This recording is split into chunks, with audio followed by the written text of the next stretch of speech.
A heavy huff sounds as feet in traditional shoes tread quickly along a forest path. A gasping man in traditional tan robes leans heavily on his staff while trekking uphill. He stops suddenly, his eyes widening in shock at something he spots in the distance. Before him lies a hidden village nestled beneath a massive bear. He realizes he has finally reached the legendary Wong Mountain, visible only during the day. Desperate to save his sick wife, he races toward the village while thinking of her. A black-haired girl suddenly commands him to halt his progress toward the mountain's sacred grounds. Surprised, he asks who they are, and she identifies her group as the mountain's guardians. She questions his gender, leading him to wonder why being a man is an issue.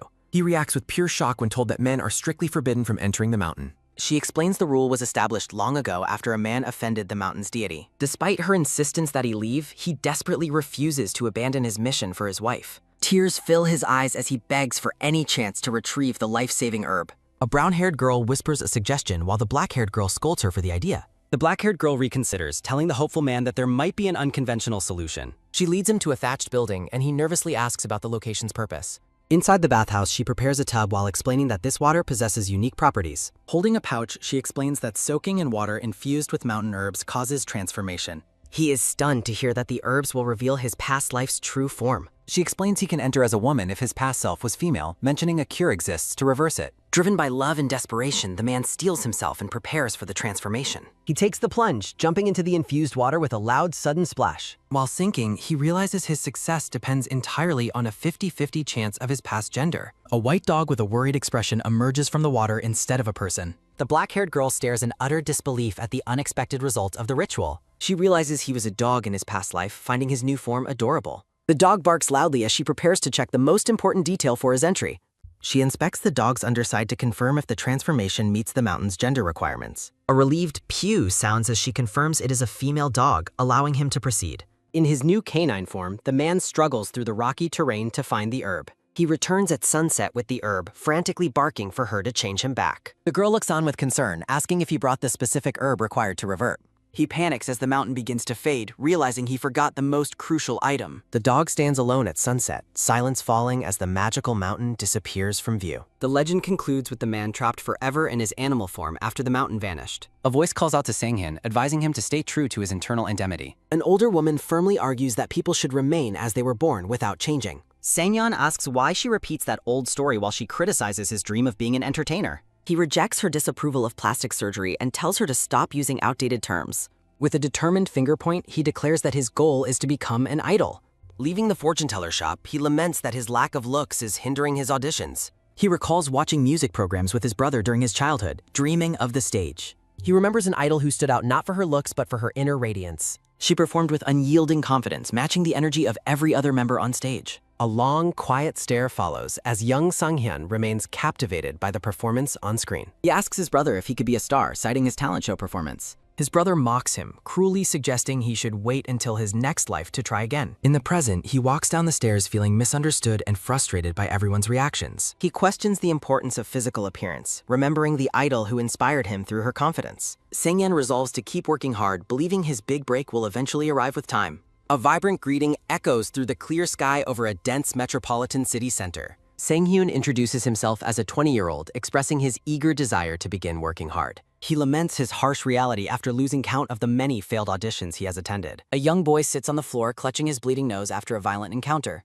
The bully vows to block Sanghyun's television dreams while Sanghyun regrets that past incident. Sanghyun stands alone on the tiled pavement, reflecting on his difficult journey and uncertain future. He decides to visit his grandmother's fortune-telling shop after realizing he is out of food. Upon entering the shop, he is surprised to find a professional-looking woman waiting inside. The short-haired woman in a blue shirt turns toward him with a knowing, subtle expression. Her eyes widen in recognition as she looks directly at the young man who entered. Han Yu-yun identifies him by name while Sanghyun reacts with confusion at being recognized suddenly. She enthusiastically greets him as the shaman's grandson, clearly delighted to see him again. She marvels at how much he has grown while Sanghyun struggles to remember her identity. She explains her history as a regular customer who still keeps in touch with his grandmother. She informs him that his grandmother stepped out and offers to speak with him directly. She asks if he has some spare time, leaving Sanghyun feeling completely bewildered and curious. She presents him with a business card, revealing her professional identity to the skeptical young man. Sanghyun stares in utter disbelief, questioning if the incredible opportunity being presented is actually real. He realizes she is a manager for a major agency, wondering why she is interested. At a cafe, she questions his history of failed auditions while he explains his past traineeships. He admits his early failures while she asks for clarification on his departure from previous companies. She bluntly mentions his past reputation as a school bully, catching him completely off guard. She questions his reckless idle dreams despite his record, leading him to wonder about her sources. She criticizes people for hiding their pasts, calling it a major problem for any entertainment company. He asks why she still wants to talk, but she dismisses the need for an explanation. She smiles, declaring her unwavering plan to recruit him as a trainee, regardless of his past.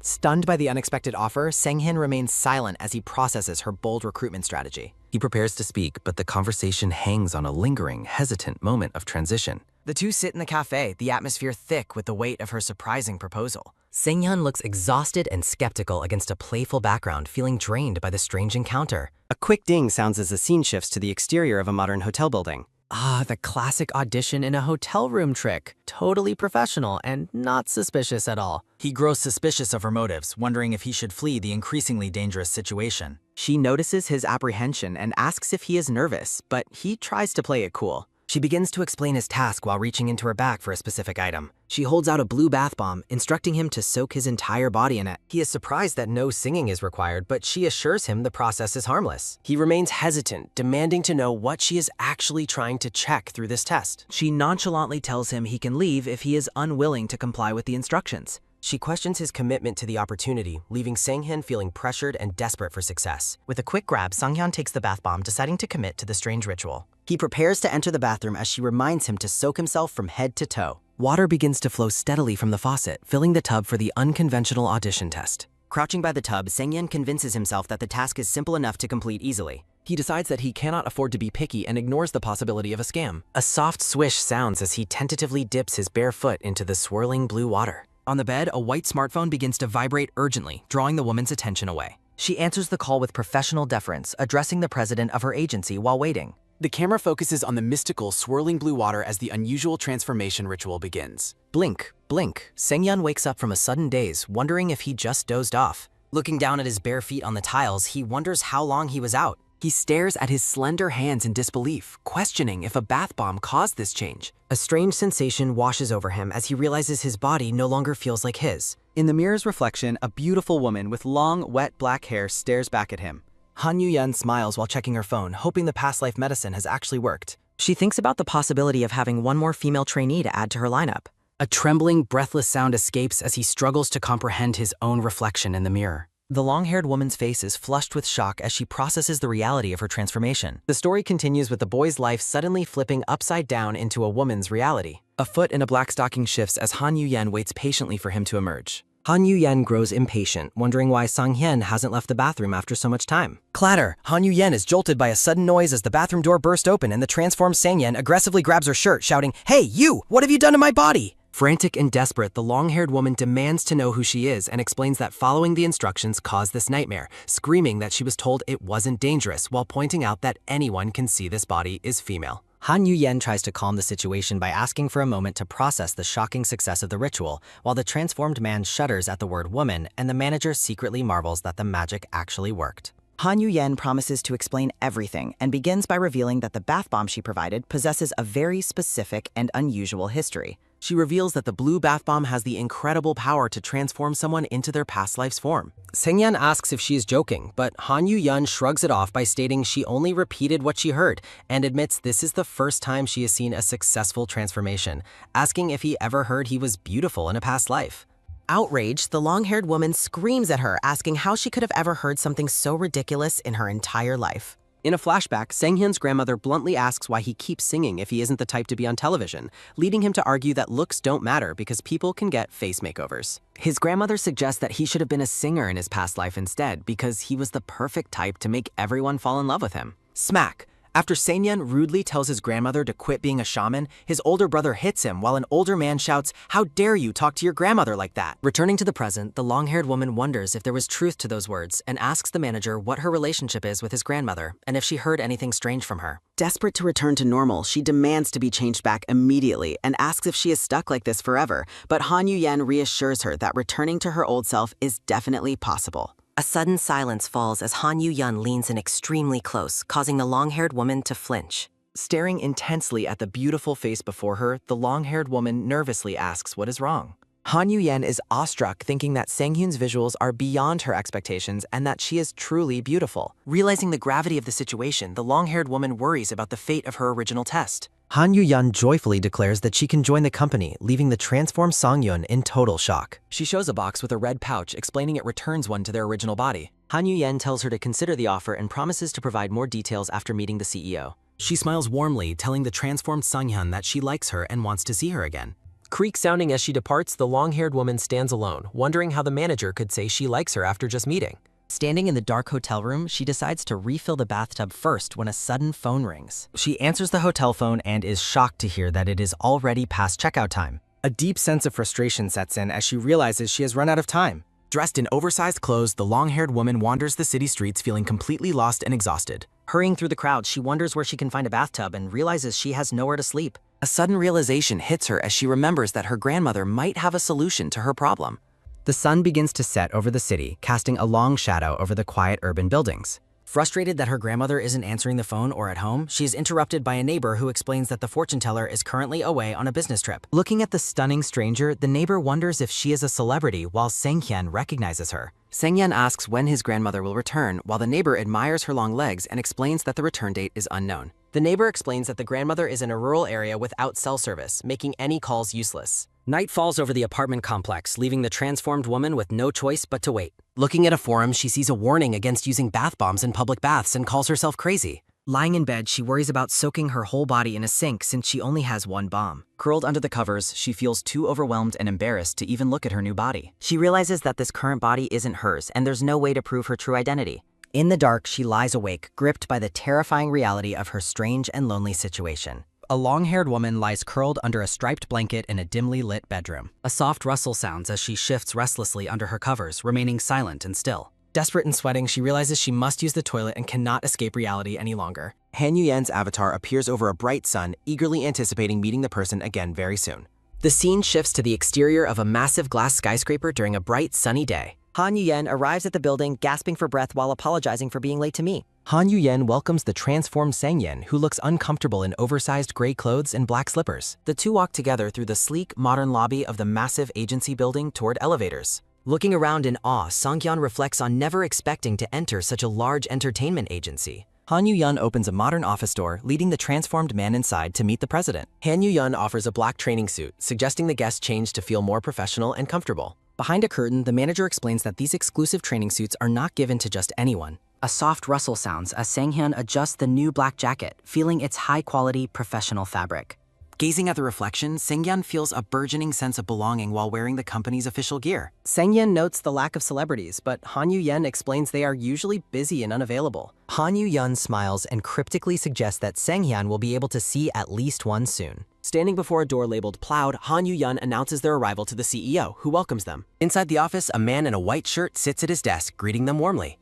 Shocked by the man's identity, Sang-hyun realizes the CEO is the legendary first-generation idol named Baekjun. Sang-hyun is stunned to see the famous idol who reportedly started his own independent label recently. Baekjun confirms that they are at the headquarters of his new company called Plowed Entertainment. An explanation chart shows that Plowed Entertainment is an affiliate label under the larger Parang Entertainment Company. Enthusiastically, Han Yu-yeon and the CEO explain they have strong financial backing despite being a new label. Sang-hyun realizes the Parang logo was missed on the business card and apologizes for the oversight. As Han Yu-yeon starts the trainee overview, Sang-hyun asks why he's being accepted without auditions. The CEO is confused, questioning if he didn't come for a contract, but Yu-yeon explains the situation. Baekjun reviews a tablet, claiming he verified Sang-hyun's skills through video sent to other entertainment companies. Looking closely at Sang-hyun, the CEO remarks that he is truly very lucky this time around. Han Yu-yeon explains that the special potion she provided only works for individuals with a specific constitution. Sang-hyun gazes at the pouch, wondering if this story about his past life is actually real. Recalling his grandmother's shamanistic warnings, Sang-hyun realizes her old stories might actually have been true. Baekjun admits his desire to recruit top-tier trainees by any means for his first girl group. The CEO listens as Sang-hyun tries to interrupt, wanting to clarify his original male identity. Hesitantly, Sang-hyun reminds them that he is technically a man despite his current physical appearance. Baekjun dismisses the concern, arguing that such a beautiful face is impossible to buy with money. A flashback shows a pink-haired idol performing as Sang-hyun reflects on the different goals of idols. Sang-hyun asks if his original self can debut, offering to demonstrate his dancing and singing skills immediately. The CEO asks Sang-hyun what he believes is the single most important factor in becoming an idol. Sang-yeon suggests skills and personality are paramount, but the CEO begins to offer a different perspective. With a sudden, dramatic shout, the CEO declares that luck is the most essential element for success. Baekjun claims no other job depends more on luck and asks Sang-yeon to evaluate his fortune. A quick tap sounds as the CEO scrolls through a tablet mentioning Songhyun's history of failed auditions. He points out Sang-yeon's past as a school fighter, which previously hindered his chances of success. Baekjun explains that lucky people succeed regardless, while Sang-hyun has clearly lacked that specific fortune. The CEO bluntly states that the original Sang-hyun would never have been accepted by their agency. He concludes his harsh assessment by declaring that the male Kim Sang-hyun possesses absolutely no potential. Sang-hyun is shown in his original male form, looking dejected and haunted by the CEO's honesty. A brief silent pause occurs as the weight of the CEO's words hangs heavily in the room. Baekjun contrasts this, claiming a mysterious, skilled girl appearing from nowhere has immense potential for success. The long-haired woman stares back in shock, stunned by the realization of her new identity. Baekjun leans in close, challenging the transformed woman to choose between her failed past or a fresh start. The title card for the series appears alongside promotional credits for the production team's various roles. In a flashback, Sang-hyun's brother asks where he'll get academy money, while Sang-hyun argues training is necessary. His brother mocks his dancing and blames their grandmother's shamanism for their poverty, leaving Sang-hyun feeling embarrassed. Enraged by Sang-hyun's disrespect toward their grandmother, his older brother physically attacks him while shouting in anger. A heavy, repetitive thud sounds as the brother continues his assault while Sang-hyun huddles protectively on the floor. Despite the pain, Sang-hyun smiles when his brother relents and asks to at least hear the academy's cost. A wide view shows the large, modern school building standing quietly under a clear daytime sky. In the classroom, Sang-hyun calls out to Yoon Se-young as several other students sleep at their desks. Sang-hyun offers to help with her dance club's choreography, and she gratefully accepts the unexpected offer of assistance. She questions his availability, but he explains that vacation has left him with no practice space or academies. Yoon Se-young advises him to be a gentle teacher since the other students are only dancing as a hobby. Cruel whispers fill the room as classmates mock Sang-hyun's idol dreams and call his face embarrassing for performing. Sang-hyun confronts the arrogant bully while Yoon Se-young tries to keep the peace by telling him to ignore them. He demands to know what great things the bully is doing to justify having such an arrogant attitude. The bully sits with his arms crossed, staring back with a silent, smug, and superior expression. The bully boasts that he doesn't waste time on hopeless dreams, while a classmate admires his immense wealth.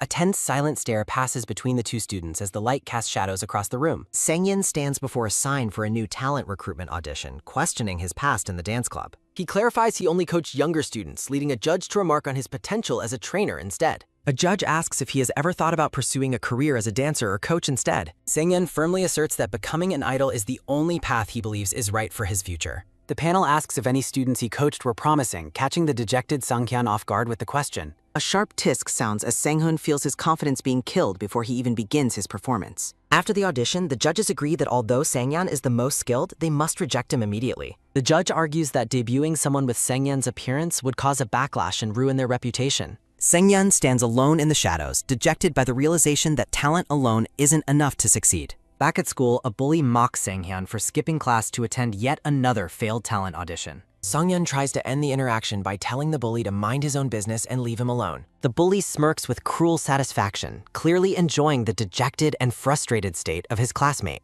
A sudden, sharp thwack sounds as the bully snatches the phone, mockingly asking why the musician looks down. The bully laughs at the rejection letter while Sang-hyun desperately demands his phone back with growing anger. A loud, chaotic crash sounds as Sang-hyun lunges at the bully, knocking over several classroom desks. A heavy, bone-jarring thud sounds as Sang-hyun punches the bully, who questions why he is suddenly losing control. The bully pins him down, mocking his failure and shaming him for wasting his parents' money on delusions. Sang-hyun stares at the settlement paperwork, shocked by the exorbitant amount being demanded for the bully's broken nose. An official explains that the high cost is due to claims of severe psychological damage caused by the fight. Sang-hyun protests, arguing they always roughhouse and that the punch was just a reaction to a cruel joke. The official sighs, noting that messing with this specific person was a grave mistake and parents must be contacted.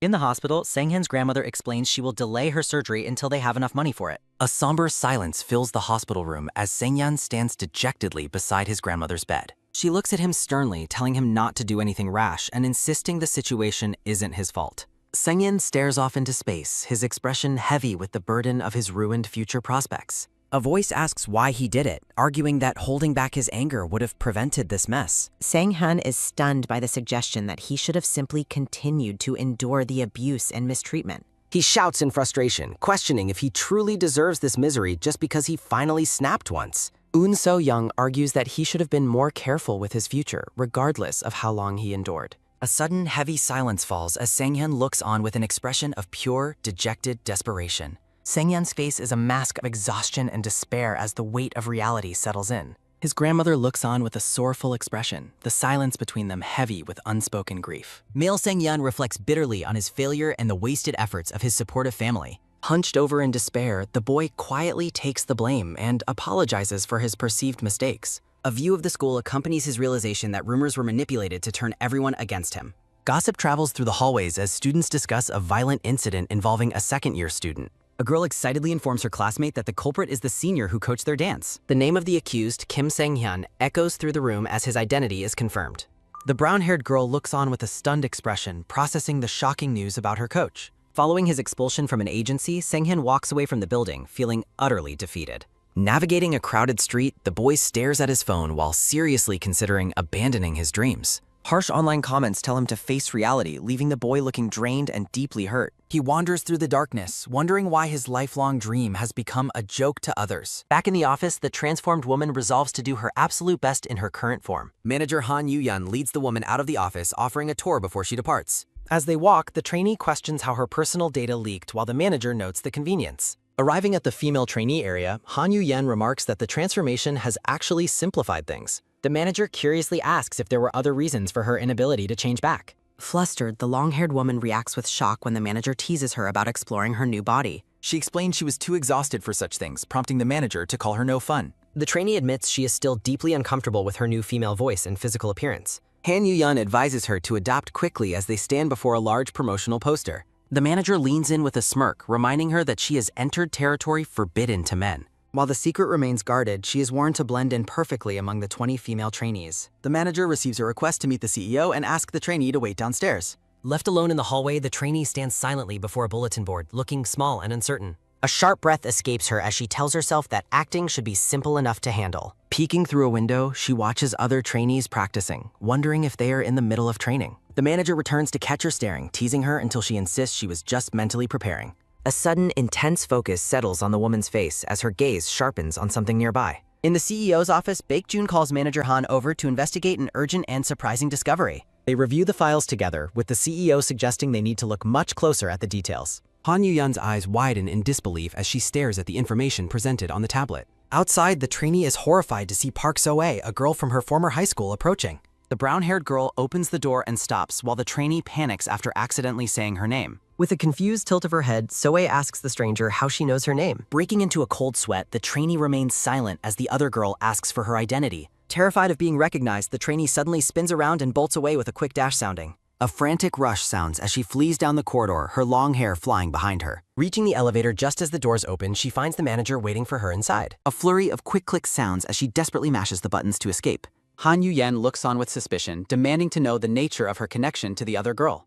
The manager's gasp of shock follows a suggestive question, prompting a loud denial about their relationship. Relieved, the manager listens as the trainee reflects on the far-reaching consequences of her past school scandal. Han Yu-yeon explains that So-ae is a highly discussed trainee while the boy recalls his ruined reputation. Clutching her head in despair, the trainee panics about the possibility of her true identity being discovered. The manager dismisses her fears with a casual wave, insisting she is worrying over absolutely nothing. She points out the absurdity of the situation, arguing no one would ever link her to Sang-hyun. A moment of realization hits as the trainee acknowledges that her gender and appearance have completely changed. Han Yu-yeon reiterates that she must maintain the act to avoid appearing suspicious to those around her. The manager suggests they proceed to revert her body, but the trainee suddenly stops in her tracks. With a determined look, she announces her decision to remain in her female form for the day. Traveling on the bus, Han Yo-il resolves to adapt to her new body before classes begin. Whispers fill the bus as passengers take notice of the strikingly beautiful woman standing near them. She feels an overwhelming sense of self-consciousness, hyper-aware of every aspect of her female form. A sudden, frantic rush sounds as a man chases her down to offer an enthusiastic compliment. The stranger asks if she is a celebrity or for her social media, prompting her to flee.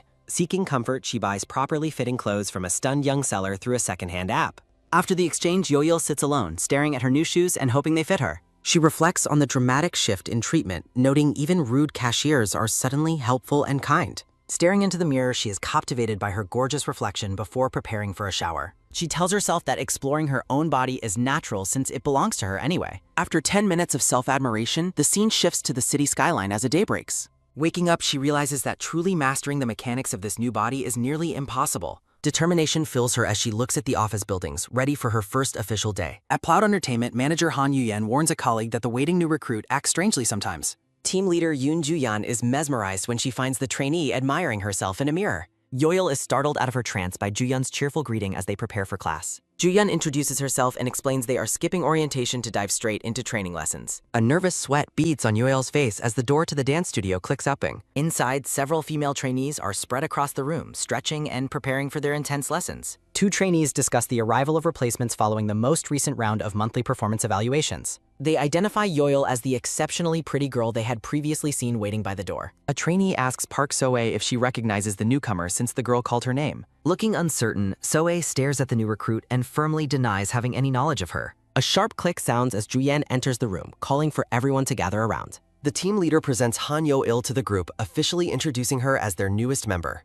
Yoel looks on with a tense expression, acutely aware of the scrutiny from her new peers. So-ae watches intently, her internal monologue confirming her lingering suspicions about the new girl's true identity. Yoil reassures herself that she is safe as long as she follows the manager's instructions. In a flashback, manager Han Yu-yeon warmly presents the name Han Yo-el like a proud parent. The manager hands over a profile, sternly advising her to keep all personal details strictly private. Manager Han Yu-yen asks the trainee if she can continue using the name Sunghyun when the boy is in his original male form. Introducing herself to the group, Yoil puts on a brave face while Ju-yeon watches encouragingly nearby. The other trainees begin to murmur in awe of the stunning beauty of the new arrival. They speculate that she was likely recruited purely as a visual member for the upcoming debut selection. Ju-yeon surprises Yoil by asking for an immediate demonstration of her skills as a small initiation.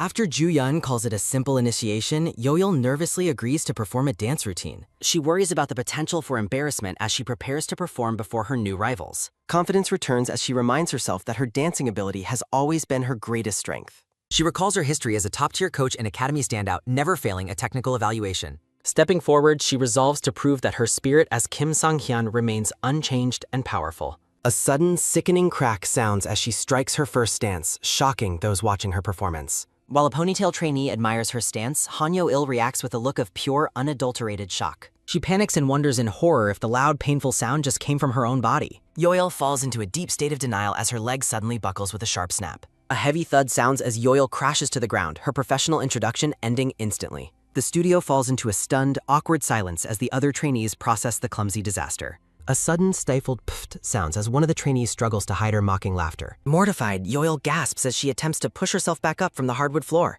Her face is a mask of total despair, her inner voice screaming at the sheer embarrassment. The scene concludes with a call for new recruits to join the ongoing creative production efforts. A heavy thud sounds as Yoil crashes to the ground, her professional introduction ending in disaster. Yoon Ju-yeon asks if she is hurt while the other trainees whisper mocking comments nearby. Ju-yeon orders practice to begin, leaving the embarrassed trainee to struggle through her stiff stretches. Choreographer Kim Jae-rin introduces herself and asks for a demonstration, but Yoil is incredibly uncoordinated. The choreographer looks on with a confused expression as she watches the girl's clumsy movements. Jae-rin suspects a mistake on the girl's profile and asks teacher Ho-jun to handle her basics. Yoil is shocked to start with basics and quickly finds herself completely out of breath. Only 10 minutes have passed, but the trainee is already panting heavily from the light exercise. Ho-jun critiques her poor stamina while Yoil realizes her new body has unexpected physical limitations. A brown-haired trainee observes the scene with a cold, judgmental look as she stands near Guy. In the office, manager Han Yu-yeon listens as the dejected trainee asks for a private conversation. Standing before the window, the manager looks thoughtful while the trainee slumps in her seat.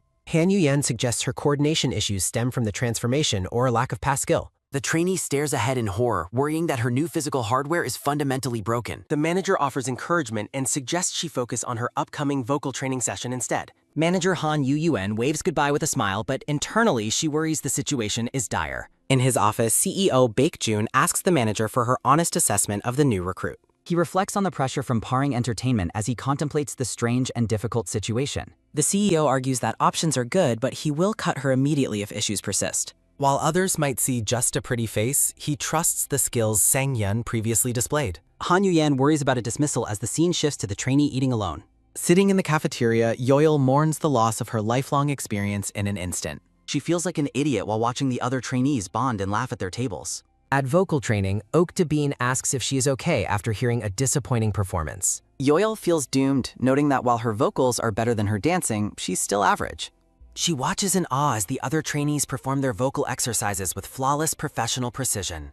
Standing in the corner, the trainee feels an overwhelming sense of isolation as the only failure. The sun begins to set over the city buildings, marking the end of a grueling GEF. Yoonju Yan explains how to apply for personal practice while holding up a registration clipboard. Despite being exhausted, the trainee insists she is fine while quickly filling out the application form. A determined rush sounds as she heads toward the practice rooms to find a solution. Yoil peeks into a room, her body itching to move after a day of basic drills. Inside, the brown-haired girl from the morning practice stands alone, looking back at the newcomer. Surprised to find another trainee still present, Yoil offers a polite and somewhat nervous greeting. The brown-haired girl immediately recognizes her as Han Yoil, the recruit everyone is talking about. Introducing herself as Jung Srian, she brushes her hair back while revealing they're the same age. They drop formalities and discuss Yoil's probationary status, which lasts for her first week of training. Yoel admits her first day was difficult, especially when even jumping causes her sudden physical pain. Suryan bluntly predicts that the new girl will not even last a week in the agencies. She claims to have seen many visual recruits quit once they realize they lack actual talent. The trainee is left speechless, staring at her peer with a look of pure, unadulterated shock. Suyan mocks the idea that being an idol is just a cool and easy career choice. Her face remains partially hidden as she delivers her harsh critique of the new recruit's presence. She suggests that being there with a half-hearted mindset is deeply disrespectful to the other trainees. Suryan leans in close and tells her to leave the company now if she isn't serious. A brief pause in the narrative precedes the trainee's defiant response to the harsh criticism. A sudden, intense fire lights up the trainee's eyes as she processes the cruel provocation. A sharp rustle sounds as she suddenly stands up, surprising the girl who just insulted her. Yoel admits she looks pathetic, but firmly insists that her commitment to debuting is genuine. With a determined expression, she declares that she has never once taken this path lightly. A close-up highlights the trainee's casual gray tracksuit as she stands within the dance studio. A sudden, sharp rustle sounds as Jung Sirian aggressively grabs the front of Yoil's tracksuit. Taken completely by surprise, the new recruit stares back with a look of pure confusion. Mortified and blushing deeply, Yoel loudly demands to know what her peer is doing. Suryan releases her grip, looking back at the girl with a cold and judgmental expression. Suryan questions the girl's commitment to idol training given her lack of proper athletic undergarments. Clutching her jacket closed, the embarrassed trainee stands frozen against a colorful, stylized background. Without another word, Suryan turns her back and walks away, leaving Yoel alone. A groaning sound echoes through the dark bedroom as Yoel struggles to wake up. A quick tap sounds as she shuts off her alarm, looking exhausted but determined to set. Swallowing hard, the trainee stares into her reflection while preparing for another day of grueling training. A steady, rhythmic patter sounds as she runs through the park, her breath visible in the air. She reflects on her recent rushed purchase and decides it is far better than the alternative. The trainee resolves to build the necessary stamina required to reach her former professional skill level. Only 10 minutes into her run, she is already gasping for air and cursing her past. A sickening retch sounds as she doubles over a trash can, worrying about her slow recovery. A text notification confirms that her first official week as a company trainee has finally begun. The assistant trainer announces the routine as Yoel joins another new recruit for basic skill drills. The narrative identifies her training partner as Manhwa, a 15-year-old girl who joined the company recently. Yoel observes that they have not spoken yet, wondering if the younger girl understands her language. Teacher Hojun barked orders at Yoel to keep her posture still while she struggled through drills. Practice concludes for lunch, leaving the exhausted trainee to wonder why she must relearn basic movements. Hesitating, Yoel searches for the right words to use when approaching her new group of peers. Trainees Kim Hyeon and Lee Moo-young invite Man out to join them for their midday lunch break. A sudden, energetic rustle sounds as Manhwa hops to her feet, excited to be included. Manhwa smiles brightly as she walks away with the others, leaving Yoel sitting on the floor. A lonely silence fills the corner of the cafeteria where Yoel sits isolated from the group. The trainee looks up in surprise as a group of girls suddenly approaches her dining table. Park So-ae stands before her with an intense gaze, followed closely by several other curious trainees. A tense standoff occurs in the cafeteria as the two girls lock eyes in front of everyone. So-ae continues to stare intently, her cold presence making the surrounding atmosphere feel heavy and awkward. Yoel notes that the others are clearly ignoring her presence as she attempts to walk away. The other girls mock her behavior, reminding her that they were the first to show kindness. Standing back in the studio, Yoel looks dazed and troubled by the ongoing friction with her peers. A sharp flinch sounds as So-ae approaches from behind, offering a formal greeting to the newcomer. So-ae suggests they drop formalities since she is younger, but Yoel's internal thoughts remain guarded. The girl asks if they had met before, recalling that the trainee had called out her name. Yoel attempts to play it cool, acting unsure while her peer watches her with growing suspicion. She offers a weak excuse about hearing of the girl's beauty from the director before arriving. So-ae remains silent and skeptical, her sharp gaze scanning the new recruit for any sign of deception. Several speech bubbles over a patterned background dismiss the excuse as a clearly desperate and unbelievable lie. As So-ae walks away, her companions label Yoel as unpleasant while she tries to avoid them. The trainee reflects on her extreme discomfort, admitting that even seeing the girl's face is difficult. During her foreign language conversation class, Yoel stares at her materials with a look of distraction. A vocal instructor points out errors during their lesson, leaving the trainee feeling tired and overwhelmed. Sweat pours down her face during fitness training as she pushes herself through intense physical exercise. A heavy thud sounds as Yo-Yo continues her solo dance practice well past the midnight hour.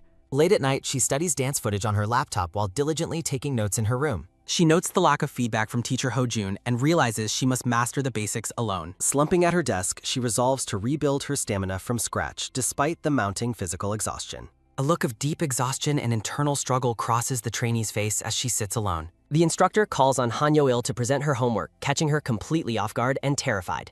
Panicked realization strikes the trainee as she remembers forgetting her news reflection assignment in her exhaustion. The teacher expresses disappointment, noting that failing to complete the very first assignment is a bad look. Walking down the hall, Yo-il staggers while worrying that a poor evaluation might get her dismissed early. She contemplates if the morning workout was excessive while struggling to keep her heavy eyes from closing. Despite her fatigue, she resolves to build stamina as she staggers toward a door down the hall. Seeking to wake herself up, she thinks about splashing cold water on her face to regain focus. Stepping inside the facility, the black-haired girl pauses with a look of growing and utter confusion. Her heart stops as she spots CEO Baek-jun standing at a urinal in the men's restroom. A frantic rustle sounds as the CEO shouts a warning while Yo-il flees in absolute embarrassment. Outside, the CEO is relieved it was him she encountered while questioning her ability to properly adapt. He notes her apprenticeship is ending soon, causing her to flinch with a sharp and painful groan. While she worries about her contract, he points out the dark circles prominently visible beneath her eyes. He shifts the topic, asking if she has managed to make any friends among the other trainees. Silence hangs in the air as the trainee looks down, unable to offer any positive response. The CEO laughs boisterously, teasing her about being an outcast while she reacts with quiet, bitter annoyance. He acknowledges the difficulty of social circles and wonders why Manager Han isn't providing more active guidance. Hiding in a stall, the trainee groans while wriggling in a moment of pure, self-inflicted misery. She dreads the upcoming acting class, wishing she could simply pass out and avoid the world. A sharp flinch sounds as she overhears other trainees discussing her earlier tendency to doze off. Heavy thuds echo through the restroom as peers criticize her for failing to complete her basic homework. Sangdabi complains about being ignored, wondering why she even bothered to speak to the strange newcomer. Hyun Yuri suggests Yo-il is shallow, claiming she judges others based on looks because of her vanity. Yuri expresses concern that the new girl's lack of effort will negatively impact everyone's collective motivation. Oh Minji laughs around her toothbrush, recalling the hilarity of Yo-il's awkward and uncoordinated solo dancing. Minji mocks her dancing as like a newborn foal, while Yo-il listens with a disgusted expression. Yuri admits she is tired of seeing her face, predicting the girl will be leaving very shortly. A girl with reddish-pink hair enters the restroom, catching the group mid-gossip with a confused look.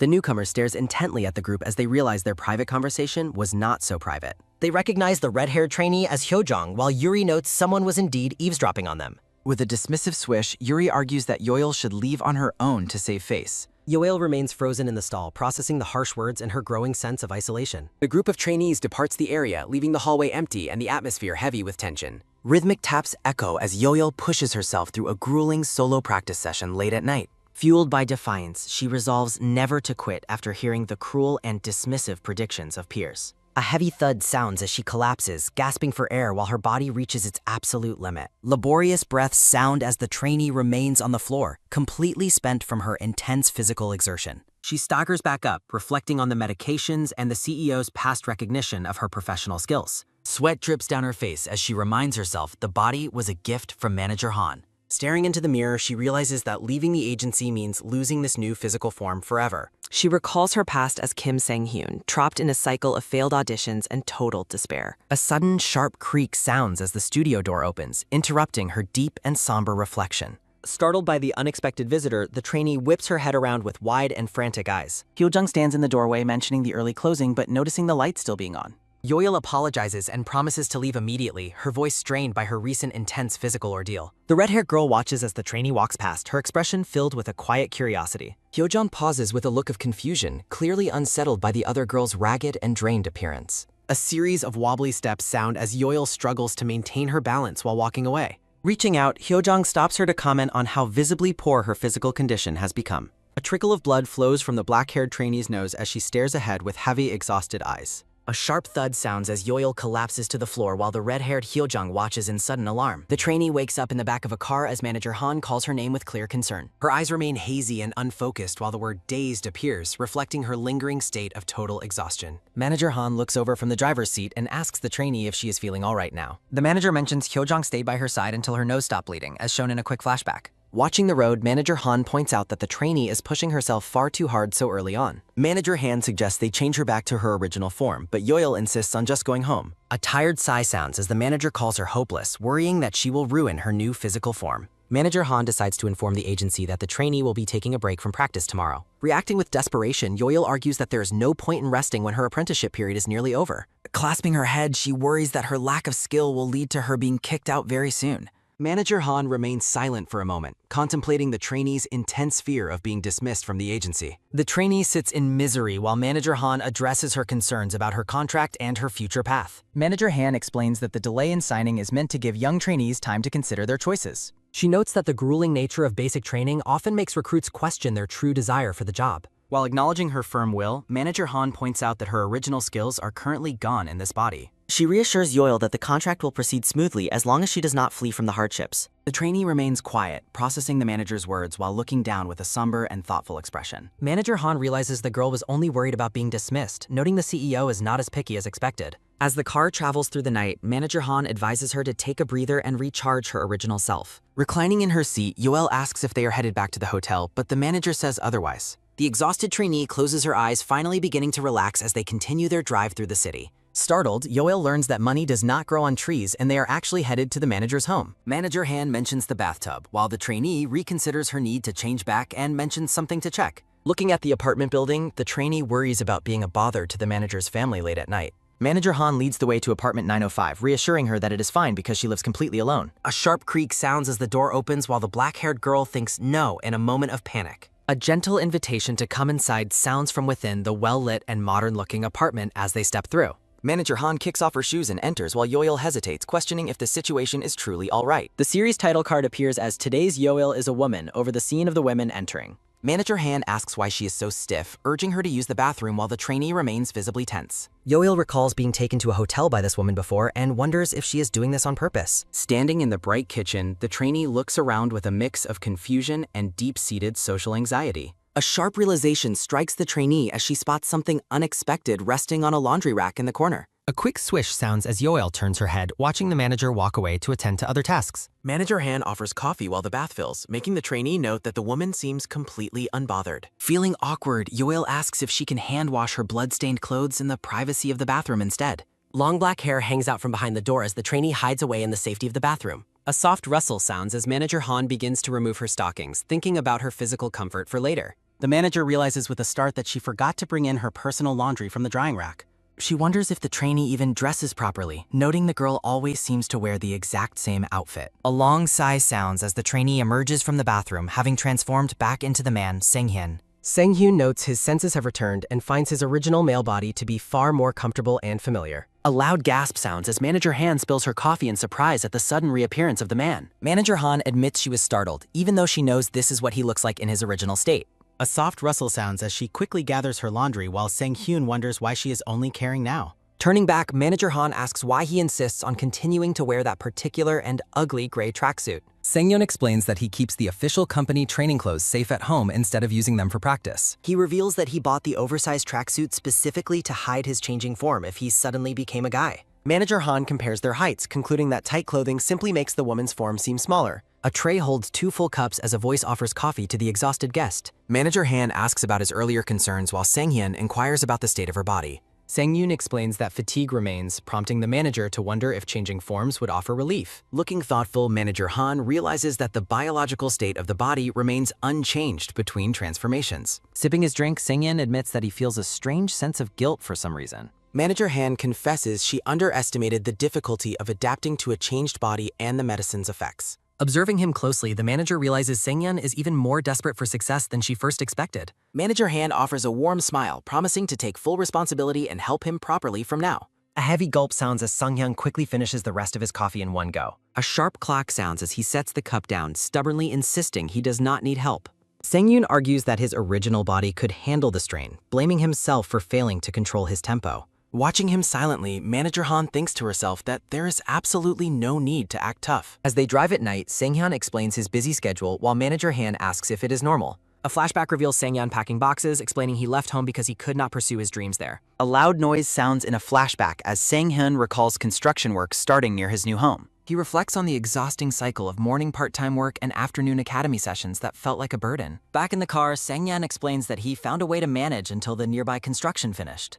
A flashback shows the determined young man running down a path during his early morning exercise routine. Sang-hyun smiles, explaining he used the construction noise as an alarm and found everything easy after that. Against the night sky, Manager Han wonders if he has a habit of pushing himself into a corner. Parking the car, Manager Han tells him to visit tomorrow for a body change before signing the contract. A dull thud sounds as a drained Sung-hyun enters his dark home, feeling both tired and hungry. A soft squeak sounds as he opens the fridge, noting his appetite differs from his female form's capacity. He stares in surprise at a fridge tightly packed with various food containers and a single green beer. Sang-hyun looks visibly stunned by the unexpected abundance of food waiting for him in his kitchen. Sang-hyun narrates hearing about Manager Han's background as a fortune teller's daughter from his grandmother's phone call. While eating, he recalls a joke his grandmother once told him about a beauty following him around. In a flashback, the grandmother tells the manager about a stunning beauty with a halo behind her grandson. Sang-hyun explains that Manager Han took those words literally and sought him out because of that lighthearted comment. Smiling, Manager Han holds a container and mentions she's going to test it on the grandmother's grandson. Back in the present, Sang-hyun continues his meal, still baffled by the bizarre nature of their past conversation. Looking at his phone, Sang-hyun hears a voice encouraging him to pursue this chance without any regrets. A voice asks if this isn't his true desire, despite the strange method used to achieve his goal. In a hospital flashback, Sang-hyun notes his grandmother stopped scolding him after a significant past incident occurred. He looks at his sleeping grandmother, thinking she must be fed up with his persistent, pathetic dreams. Standing alone, Sang-hyun reflects on the weight of his ambitions and the path he has chosen to take.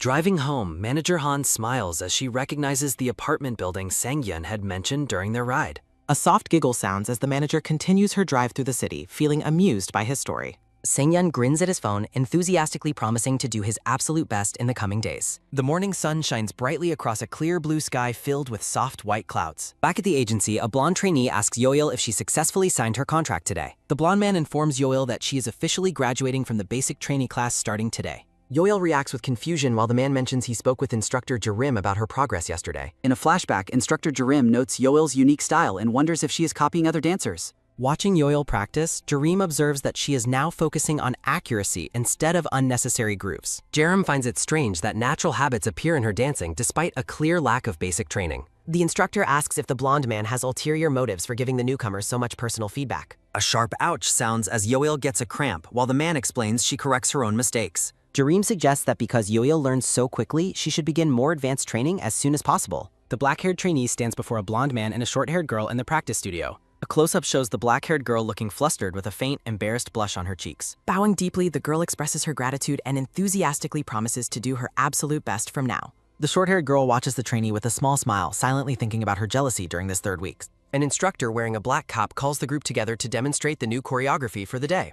A red-haired girl looks back with surprise as she realizes someone has suddenly approached her from behind. Walking toward the group, Yoel wonders if this is group practice and looks for her floor position. Multiple thud sounds echo as a close-up of Yoel's eye reveals she is struggling and falling during practice. A brown-haired girl notes she thought Yoil quit since she was missing from the morning session. The girl mockingly asks if Yoil can even practice without being a nuisance to the rest of the group. She continues her taunts, mentioning the humiliation of getting kicked out immediately after finally becoming a trainee. Staring the bully down, Yoil gets right in her face with a defiant and confident grin. Yoil narrates about beginning regular classes as an official trainee while practicing alongside a large group of girls. Exhausted, Yoil struggles through the moves as the instructor tells her to lift her legs much higher. A heavy thud sounds as Yoil collapses to the floor, determinedly thinking about following the routines to the end. The brown-haired girl complains about hearing dying sounds while Yoil sits exhausted and flinching on the floor. Looking down with a somber expression, Yoil reflects on having been much too cocky earlier that day. Yoil observes her progress, noting her balance has improved after several days of intense and crazy physical training.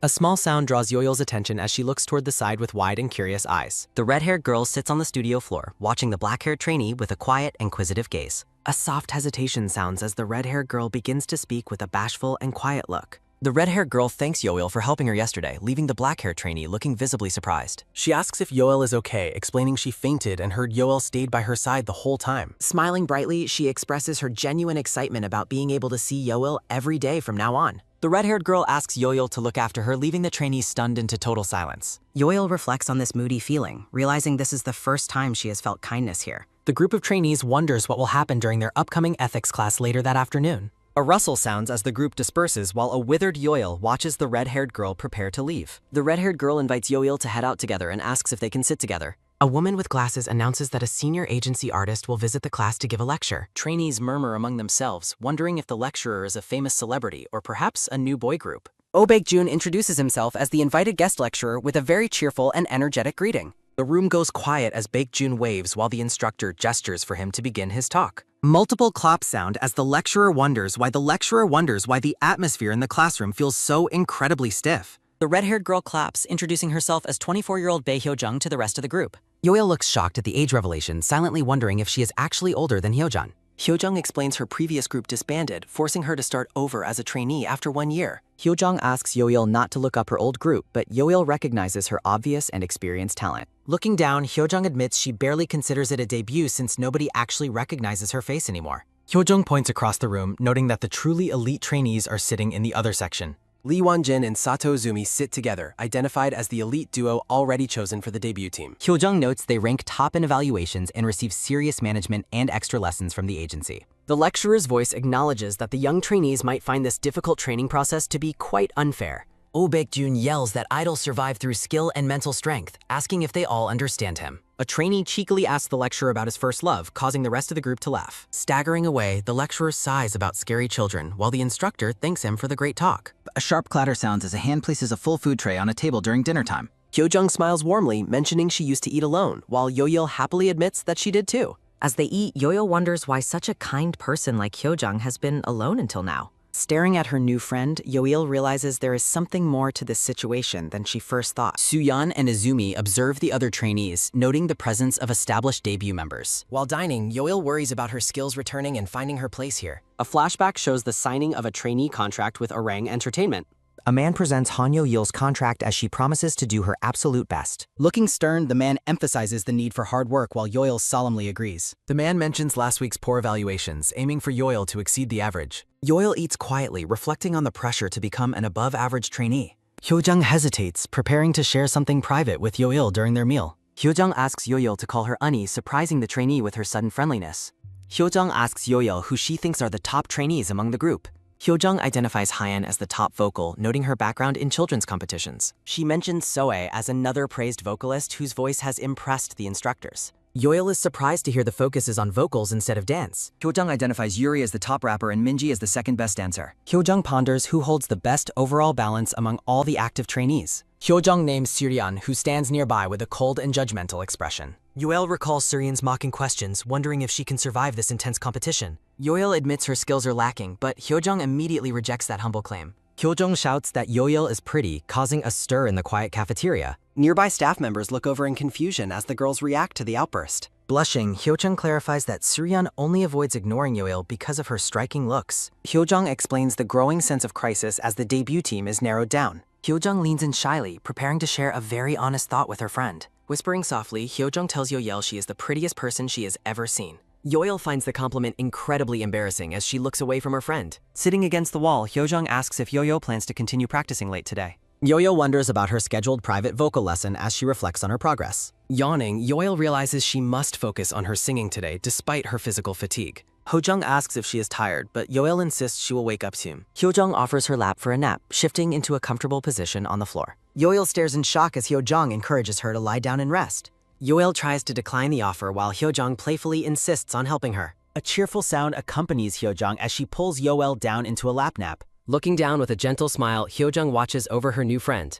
Yoel lies frozen and flustered on Hyojung's lap, unsure how to react. A sharp, loud sound echoes as the scene shifts to a different perspective. Yoel has tumbled to the floor as Hyojung apologizes for being too forward. A white car pulls into a parking garage with a soft creak sounding. A sudden knock sounds on the window as Manager Han looks up in surprise. CEO Jeon Gi-won waves cheerfully at Manager Han from outside the car door. The CEO greets her, commenting on how difficult it is to see her lately. He mentions her difficult time at the previous agency while they begin to walk.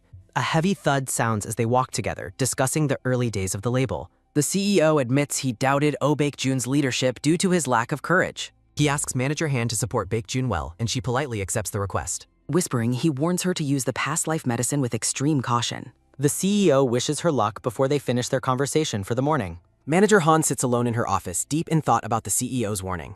A long sigh escapes her as a loud tring sound announces a phone call. Answering the phone, she complains about the morning's encounter before addressing the caller, Yoon. Manager Han discusses this week's special training over the phone while sitting at her office desk. Typing at her computer, Manager Han considers the upcoming monthly evaluation and sharing results with directors. Looking determined, Manager Han plans to focus Yo-il's training on dance and yoga to improve flexibility. A caller's voice notes that she sounds tired and that her voice seems quite weak today. Sitting in her office, Manager Han admits she is slightly fatigued while glancing at her phone. A nervous gulp sounds as black-haired Yo-il stares forward with an intense and worried expression. A boy reacts in shock to hearing his own voice recording while a gray-haired woman watches. Yo-il reflects that practicing all night and talking with Hyojang has helped her vocal confidence grow. A soft creak sounds as Yo-il hopes more training will finally help her struggling dance skills. Inside the booth, a blonde instructor calls for Yo-il as the trainee offers a polite greeting. The blonde instructor prepares to start a warm-up session while seated at her electronic music keyboard. Yo-il stands ready before the microphone as she prepares to begin her vocal practice in the studio. The instructor listens carefully as Yo-il sings, admitting the performance doesn't sound bad at all. Yo-il feels triumphant after receiving praise for her vocalization, but the instructor adds a curious observation. Looking confused, Yo-il is asked if she is singing in her natural original vocal tone. Yo-il thinks about intentionally raising her pitch as the instructor mentions her previous academy training. Yo-il looks completely stunned after being told she passed the evaluation after such a short time. Yo-il is baffled that the session ended after only 10 minutes, wondering if it is truly over. Red-haired Hyojang explains that the instructor doesn't interfere once a trainee reaches a certain skill level. The instructor, Ok Dabin, noted Yo-il's ability to self-correct during her practice sessions the day before. Hyojang warns that a much stricter instructor handles trainees whose evaluations are poor and skills are lacking. Near the vending machines, Hyojang modestly credits the agency's training for her own vocal improvements. Yo-il mentions Hyojang's former group Summer Girls, leaving the red-haired trainee looking visibly panicked and shocked. Hyojang lets out a loud, frantic shout of denial as she reacts to the mention of her past. Blushing furiously, Hyojang begs Yo-il not to look up her old group due to its embarrassing concept. Under a bright blue sky, Yo-il begins to process the meaning of her recent vocal evaluation pass. Walking along the roof, Yo-il feels let down by her middle-of-the-road performance despite her intense practice. Looking down, Yo-il finds comfort in having one less thing to worry about besides her dance training. A sudden thud sounds as Manager Han appears on the rooftop, startling the black-haired trainee. Yo-il is surprised to find Manager Han at what she considered to be her own secret place. Manager Han points out they are simply on the roof, leaving Yo-il looking skeptical and confused. Manager Han points to a nearby building, sharing a creepy story about paparazzi hunting for rooftop photos. Manager Han explains that few people visit the rooftop because of the rumors and celebrity-seeking trainees. Turning back with a serious look, Manager Han clarifies to Yo-il that she is not a smoker. Manager Han asks about the blue drink in Yo-il's hand, which was a gift from Hyojang. Manager Han is pleased to hear the two trainees have become such close friends so quickly. A quick twist sounds as Manager Han asks for a sip of the drink to quench her thirst. Yo-il hands over the can while asking the manager not to drink the entire thing at once. Manager Han tilts her head back to pour the drink into her mouth without touching the rim. A loud cough sounds as Manager Han chokes on the liquid, causing it to splash everywhere. Manager Han apologizes between coughs for the mess while Yo-il sighs and wipes her damp clothes. Drying herself off, Manager Han tells Yo-il to go wash up and change out of her tracksuits. Manager Han asks if Yo-il is free this afternoon, and the trainee confirms she has time. Pointing with a cheerful gesture, Manager Han invites Yo-il to head out somewhere together later that day. Yo-il follows behind, wondering where they could be going so suddenly as they leave the rooftop. Manager Han looks back with a knowing and mischievous grin, keeping their destination a complete surprise. The scene shifts to a bright shopping mall filled with various boutiques, gift shops, and department stores. Looking exhausted, Yo-il follows a determined Manager Han into the mall for an unexpected shopping trip. Manager Han checks her phone, noting that many celebrities frequent this mall due to its location. Manager Han asks Yo-il if she has a favorite style of women's clothing as they begin browsing. Lying on the floor, Yo-il reflects on her preference for basic white t-shirts and jeans. Manager Han rejects the simple style, noting that Yo-il's great figure makes anything look good. Manager Han pulls out various items while Yo-il nervously rejects the more daring fashion choices. Yo-il is shocked when Manager Han clarifies that this entire shopping trip is for her. Manager Han expresses her previous worries about Yo-il's shabby look while promising to help her. Excitedly, Manager Han vows to transform Yo-il into a proper lady by the day's end. They browse simpler options, agreeing that a modest start is better for the trainee's comfort. Yo-il argues against revealing clothes while Manager Han considers an off-shoulder top for her friend. Manager Han suggests more off-shoulder styles as Yo-il begs for something much more ordinary. Manager Han suggests trying a skirt, prompting a nervous Yo-il to request wearing pants instead. A rhythmic rummage sounds as Manager Han finds pants that Yo-il worries are far too tight. A loud clatter sounds as Manager Han ignores the complaints and orders Yoil to change. Yoil tries to bargain for comfortable tracksuits, but Manager Han firmly shuts down the idea.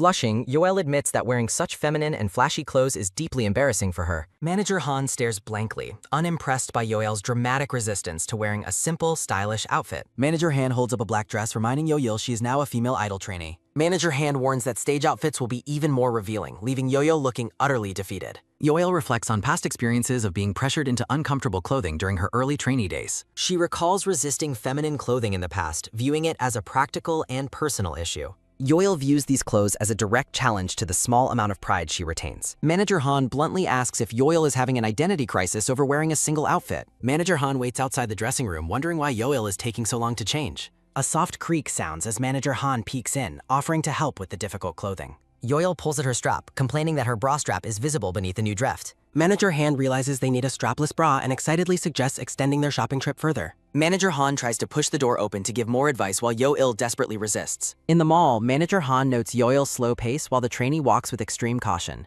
Standing amidst cherry blossoms, Yoil feels vulnerable and strange in her new, feminine, off-shoulder outfit. A soft bump sounds as Manager Han encourages Yoil to walk naturally and ignore the onlookers. Manager Han enjoys the makeover while Yoil notices people staring at her strikingly beautiful appearance. A rhythmic tap sounds as Manager Han leads the way to more stores to browse further. Yoil asks if Manager Han likes the outfit she is holding, and the manager confirms. Yoil suggests that Manager Han should buy and wear the outfit since it suits her well. A quick shove sounds as Manager Han claims she doesn't actually like wearing girly clothes herself. A long sigh sounds as an exhausted Yoil sits on a bench after the intense shopping. A sharp crash sounds as Manager Han startles Yo-Yil, scolding her for her unladylike sitting posture. Manager Han announces their next stop for cosmetics while Yo-Il feels they are rushing too much. Manager Han insists that Yo-Yil must take better care of her face with proper skin products. They head toward the skincare section while Yo-Yil follows along carrying several heavy shopping bags. Manager Han is cheerful while a wobbling, exhausted Yoil begs to finally head back home. Manager Han checks her phone, surprised by the high total cost of their recent shopping spree. Yoil is shocked to learn Manager Han used her own personal money instead of company funds. Manager Han admits she enjoyed the indulgence of the shopping spree despite the significant personal cost. Yoil expresses her gratitude, and Manager Han jokes about making her wear every single new item. Yoil looks thoughtful as they prepare for a more serious conversation about her trainee future. Yoil asks to buy Manager Han coffee, hoping to discuss the trainee life in more detail. They sit together in a cafe and Manager Han accepts the drink while they relax. Manager Han asks about Yoil's current worries regarding her training, lessons, and overall progress. Yoil hesitates, wondering if it is appropriate to ask about the debut team's secret selection process. Yoil recalls Manager Han's previous comment about the debut team not being selected based on skill. Manager Han tells Yoil not to overthink the debut criteria because she only mentioned it to cheer her up. Yoil reflects that while her vocal lesson went well, she feels she lacks proficiency in other areas. The black-haired trainee considers that she needs a specialized strength like dancing to stand out during evaluations. Manager Han points to Yoil's face as her main weapon, but the trainee insists on having other skills. Manager Han argues that as an idol, using looks as a skill is a perfectly valid and effective strategy. Manager Han observes that Yoil seems determined to prove her worth solely through her original non-visual skills. Manager Han suggests that Yoil hasn't considered utilizing her beauty, leaving the block-haired trainee feeling completely confused. Yoil worries about giving up on her original skills just as her dancing is showing some potential. Yoil sneakily asks when the final debut team is decided, and the manager wonders if she is worried. Manager Han refuses to disclose the timing, fearing that the trainee would become anxious and start making mistakes. A poster announces a new boy group from Pairing Entertainment will debut soon, though not this year. Yoil thinks about male idols, while Manager Han discusses the strategy of avoiding overlapping debuts with parent companies. Manager Han jokes that Yoel is jealous because her chance to debut as a male idol has passed. A soft creak sounds as Manager Han suggests they head out, and Yoel agrees to leave the cafe. Carrying several shopping bags, Yoil and Manager Han walk through the mall after their long day together. A gray-haired boy in a blue jacket looks back toward the two women as they walk past him.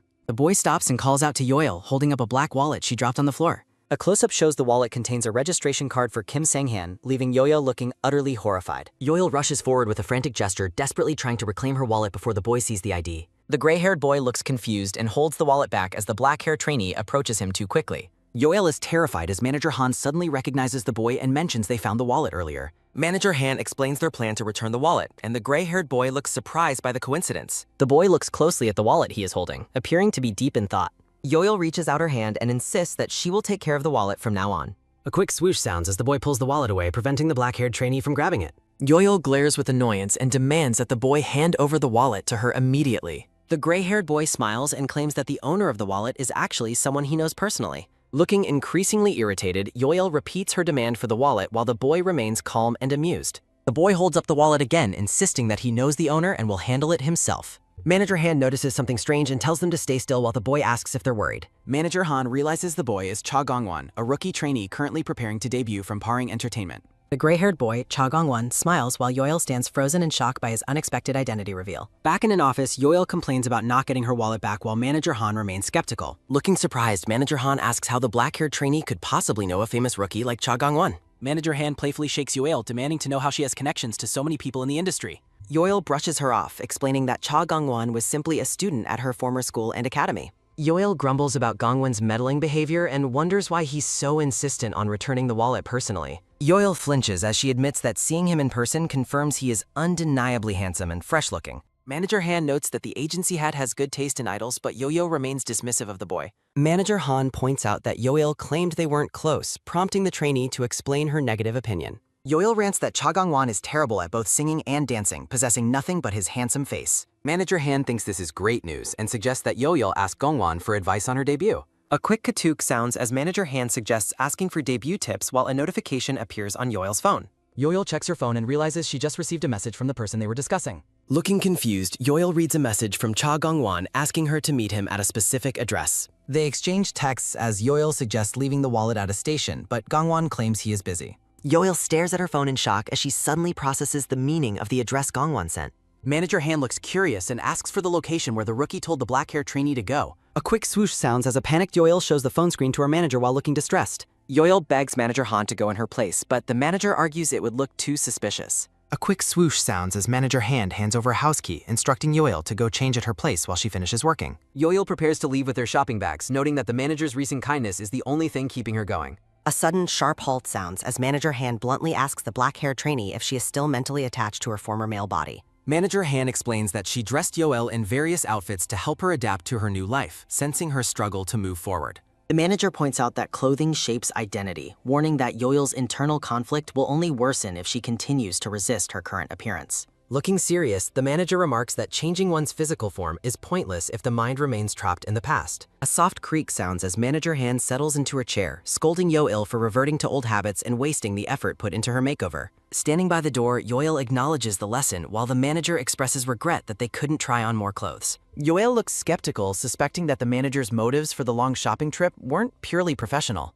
Flashbacks show Manager Han's genuine excitement and joy during their time at the mall, contradicting her claim of it being just work. Resting her chin on her hand, the manager prepares to admit the truth behind her actions. With newfound confidence, Yoil teases that the manager simply wanted to spend personal time with her, leaving Han stunned. A quiet creak sounds as the manager sits in silence, seemingly affected by the black-haired trainee's perceptive comment. Manager Han stares blankly, her usual composure momentarily broken by Yoel's blunt assessment of her feelings. The manager blushes and looks away in surprise, unable to hide her embarrassment at being called out so accurately. Walking through the city, Yoil reflects on her past, unable to understand why people find the unskilled Cha Gongwon charming. In a memory, the gray-haired Cha Gongwon introduces himself as a trainee from a small, unknown agency called OO Entertainment.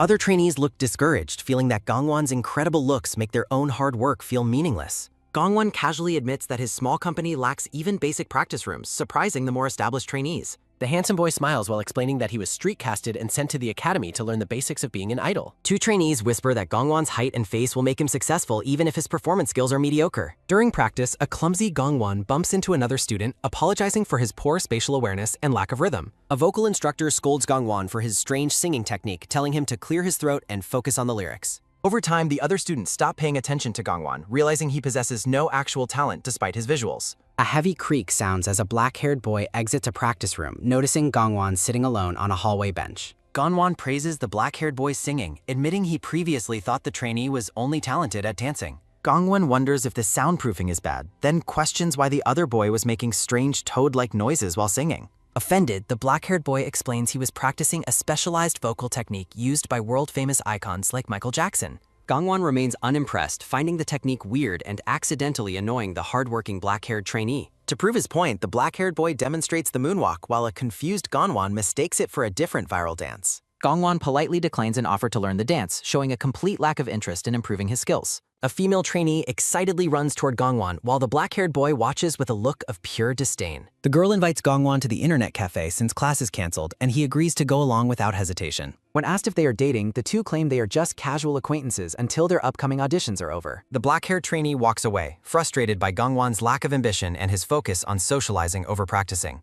The sun shines through the window, marking the passage of time as the competitive training environment continues. Sitting on the floor, a discouraged Gongwon reveals he was kicked out of his agency for failing to show progress. He notes the irony of the situation, questioning how much anyone could really change in only 2 weeks of training. Gongwon admits he has lost motivation, finally coming to the realization that he has no natural talent for the industry. The black-haired boy challenges this, arguing that 2 weeks is far too short of a time to judge one's entire future. Gongwon jokingly suggests they would be unstoppable if they could combine his looks with the black-haired boy's superior skills. Smiling faintly, Gongwon considers how terrifyingly powerful such a combination would be in the world of idols. The two boys share a rare moment of laughter, finding temporary relief from the stress of their uncertain futures.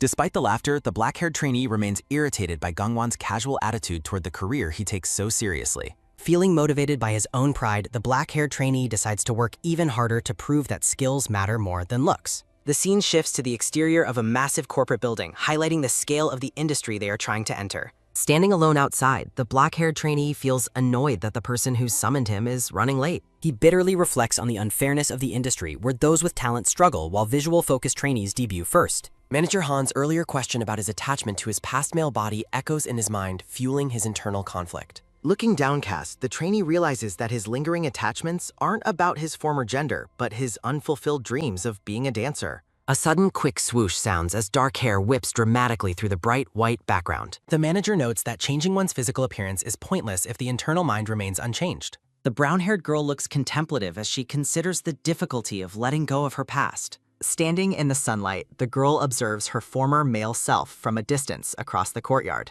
The black-haired boy looks on in shock as the name Park So-wei is shouted with intensity. He panics, wondering why she left practice early and worrying that she might have spotted him. A quick swoosh sounds as the brown-haired girl's eyes widen during the unexpected and sudden encounter. The girl walks away silently while the black-haired boy watches her depart with a worried expression. Sweat beads on the black-haired boy's face as he processes the awkward and silent meeting earlier. He stares blankly into the distance, certain that she saw him standing there in the square. He worries that a top-tier trainee shouldn't associate with someone rumored to be involved in violence. The girl watches him, thinking there was no reason for him to make such a face. She imagines meeting Park So-wei while in her original body and the surprise it would cause. She envisions telling her senior to pretend he doesn't know her, noting her own wild imagination. The brown-haired girl walks through the sunny city square, surrounded by pedestrians and lush green trees. She looks around the urban area, searching for the specific location she was told to visit.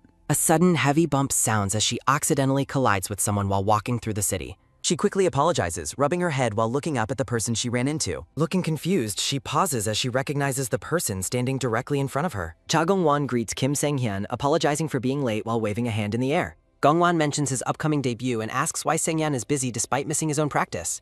Gongwon asks if he is still a trainee, and Sang-hyun confirms that he is still one. Looking amused, Gongwon stares at his friend with a soft, knowing smile on his face. Sang-hyun looks up with a sharp, focused gaze, reacting to his friend's casual and dismissive tone. Handing over the wallet, Gongwon explains he must leave and suggests that Sang-hyun look around. Sang-hyun wonders if Gongwon summoned him to the agency just to mock him with his success. Gongwon claims that despite everything else, he was definitely more desperate to succeed than Sang-hyun was. He notes that Sang-hyun now occupies the place he once desired most for his own career. Turning away, the boy identifies himself as Ka Gongwon while maintaining a serious and focused expression. Sang-hyun asks the departing rookie what he believes the real reason for his successful debut was. He questions if Gongwon actually improved his skills or simply discovered some other hidden natural talent. Gongwon admits his skills are lacking, but claims he endures constant insults during his daily training. He explains that his debut was decided regardless of skill, considering what his true talent is.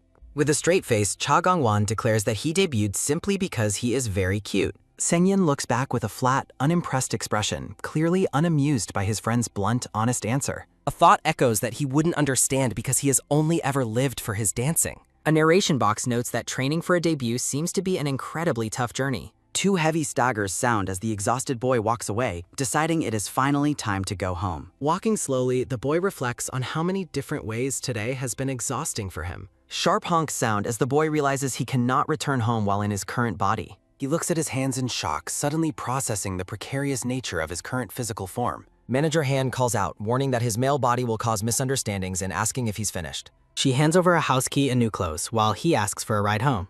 He insists on changing his body back, suggesting they go to her house together right away. The boy's fingers slip, and the house key falls through the air toward the ground below. A sharp clink sounds as the key hits the floor, prompting the manager's confused and surprised question. Looking flustered, the manager asks if his sudden request to go home is a bit much. They argue about boundaries, with him noting he identifies as a woman when he is out anyway. She reminds him he changed forms to meet a friend, while he questions her earlier actions. Laughing nervously, the manager wonders if she should find a tub, finding the whole situation ridiculous. The black-haired boy mutters about a basin while the manager promises she will find a way. He has a sudden epiphany and points toward the car while the manager waits inside it. A sudden, wet splash sounds as a girl with long dark hair gasps for breath. Sitting in a small tub, Yoil finds the cramped space uncomfortable and worries about her appearance. She notes that the transformation effect will dissipate once the bathwater is disposed of and diluted. Narration notes that Cha Gong-won previously realized he couldn't compete with others in singing or dancing. He poses with a V sign, leveraging his natural charm to project a successful male idol persona. Flashback reveals Sang-yeon failed a past audition despite being told he still had plenty of time. He silently reflected on his dancing talent, knowing his only option was to rely on hard skills. A heavy, liquid splosh sounds as the magical blue water is poured out onto the tiled floor. Sang-hyun realized that even an ordinary person can reach stardom after seeing a pink-haired idol perform. He pushed himself relentlessly through training, ignoring distractions to focus entirely on his technical dancing abilities.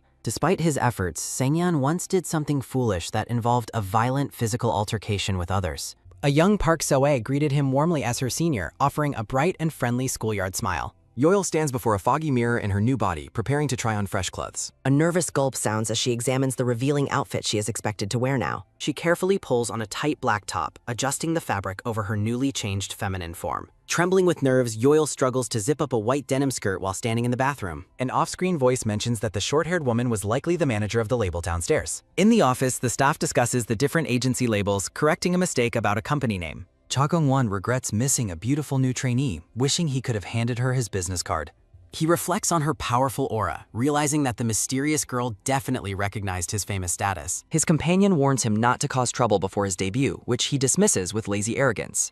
Gong-won argues that the girl made the first move, while the staff identifies him as a narcissist. Sitting arrogantly, Gong-won wonders where else he could find a woman who flirts so openly with him. A quick, crisp nom sounds as the girl with the brown ponytail bites into a large apple. Trainees gossip about a girl kicked out for fighting while the ponytailed-haired girl listens and eats. An argument breaks out over loud chewing, with the girl defending her right to eat her breakfast. The girl with the ponytail thinks bitterly about how Hyun Yuri constantly picks on her for everything. She feels her mood lift after witnessing the graceful and beautiful stretching of her fellow trainee, Yoil. Yoil focused on her training, her long black hair flowing as she performed deep and flexible stretches. A small rolling sound follows as the girl's apple slips from her hand and rolls across the floor. A sharp creak sounds as Park So-ae enters the room just as the other girl bends down. A sudden heavy thud sounds as the two girls collide, prompting a startled shriek from the trainee. Yoil's eyes widen in shock as she witnesses the clumsy accident from across the practice room floor. A quick, energetic swoosh sounds as Yoil moves with incredible speed toward the stumbling pair of girls. A solid thump sounds as Yoil catches the falling trainee in a firm and protective embrace. Park So-ae looks up in astonishment, recognizing the girl who just saved her from a painful fall. With a calm gaze, Yoil asks if she is all right, her expression showing genuine concern for her. So-ae thanks her rescuer while the girl with the ponytail watches with a look of pure amazement. The red-haired trainee excitedly praises Yoil's quick reflexes, calling her incredibly cool for her heroic action. Yoil reflects on her new agility, noting that her body feels much lighter than her original male form. She tests her mobility by jumping and spinning, enjoying the newfound lightness of her transformed physical state. Narration explains that men use upper body strength for momentum, showing Sung-han performing an athletic backflip maneuver. Conversely, women rely on flexibility and a lower center of gravity, as demonstrated during a stretching session. Yoel considers whether she can still perform a backflip now that her physical center of gravity has shifted. A sudden, sharp swoosh sounds as Yoil crouches low to the ground, preparing for an explosive movement. A powerful, soaring whoosh sounds as Yoil launches herself into the air, performing a high-altitude acrobatic flip. Park So-ae watches the impressive display of athleticism in stunned silence, completely captivated by Yoil's natural skill. A startled ack escapes as Yoil hangs inverted in midair, her long hair whipping around her body. A sudden, heavy thud sounds as Yoil collapses, her perfect landing ruined by a sharp stomach pain. A new group of trainees enters, and a black-haired girl asks if Yoil is practicing alone. Identified as henchmen, the girls mock Yoil for her constant and clumsy tripping throughout the day. Yoil's gaze sharpens as she stares intensely at the girl who just insulted her skills. Looking bored, Oh Minji asks Yoil for an honest opinion regarding the quality of her recent dancing. Yoil questions the inquiry while Minji mockingly compares her recent movements to a flailing newborn foal. Yoil confronts Minji about her secret observations, asking if there is something she truly wants to say. Minji dismisses her interest as mere amusement while Yoil remains silent, refusing to engage with the provocation. A brown-haired girl suggests that Yoil should instead seek guidance from their more experienced senior, Hyojang. They explain Hyojang's veteran status as a former idol, leaving Yoil and Soe to listen in silence. Internal thoughts reflect on the disrespectful nature of the younger trainees and the chaotic atmosphere of the day. Standing at the lockers, Yoil asks Soe if she managed to see the newly released training schedule. A calendar reveals the evaluation is in 2 weeks, which Yoil notes is a critical deadline. Narration explains evaluations involve high-ranking officials and determine if a trainee debuts or is immediately dismissed. The grueling process is described as a repetitive test of self-proof that one never truly gets used to. Staff members announce that the upcoming evaluation will consist of both solo and mandatory team performance stages. The blue-haired manager offers a playful wink and a wave as she leaves the practice floor. As the manager begins announcing the lineups, Yoel wonders if she was the one who decided them. Profiles for Hyojang, Courtney, and Minji appear, establishing the diverse ages of the newly formed team. Yoil is completely stunned to find herself and Park Soe assigned to the same evaluation team. A cheerful okay sounds as the trainees agree to coordinate their schedules through a new group chat. Soe invites her to the store, but Yoil declines, stating her intention to visit the rooftop. Park Soe watches her depart with a quiet look of concern, sensing Yoil's lingering physical discomfort. In the boys' lounge, Gongwan tells his peer he prefers to eat at the restaurateur. Walking through the hall, Gongwan wonders if he will encounter the mysterious girl during the break. He overhears a rumor about a beautiful trainee training alone on the rooftop and decides to check. Gongwan pauses in the hallway, his expression turning serious as he considers the potential of the encounter. 2 heavy thuds sound as Yoil staggers up the stairs, frustrated by her pain and restrictions. Thoughts of the significant evaluation weigh heavily on her, emphasizing the need for absolute focus and discipline. Yoil wonders why her stomach continues to ache, questioning if there is a deeper physical problem. A sharp sting sounds as Yoil gasps in pain, clutching her side while standing on the rooftop. A sudden swoosh sounds as Yoil looks over the railing, catching sight of someone on the stairs. A startled gasp sounds as Yoil realizes Cha Gongwan is standing right there, watching her intently. Yoil looks absolutely shocked to be confronted by the rookie idol in such a private rooftop setting. Gongwan smiles knowingly, confirming they are at the same agency and recognizing her from the cafe. Yoil mentions returning the wallet while Gongwan insists he already knows and notes how rare celebrities are. Gongwan continues his steady approach up the stairs, closing the distance between himself and the startled girl. A quick halt sounds as Yoil sharply warns him not to come any closer to her position. She mentions a rumor about fans with cameras in nearby buildings to discourage him from approaching her. Gongwan laughs loudly at her worry, pointing out that they are simply on the private company rooftop. He dismisses the old rumor but acknowledges the risk of misunderstanding, while Yoil tells him to leave. Gongwan stubbornly insists on his path, suggesting Yoil come down herself if she is feeling so anxious. Yoil stares at him with an unimpressed and weary expression, tired of his persistent and arrogant behavior. Back inside the locker room, Min-ji idly bites a toothpick while walking past the other trainees. Park Soe gives a brief and simple acknowledgement to a comment while preparing for the next session. Soe thinks about heading to the rooftop to look for Yoil and bring her some cold water. Bae Hyojang stands in the hallway, her profile noting she has reached 24 years of age. Narration notes that while Hyojang seems to lack presence initially, there is more to her than meets the eye.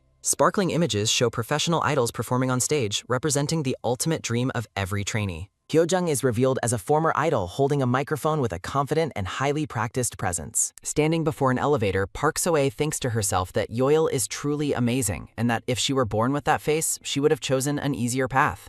On the rooftop, Yoil looks up at the cloudy sky and reflects on the fact that she has never considered her appearance before, but still wants to go her own way, while a voice below asks if she should come down if she is feeling anxious. A quick, light step sounds as a person wearing white sneakers descends a set of outdoor stairs. As Yoil walks down the stairs past Cha Gongwan, he asks if she is using the rooftop, to which she internally vows to never be with him even if she dies, while telling him she will step aside to avoid getting in his way. Gongwan stops and looks back with a confused expression, suddenly questioning if he just saw blood. He looks down and pulls at his dark shirt in realization, thinking that something is wrong. A voice from below notes that he is at least a bit considerate just as Soe arrives on the rooftop and excitedly calls out that she has finally found Yoil. Park Soe's eyes widen in complete shock as she takes in the scene unfolding on the rooftop. A sudden loud whoosh sounds as Soe rushes between them, shouting for an excuse while reminding everyone that it is strictly forbidden for trainees of opposite sexes to talk to each other. Gongwan smiles casually and informs her that he is not actually a trainee, prompting a surprised response from Soe. Soe stares at him in stunned silence, internally hoping that her sudden realization about his identity is wrong. A series of quick, apologetic swiftly sounds as Soe bows repeatedly, frantically apologizing for not recognizing him, while Gongwan laughs and says that such things happen. Gongwan looks at Yoil and notes that her name is unique, asking if it is her real name, while Yoil closes her eyes and lets out an annoyed groan. A sudden sharp grab sounds as Yoil takes hold of her friend's arm while Soe asks Gongwan if he needs something from her.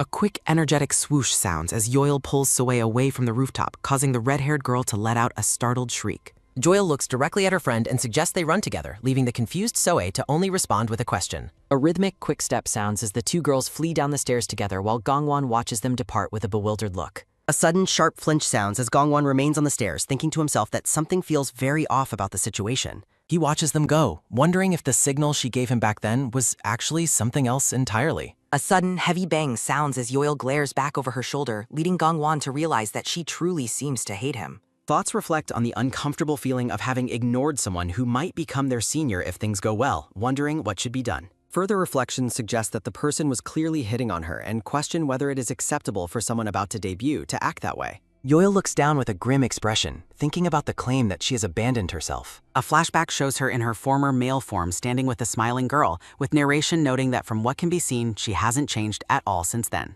Yoil reflects bitterly on her own foolishness for ever trying to learn anything from that man, even for a brief moment. A heavy, labored gasp sounds as Soe struggles to keep up, asking how much longer they are going to continue running. A sudden, sharp halt sounds as Yoil finally stops, still gripping Soe's hand tightly as they stand outside. The scene shifts to the side of a wall where a red female restroom sign is displayed. Inside the restroom, Soe stands near the stalls and asks Yoil if she by any chance has a certain problem. Soe asks if her period has started, and Yoil stares in wide-eyed shock as narration explains that on that day, Han Yoil, formerly Kim Sang-yeon, is feeling a new and unknown fear she has never experienced in her life. A memory shows the manager drinking coffee and warning that while it's unclear if it will happen, she should be prepared just in case. She advises Yoil to get a spare tampon from the office and look up how to use it online, noting that it will be tough since they move around so much. Back in the present, Soe looks toward the stalls with a concerned expression. A firm, tight squeeze sounds as Yoil's hands tie the sleeves of her gray jacket securely around her waist. Yoil asks how it looks, and Soe confirms that the mark is no longer visible now that she has covered it up. Yoil clenches her teeth and reflects on how terrible the situation makes her feel as she stands in the bathroom.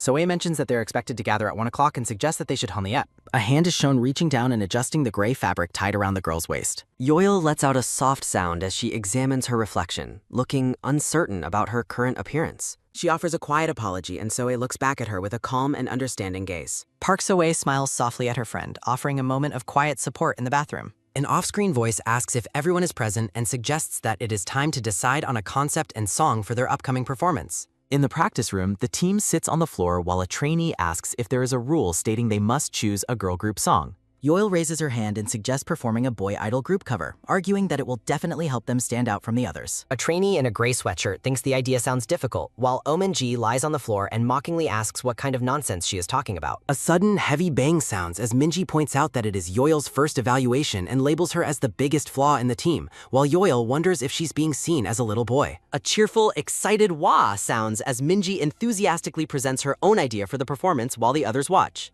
The team settles on Limu 99's debut song, described as a bubbly bubblegum pop track about heartbreak, leaving Yoil feeling absolutely miserable about the decision. Minji tells the blonde instructor that they have finished choosing their song, and he asks them to show him the key choreography once. The blonde instructor watches Yoil's movements with a thoughtful expression, noting that her dance line has become much smoother than before. Yoil executes a dance move while her inner thoughts suggest she feels captivated or perhaps lacking in energy. A heavy badam sounds as Minji collapses to the floor, prompting the instructor to order her back up. A soft shruff sounds as Yoil lifts her shirt to wipe sweat, leaving the red-haired Soe completely scandalized. Soe frantically pulls Yoil's shirt down while shouting a panic question about what her friend is doing. Soe whispers that the male instructor is present, while Yoil points out that many others are dressed similarly. Instructor Hojun approaches Yoyo, complimenting her on her seemingly excellent physical condition and energy levels for today. Yoil admits she feels unwell, though the instructor notes her dance lines have actually improved and fit better. Minji watches from the floor, observing that Yoil's usually sharp dance style now possesses much better strength control. Minji suddenly asks if Yoil primarily practiced male group dances, causing the girl to react with visible shock. Minji notes the lack of appeal in Yoil's previous hip-hop videos, leading Yoil to realize she is sharp. Lying upside down, Minji questions if Yoil finds acting cute embarrassing and prefers to only stick to cool concepts. The instructor finds the girls bickering unpleasant and prepares to intervene while Yoil looks on in silent thought. Hojun zips his jacket, challenging Yoil by asking if she would feel embarrassed seeing a truly skilled dancer. An energetic bang and tada sound as Hojun performs a series of flawless girl group poses for them. Hojun explains that mastering different styles is easy if one isn't embarrassed, urging them to lose their inhibitions. The instructor departs after calling the group exhausting, leaving Yoil to shout a protest after his retreating back. Yoil looks toward the instructor with a small smile, genuinely admitting that his performance was quite impressive. Hoojin lets out a bashful laugh and offers a quiet thanks while looking away with a slight blush. Narration confirms that a true expert never feels embarrassment because they can excel regardless of the performance genre. The scene shifts to an apartment building standing quietly under a vast and clear night sky full of stars. Yoil reflects on a past girl group performance, feeling that something was slightly missing from the overall execution. In her room, Yoil researches older idol groups on her laptop, recalling the instructor's advice about a relaxed vibe. Yoil rests her chin on her hand, deeply focused on the digital content as she ponders her next move. A rhythmic tap sounds as Yoil types a girl group's name into the search bar, anticipating a cute concept. She finds the specific group she was looking for, staying up late to study their choreography and stage presence. Memories of Soe's cheerful calls surface while Yoil continues to study, trying to integrate different styles into her mind. Feeling overwhelmed by her research, Yoil decides to stop for the night, her expression turning weary and slightly strained. Back at practice, a trainee named Moon Chang-ah looks over the team's assigned song lyrics with a thoughtful expression. Jong-ah asks for feedback, and Minji approves of the plan while assigning the final outro part to Soe. Minji checks for any complaints while Soe asks Yoil about her health, receiving a quiet assurance of being okay. Narration notes Yoil's bad mood after a morning of laundry, showing her washing her blankets in a sink. Minji bluntly tells Yoil she was the most difficult to place but should be grateful for her prominent part. Minji admits Yoil's looks make her impossible to hide, while Yoil simply accepts the compliment with a dry thanks. Minji warns Yoil not to mess up her spotlight, while Soe watches them, thinking the two are getting along. Yoil looks back at the other trainees, mentioning a rumor about another team member swearing in the dormitory. Hyun Yuri aggressively claims a verse for herself, asking the rest of her team if anyone dares to complain. Moon Chang-ah nervously tries to mediate, reminding Yuri that they specifically chose the song to accommodate two rappers. Olivia calls out Yuri for being selfish and lacking a conscience, while Song Dabi watches the confrontation nervously. Yuri dismisses the complaints, arguing their styles are too different and ordering Dabi to take a different section. Olivia mocks Yuri's small concessions, asking if she expects gratitude for scraps while wearing a brain-off shirt. Yuri explodes at Olivia for interrupting, while the foreign trainee retorts that Yuri is the one constantly nagging everyone. Jong-ah claps her hands to stop the fight, desperately trying to split the parts evenly despite the mounting tension. Jung Soo-yeon suggests they decide quickly and stop wasting time as they have little time left for solo practice. Lee Won-jin asks her team if they are satisfied with the concept she just proposed for their group performance. The 15-year-old Lee Moo-young agrees that she likes the hip-hop direction, though she seems to have some reservations. Young Kim Hyeon cheerfully announces that she is happy to perform any genre as long as they work together. Wonjin worries that the girl crush concept might be disadvantageous for Hyeon's cute image, but Hyeon insists she is okay. A sudden bam sounds as Hyeon strikes a fierce pose, proving she can pull off a powerful concept easily. Wonjin hugs Hyeon, gushing over how cute she is, while Yoil and Minji watch the other team's interactions. Soe calls out to Yoil to join the group for a review, while Yoil remains lost in her thoughts. Shortly after finishing the choreography, a loud woo-wah sounds as Yoil faces an unexpected personal crisis. Minji points out that overall something is lacking in cuteness, which is essential for their performance. Hyojong suggests they try to perform more excessively, and Yoil mentions she has a good idea. Showing her tablet, Yoil suggests having everyone perform different poses during the repeating parts of the choreography. Hyojong thinks it is a good appeal and decides that they will create their own signature poses. The red-haired girl turns back toward Yoil to ensure that her friend heard the new plan. Hyojung admits Yoil's dance was better than expected but wants her to add charm to her expression. Hyojung explains that smiling isn't just mouth movement and asks if Yoil is perhaps feeling embarrassed. A soft flinch sounds as Yoil reacts to the question, her body tensing as she looks away. A sudden, sharp swoosh sounds as Yoil whips her hat around to face her friend's inquisitive gaze. Yoil panics and denies the accusation of embarrassment, claiming the situation isn't really like that at all. Hyojung notes how awkward it is to do new things, while Soe recalls Yoil rarely smiling. Yoil wonders if being embarrassed makes sense, while the short-haired Soe agrees with her honest sentiment. Looking down with a dejected expression, Yoil admits that smiling really does not seem to suit her. Yoil explains she heard she shouldn't smile because it looks annoying, leaving her team completely confused. Yoil realizes she unconsciously mentioned her male days, while Soe wonders if the critic had bad eyesight. Minji demonstrates cute poses, asking if Yoil knows the difference between an amateur and a true professional. Yoil looks incredibly stressed and breaks out in a sweat as she struggles with the cute concept. Minji strikes a pose and insists that the style suits her because she is just naturally cute. A soft hee-hee sounds as Minji laughs while Hyojung wonders if their friend actually likes the training. Yoil reflects that she is failing the basics of being an idol, regardless of her actual skills. Yoil recalls Hyojung's performance, questioning if it was truly a concept her friend wanted to perform. Noting the successful examples around her, Yoil decides to disregard her feelings and simply go for it. An energetic ta-da sounds as Yoil strikes a cute pose while blushing and sweating from the effort. The man in the navy sweater stands frozen in shock after witnessing Yoil's sudden and awkward performance. In a blur of motion, Yoil sprints down the hallway to escape the man's surprised and confused gaze. An off-screen voice asks where she is going, and Yoil begs them not to mind her. The man considers that Yoil is practicing her expressions, seemingly intrigued by her unexpected and sudden commitment. Inside the office, the man asks what Yoil is seeking and suggests she needs a reference point. Holding up a small card, the man asks if he can recommend a specific person to her. A photo card features a beautiful girl with long silver hair and distinctive red markings under her eyes. The screen presents 9 girls described as the group who will lead the next generation of idols. Under bright stage lights, the final member of the group is about to be revealed to everyone. Yoil identifies the person on the photo card as the famous and influential idol named Lee Ruha. Hyojung asks about the sudden appearance of the photo card and who her friend received it from. A quick swoosh sounds as the man tosses merchandise to Yoil, who thinks he is discarding it. Yoil asks why this person was chosen, and the man suggests she investigate the idol for herself. The man claims the idol is similar to Yoil, who asks if the girl was also male. Yoil reflects on how familiar the girl's name and face feel as she walks down the holler. Hyojung notes that the poster of the idol has been displayed on the wall for a long time. Narration explains that Lee Ruha was a trainee who debuted with her group after a popular show. Hyojung asks if Yoil is uninterested in girl groups, noting their current song is Ruha's debut track. Yoil admits she knows the group but is unfamiliar with the members or their history. Hyojung explains that Ruha had the greatest impact on the show despite her final ranking of 3rd. Ruha is seen holding blueberries while Hyojung discusses the idol's popularity and her challenging public image. The scene shifts to the quiet rooftop area of the building under a clear and sunny sky. A video shows a trainee criticizing her teammate for her lack of connection and independent work style. Lee Ruha bluntly states that the lack of teamwork is a problem for those who cannot keep up. Ruha reflects on whether adjusting her own skills for balance truly aligns with the purpose of the program. The video's comment section is filled with insults, calling the idol two-faced for her intense competitive nature. Yoil notes Ruha's cold demeanor and her inability to get along with fellow contestants. Yoil wonders if Ruha maintains her blank and stiff expression even while performing on stage. Ruha performs a charming pose on stage with a finger held to her lips.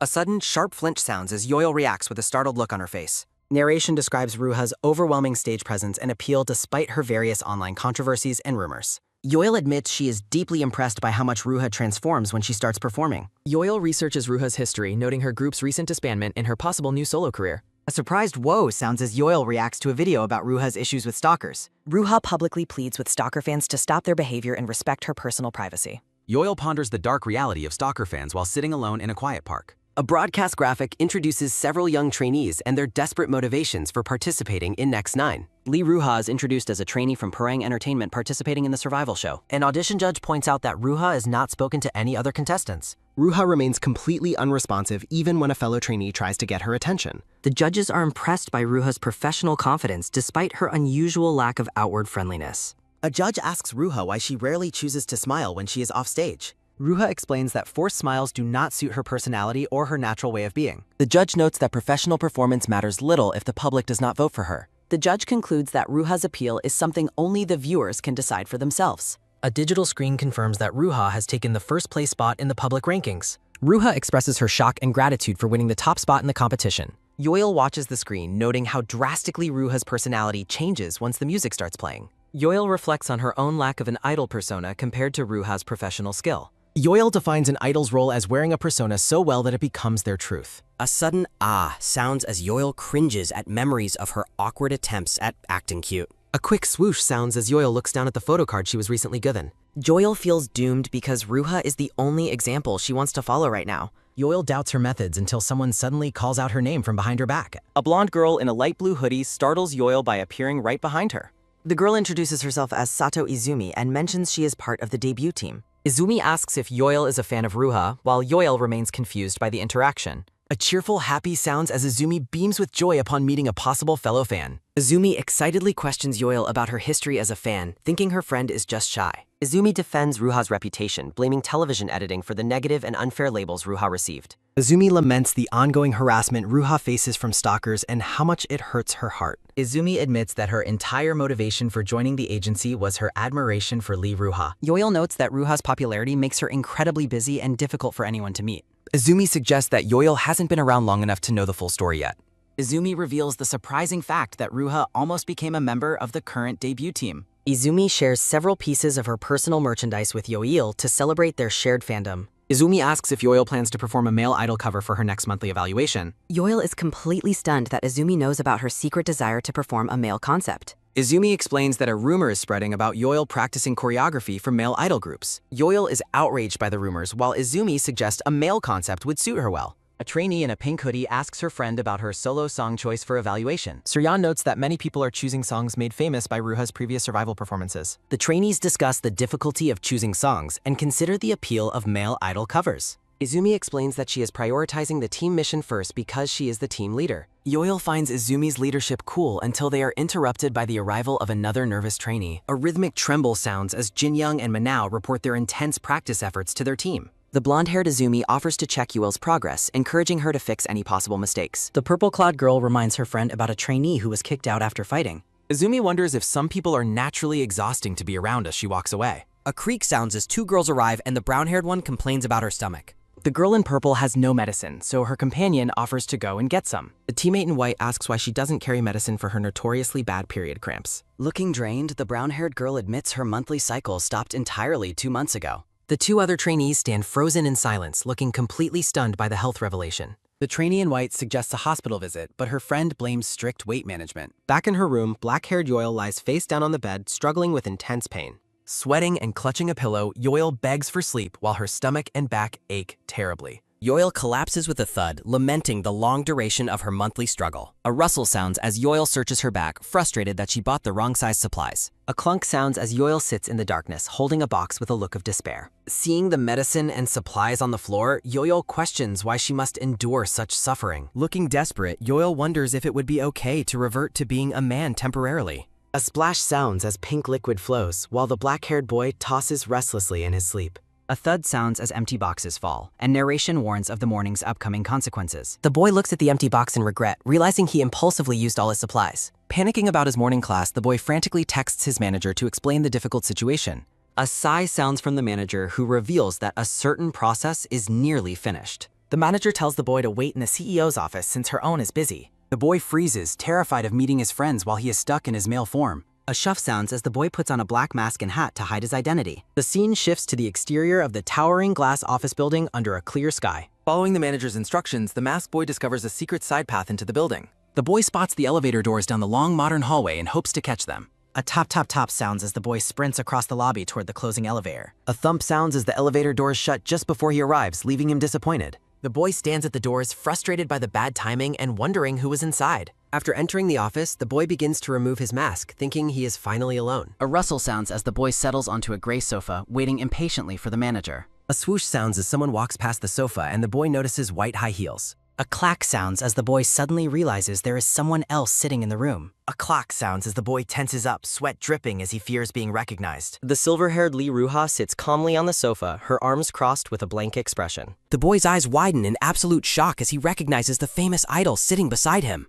Ruha remains silent and still, maintaining her signature cold and professional demeanor while looking away. A close look at the boy's terrified eye highlights the intensity of his sudden panic. The boy sits perfectly still, clenching his fists as he wonders what the idol is doing here. The boy panics, questioning why the idol chose to sit right next to him in the office. A rustle sounds as photo cards of Ruha fall from his bag, causing his heart to stop. Staring at the fallen merchandise, the boy breaks out in a cold sweat, fearing the worst. Narration recalls the stalker rumors as the boy realizes how suspicious his collection of merchandise looks. The boy looks down at the scattered cards, certain that anyone seeing this will think he's a stalker. Ruha looks down at him with a dark, terrifying aura, her shadow looming over his face. A text-heavy page provides details about character names and translation choices alongside a shocked illustration. A bold message on a starburst background declares this moment the second biggest crisis of his life. Ruha rummages through the boy's bag while he stands with his hands raised in a submissive pose. Ruha notes their shared age after checking his ID, while the boy desperately claims their meeting is a coincidence. The silver-haired Lee Ruha scrutinizes the boy, doubting his status as an idol trainee or agency employee.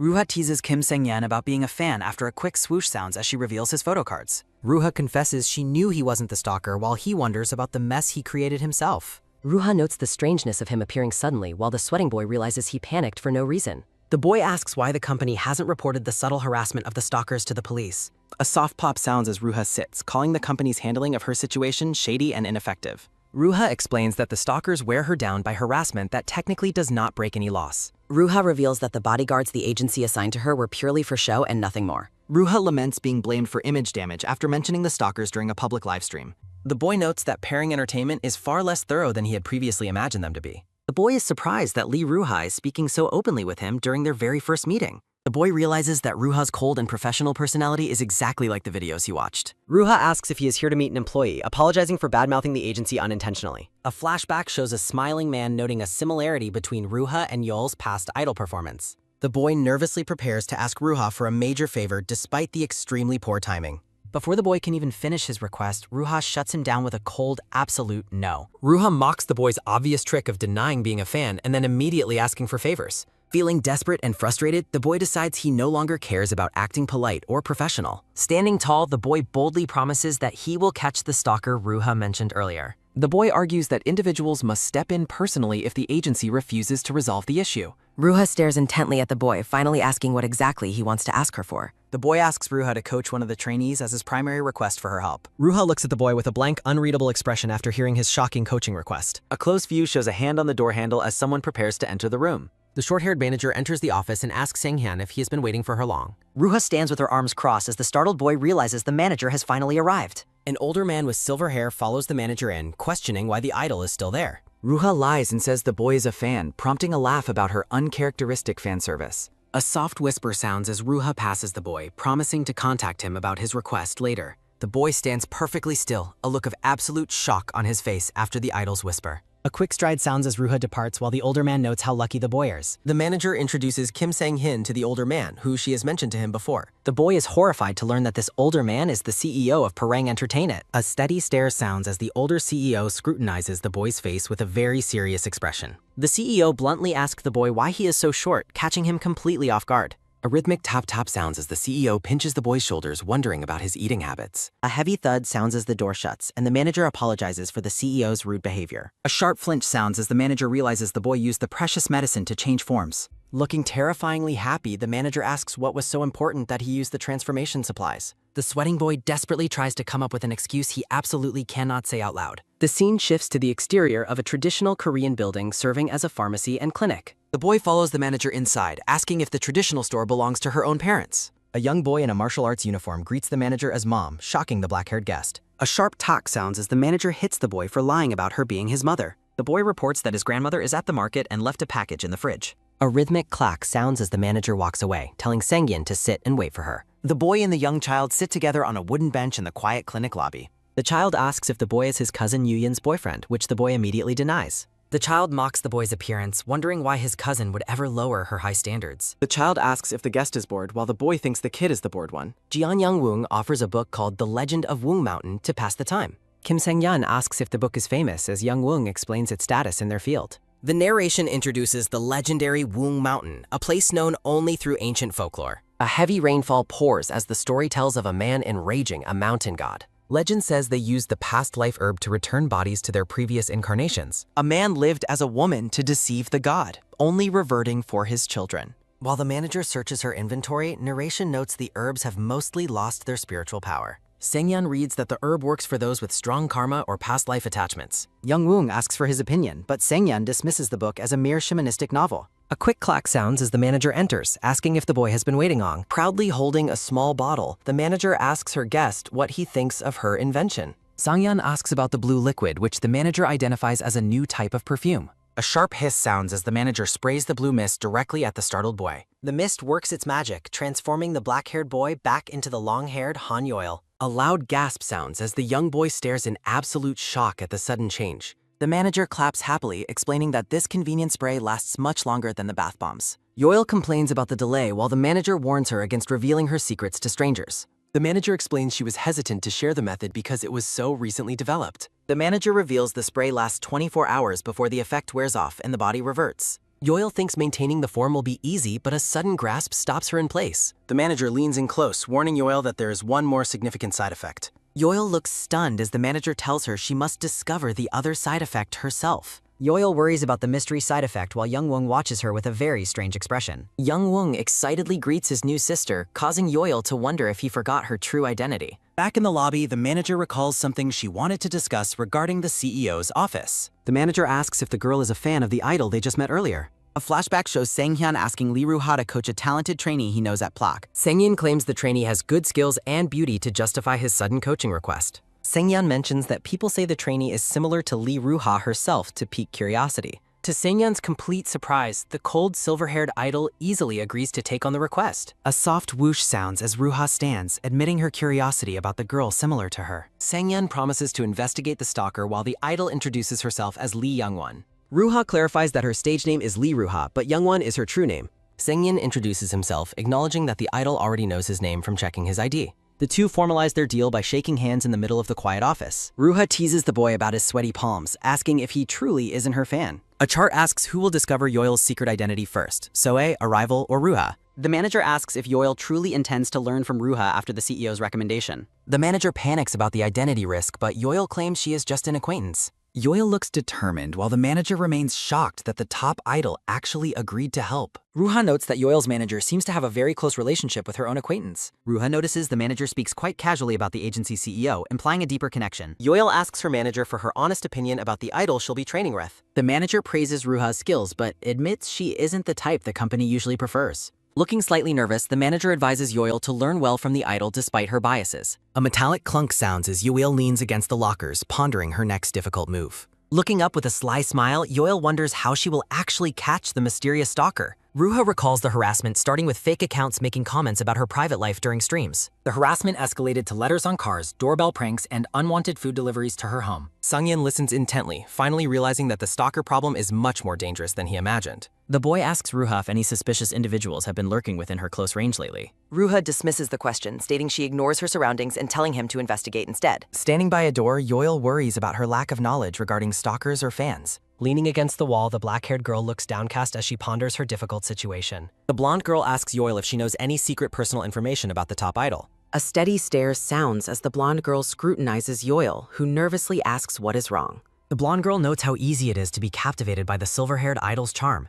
A sharp jolt sounds as the blonde girl claims Yoil's actions lack any genuine idol affection. The manager explains that Yoil has been watching old audition videos with intense, obligation-like focus lately. The blonde girl explains she only asked about their relationship in case similar incidents occur again. Looking suspicious, the blonde girl mentions that the manager might know something about Jang Soo-yeon. Yoil wonders why the name Sirion was mentioned while the manager asks for further clarification. The blonde girl asks if the two trainees were actually close with each other before. The manager denies being close, though she admits to helping Sirion when she first arrived. The blonde girl claims Sirion's personality, tone, and gestures have changed since the last evaluation. She suspects Sirion is intentionally imitating Ruha because of the rumors about joining the debut team. Yoil looks away with a troubled expression as the others discuss her recent suspicious behavioral changes. The manager suggests that the trainee might simply be using the top idol as a reference. The blonde girl huffs, deciding to give Yoil a simple test to discover the hidden truth. Sparkles surround the blonde girl as she asks Yoil to demonstrate the idol's captivating charm. Yoil realizes she must answer confidently to avoid being caught in her own elaborate facade. A caption notes her brain power is fully activated as Yoil stares ahead with a serious expression. Yoil notes it is rare to see the idol's smiling face off stage, making her nervous. Her attention is taken by a sudden, quick blink sounding as the blonde girl closes her eyes. The young girl in the pink hoodie declares a fail with a blunt and bored expression. Pointing to her cheek, Yoil nervously asks if her attempt at being cute was not good. The pink-hooded girl asks why she is only poking her cheek instead of showing real charm. Blushing, Yoil realizes her signature pose is actually not that much different from her own. The manager asks if the girl thinks the pose is cute while Yoil looks away awkwardly. A sign explains that the practice room stays open late during the monthly evaluation preparation period. A rhythmic tap sounds as Yoil notes that her physical condition is finally perfect for focusing. A soft whoosh sounds as Yoil watches another trainee practicing her routine in the dance studio. The trainee asks if Yoil is uncomfortable and offers to leave the room from her. Yoil tells her to never mind, as long as she isn't bothered like the first day. Yoil reflects on her past struggles and how she often felt unprepared during her training sessions. A flashback shows a girl cruelly stating that the trainee has nothing but a handsome face. Yoil realizes her current motivations are exactly the same as the feelings she had back then. Yoil watches the other trainee, noting that they are both hard workers who practice until dawn. Yoil suddenly stops as her attention is captured by the familiar song currently playing in the studio. A screen shows Ruha performing her famous first audition song from the popular idol competition show. Yoil realizes the other trainee is trying to imitate Ruha's performance for her solo monthly evaluation. A swoosh and tick sound as the other girl performs a sharp and precise dance move. Deciding to focus, Yoil thinks it is time to start practicing her own part of the routine. A rhythmic tap-tap sounds as Yoil begins to move her feet, preparing to start training. A quick twirl sounds as Yoil dances, while the other trainee watches her from the background. Yoil reaches out with a determined gaze, focusing entirely on the precision of her own movements. A swoosh sounds as Yoil executes a powerful move, leaving the other trainee looking absolutely shocked. A sharp pose sounds as Yoil finishes her move, looking slightly out of breath but successful. Yoil thinks to herself that her movements felt a bit different than they usually do. A hazy memory shows Yoil being held, causing her to wonder if she has felt this before. Mid-dance, Yoil suddenly freezes as a strange realization begins to dawn on her. Staring intensely at her hand, the black-haired girl wonders if her former strength is returning. Yoil stands silently in the studio until a brunette trainee interrupts her thoughts with a question. Looking over her shoulder, Yoil listens as the brunette trainee asks about her arrival with the manager. The brunette trainee claims there is no reason for a trainee to be that close to a manager. Yoil asks if she is implying a scandal, prompting the brunette to offer a sarcastic apology. Giggling, the brunette trainee speculates there must be a secret reason Yoil is close to Bae Hyojan. The brunette mocks the manager's age and connections until Yoil sharply tells her to watch her mouth. Yoil demands the trainee show respect to her elders instead of harboring such a disrespectful habit. A rhythmic clack-clack sounds as someone approaches the studio door from the hallway. The brunette trainee bursts into a mocking laugh while Yoil watches her with a bewildered expression. Mockingly, the trainee tells Yoil to repeat her respect speech to the manager herself later. A loud bam sounds as Lee Ruha kicks the door open, her expression icy and detached. Still wearing a smug grin, the brunette trainee remains unaware of who just entered the room. The brunette trainee's face instantly pales as she realizes the top idol is standing right there. Ruha stares back with a bored, sharp gaze that makes the atmosphere in the room drop. Stuttering in shock, the brunette trainee greets the idol while Ruha gives a brief, dry response. Confusion fills the room as the trainee wonders why a top idol has suddenly appeared there. Ruha remains silent for a moment, casually adjusting her earring while ignoring the trainee's presence. A chart compares various characters to animals, ending with a joke about the rude brunette trainee. Turning to Yoil, Ruha declares she is here to keep her promise and commands her to follow. The brunette trainee watches them leave, left utterly speechless and confused by the sudden turn of events. Yoil follows Ruha through the quiet hallway, feeling the weight of the idol's intense presence. Ruha notes that the other trainee looked murderous while Yoil asks if Sungyeon contacted her. Ruha tells Yoil to speak casually, explaining she can only visit when it is not bothersome. Entering a new studio, Ruha offers early morning sessions while Yoil expresses her sincere gratitude. Yoil asks about the exclusive idol facility, which Ruha reveals she has specially borrowed for them. Standing with her arms crossed, Ruha bluntly asks Yoil what she actually wants to learn.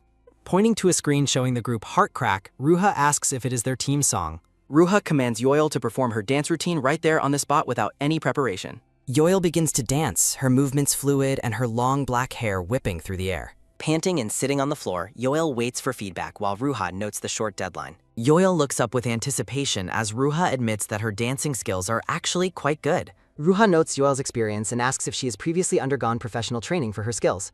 Yoil gives a nervous, small grin while admitting that her current skill level has reached its limit. Ruha critiques the performance, stating that while Yoil is pretty and skilled, her vibe was off. Ruha explains that Yoil's moves feel too calculated and lack the natural flow needed for the stage. Yoil scratches her head, admitting that acting cute or flirty simply does not suit her personality. Ruha points out that her own stage persona is vastly different from her usual cold personality too. Stunned by the comparison, Yoil asks if Ruha is truly acting differently from her real self. A steady clack-clack sounds as Ruha walks closer, claiming both Yoil and Sang-hyun are mistaken. A sudden thump sounds as Ruha pins Yoil against the floor, looming over her with intensity. Ruha declares she is always sincere on stage and never forces herself into roles that don't fit. Looming over her, Ruha asks why Yoil is unable to bridge the gap between skill and sincerity. Leaning in close, Ruha claims that Yoil's current struggle is the limit of her own sincerity. Ruha tells her that enduring a persona just to become an idol is a start for training. Ruha asks if she is satisfied with that, while Yoil feels like she's being mentally tested. Kneeling on the floor, a desperate Yoil insists she is sincere and truly wants to debut. Yoil thinks about her gender transformation, while Ruha finds the whole situation to be quite annoying. Ruha admits she came because of their similarities, but finds Yoil's excuses about her face ridiculous. Ruha looks down with a serious expression as she continues to observe the trainee.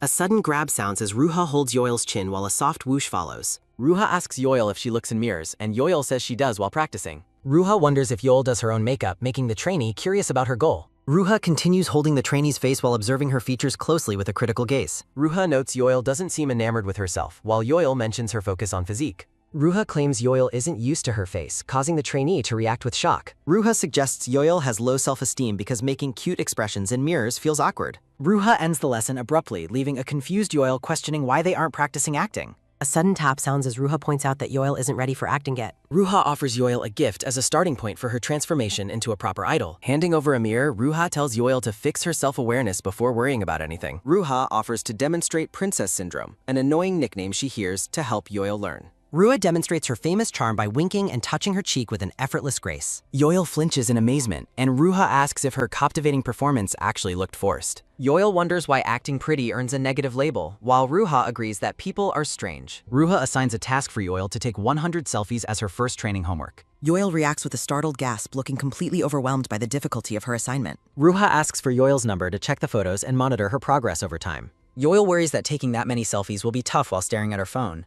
Ruha pressures Yoil to hurry up and exchange numbers, noting they should have done it rare. Yoil hesitates and suggests sending photos through Kim Sang-hyun instead of sharing her private number. Ruha stares back with a suspicious and confused expression after her request is suddenly refused. Ruha questions if Yoil and Sang-hyun are related, and a panicked Yoil denies any connection. A quick swish sounds as Yoil asks if her relationship with him really matters now.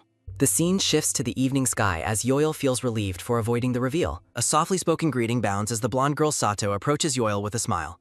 A soft giggle sounds as Yoil looks at her phone while thinking about Ruha's training. Sato asks if Yoil followed her instructions while the trainee tries to hide her exhaustion. Yoil explains she joined the fan club and watched fan cams to study the top idol. Sato feels touched by Yoil's sincerity, though Yoil worries there might be even more tasks. Sato suggests Yoil check social media accounts for Lee Ruha, often appears to learn more. Yoil looks at an official post about a birthday party, noticing fans' varied and strange comments. Sato warns Yoil against unofficial accounts due to hurtful rumors about the disbanded idol group.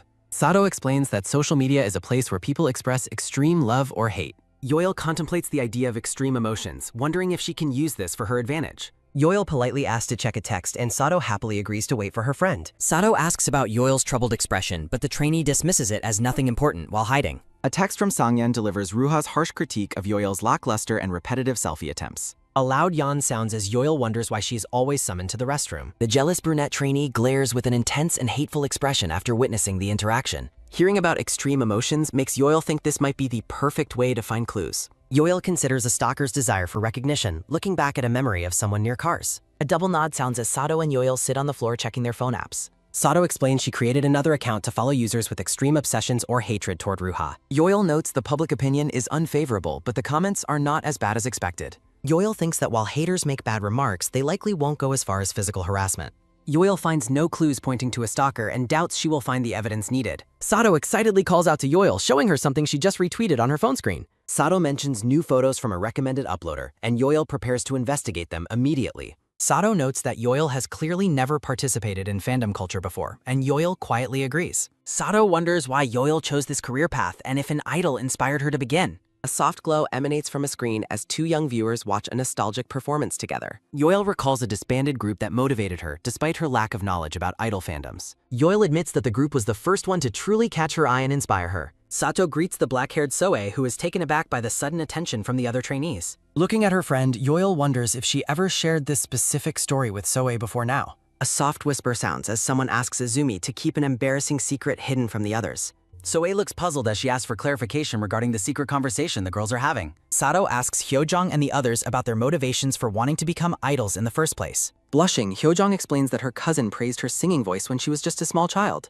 One girl remembers a classic group while another admits she simply enjoys being the center of attention. A soft giggle sounds as Sato admits the conversation is cringy but expected before their upcoming evaluations. A trainee asks Soe why she remains so private about her own reasons for pursuing an idol career. Yoil and Soe share a lingering look as Soe begins to offer a response to the curious groups. Soe keeps her secret with a smile, leaving the other girls playful and frustrated by her silence. A rhythmic creak sounds as the studio door swings open, signaling a shift in their morning meeting. Minji interrupts the group to announce that Team C must begin their scheduled practice session immediately. Sato promises to geek out with Yoil later before heading off to join the other practicing trainees. Yoil watches the quiet Jung Suryeon, wondering if her rival's unusual silence is a cause for concern. A parting instruction to pay attention and meet tomorrow marks the total end of the trainees' gathering.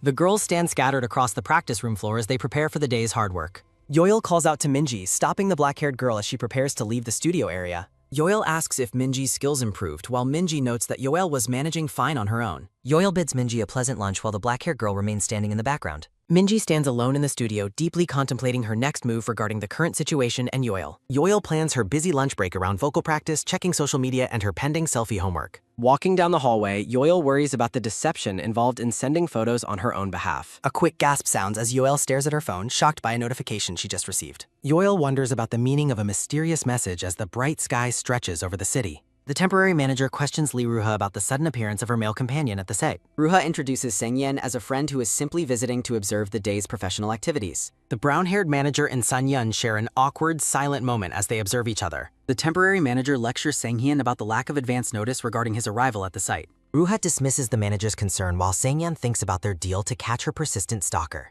Inside the car, Seng-yeon worries about fitting in his training after finishing his current task for Ruha. The manager tells Seng-hin to relax, noting it is her first time seeing Ruha call someone a friend. Ruha claims her presence is so captivating that most people would never even notice anything in the background. Ruha reflects on the boldness of bringing an unknown man into her professional schedule for the day. A new building stands tall as the scene shifts to the location of Ruha's magazine photoshoot. Ruha explains that her new approach is a bait designed to provoke a reaction from her stalker. Seng-yeon questions the risky and unusual method Ruha is using to find the person harassing her. A low murmur sounds as the professional crew begins adjusting the lighting for the high fashion shoot. Seng-yeon watches from the sidelines as the crew coordinates the final touches for the top idol's appearance. Poised and calm, Ruha gets her makeup done while Seng-yeon observes the intensity of her professional life. A photographer instructs Ruha to move quickly through 3 poses to stay within their tight schedule. Ruha strikes a professional pose on the floor, her expression radiating an effortless and captivating idol charm. Seng-yeon is amazed by her expression while the staff speculate about his role as Ruha's new manager. Seng-yeon recalls Ruha's instruction to search for suspicious people while she carries out her professional work. Walking through a secure hallway, Sang-hyun doubts he will find an intruder in such a protected environment.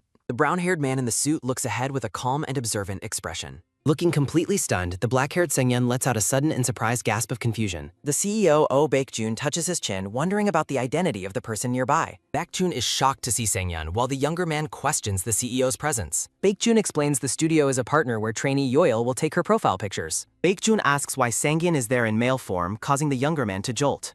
Panicking, Seng-yeon runs down the hallway while promising to explain the situation to the CEO later. Ruha sips her drink, asking if Seng-yeon is also acquainted with the CEO of Ploud. Seng-yeon reminds Ruha about keeping the stalker hunt secret, but she notes rumors cause complications. Ruha trusts CEO Oh Baek-jun to keep secrets and tells Seng-yeon he must explain himself. The manager announces the shoot finished early and suggests scheduling tomorrow's recording for later today. Walking outside, Ruha asks if anyone was met today, but Sung-hin only saw the staff. Sung-hin looks back with a serious expression, warning that they must be cautious while outdoors. Ruha stares forward with a flat expression as a sarcastic comment about her disbelief appears. A sudden movement occurs as Seng-yeon lunges forward to push Ruha out of harm's way. Seng-yeon grits his teeth in exertion while shielding the idol from an unexpected falling object. Ruha looks down with a wide-eyed and shocked expression after being suddenly shoved aside. A large water bottle inside a black plastic bag lies discarded on the paved ground. Sung-yeon points upward, explaining the bottle fell from the terrace and was likely dropped by someone. Seng-yeon orders Ruha into the car while he quickly runs off to investigate the terrace area. Standing alone, Ruha watches Sang-hyun while a narrator notes that a second target is locked. A phone screen displays Yoil's awkward selfie attempt as part of her idol training homework. The scene focuses on someone's feet as they move rapidly up a set of stairs. Bursting through the entrance, a loud BAM sounds as Sang-hyun arrives at the rooftop cast. Sang-yeon finds himself on a sunny terrace filled with staff members and various filming equipment. Feeling perplexed, Sang-yeon looks around the crowded terrace while trying to find a suspicious person. A staff member asks what happened, and Sang-yeon asks if he is the person in charge. Sang-yeon shows the bottle that fell, while the man apologizes and identifies their team's brand. Sang-yeon asks if someone was near the railing, and the man asks about his celebrity. With a firm and serious tone, Sang-hyun identifies himself as being with the idol Lee Ruha. The man with glasses blinks in surprise, letting out a short and quiet sound of realization. The man explains that the filming is busy and it is not easy to notice things. He suggests the wind drop the bottle and notes the area is restricted to authorized staff. The manager expresses relief that Ruha is unharmed after the incident occurred while she was away. Sang-hyun suggests requesting CCTV footage, but a tired Ruha looks away with a troubled expression. The manager sighs, noting she isn't Ruha's usual manager and finds the formal procedures very difficult. The manager suggests canceling the recording so Ruha can rest, and the idol decides to go. Pushing Ruha toward the car, the manager asks Sang-hyun if he needs a ride back. Sang-hyun declines the offer, stating he will find his own way back to the company building. Standing by the side of the road, Sang-hyun wonders if there is a bus available nearby. A sudden voice calls out Sang-hyun's name, catching the young man completely off guard as he turns. A low vroom sounds as a sleek black car pulls up alongside Sang-hyun on the street. Baek-jun offers a ride, noting Sang-hyun's hard work, while the younger man asks for a secret. Baek-jun warns Sang-hyun to be careful because Ruha previously had a heated argument with manager Han. Sang-hyun asks the CEO how the company generally perceives Ruha's professional attitude and current reputation. Baek-jun admits he doesn't know the full atmosphere at the subsidiary since everyone is very busy. Baek-jun asks if he is exhausted, while Yoil recalls her difficult training sessions with the idol. Baek-jun calls manager Han reckless and suggests establishing a new way to contact the idol directly. Baekjun suggests making an excuse to get Ruha's number and worries about explaining his bod. Baekjun suggests the excuse that Sanghyun is training for the industry, helping him look less suspicious. A black sedan speeds down the city road as Baekjun finds the current situation becoming increasingly interesting. Driving with a smile, Baekjun laughs while noting how one person acts in front while the other moves like a shadow. Baekjun advises the black-haired man that juggling two personas for one person requires a perfect memory of each performance. Looking out the car window, Sanghyun listens as the CEO explains the importance of remembering one's feelings toward the target. Sanghyun notes that the CEO is very knowledgeable about deception, while Baekjun asks if such things aren't simply common sense. A heavy silence fills the car as the two men exchange a look during their drive through the city. Baekjun asks Sanghyun if he was wondering if anyone else uses past life medicine, while the younger man laughs awkwardly. Sanghyun admits he has wondered about other users, but claims he is satisfied with his current body and won't change. Sanghyun suggests the CEO might be using the medicine now, prompting a laugh as a narrator notes something feels off. Sweating and looking visibly annoyed, the black-haired Sanghyun lets out a short and sharp sound of frustration. Joel prepares to walk the rest of the way, noting the CEO's perfume as he offers to drop her off nearby. Walking down the sidewalk, Yoel worries that being seen in the CEO's car would only fuel more strange rumors. Yoel checks her arm, noting that while there is no visible bruise, the body still feels a bit sore and painful. Staring at her phone, Yoel notices that Lee Ruha still hasn't replied to her message asking if she is okay. Remembering Sanghyun shielding Ruha, Yoel wonders if the bottle incident was a genuine accident or a calculated move by the idol. Looking at a tall glass building, Yoel concludes that an incident in a restricted area points to a specific type of culprit. Yoel reflects that the staff at Ruha's own entertainment agency would likely have more information about the idol's situation. A rhythmic creak sounds as Yoel enters a room, only to be met by a sudden and loud "Kiaya" of excitement. Two trainees watch a pre-debut video, excited by the quality and wondering if they will run into the idols in the building. Yoel watches a video of the idol Cha Gongwan while someone asks who dared to watch male idols in the practice room.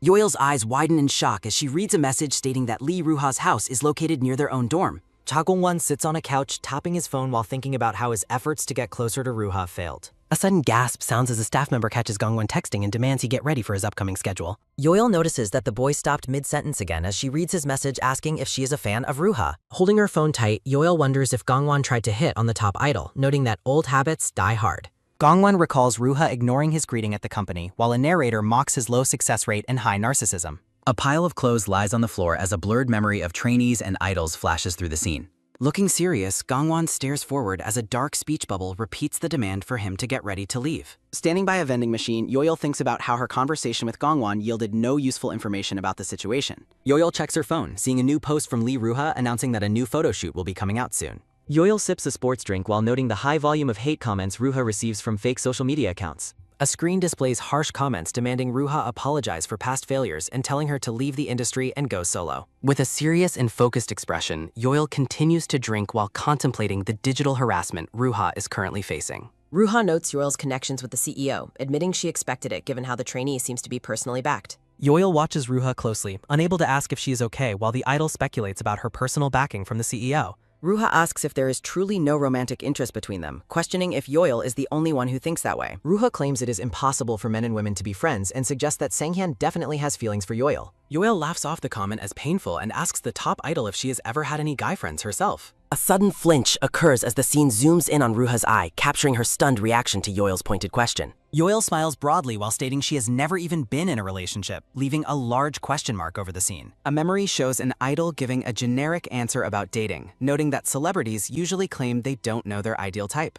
Yoel tells Ruha she doesn't need to maintain a fake idol persona here since very few people believe those scripted answers. Ruha tells Yoel to shut up so they can begin the actual lesson for the day, ending their personal conversation. Yoel stands in a short white skirt looking uncomfortable as Ruha notes the style is clearly not her usual choice. Ruha points at Yoel, explaining that she must understand how she appears to others during her frequent selfie attempts. Ruha emphasizes the need to check how one is perceived and bring out charm, while Yoel lets out a tired, ugh. Ruha explains that she restricted Yoel's clothing to control her dance lines, adding that her usual gray tracksuit is simply ugly. A narration notes that despite their deal, Ruha is sincerely helping Yoel prepare for the upcoming monthly evaluation session. Hate comments on social media continue to attack Ruha's public image, calling her cute act fake and telling her to go away. A blurry image of Ruha appears as a final note confirms that despite her terrible public image, she remains a superstar. A narrator ponders the staff's treatment of Lee Ruha and whether it stems from her personality. Messages reveal Ruha's secret planning and indecision regarding the suspicious water bottle incident and potential culprits. Despite the tension, Ruha calmly resumes coaching Yoel in the quiet, brightly lit practice room. Yoel observes Ruha's secretive behavior, suspecting that the top idol is still hiding something from her. Yoel recalls watching Ruha's survival show during her free time as a phone displays the broadcast.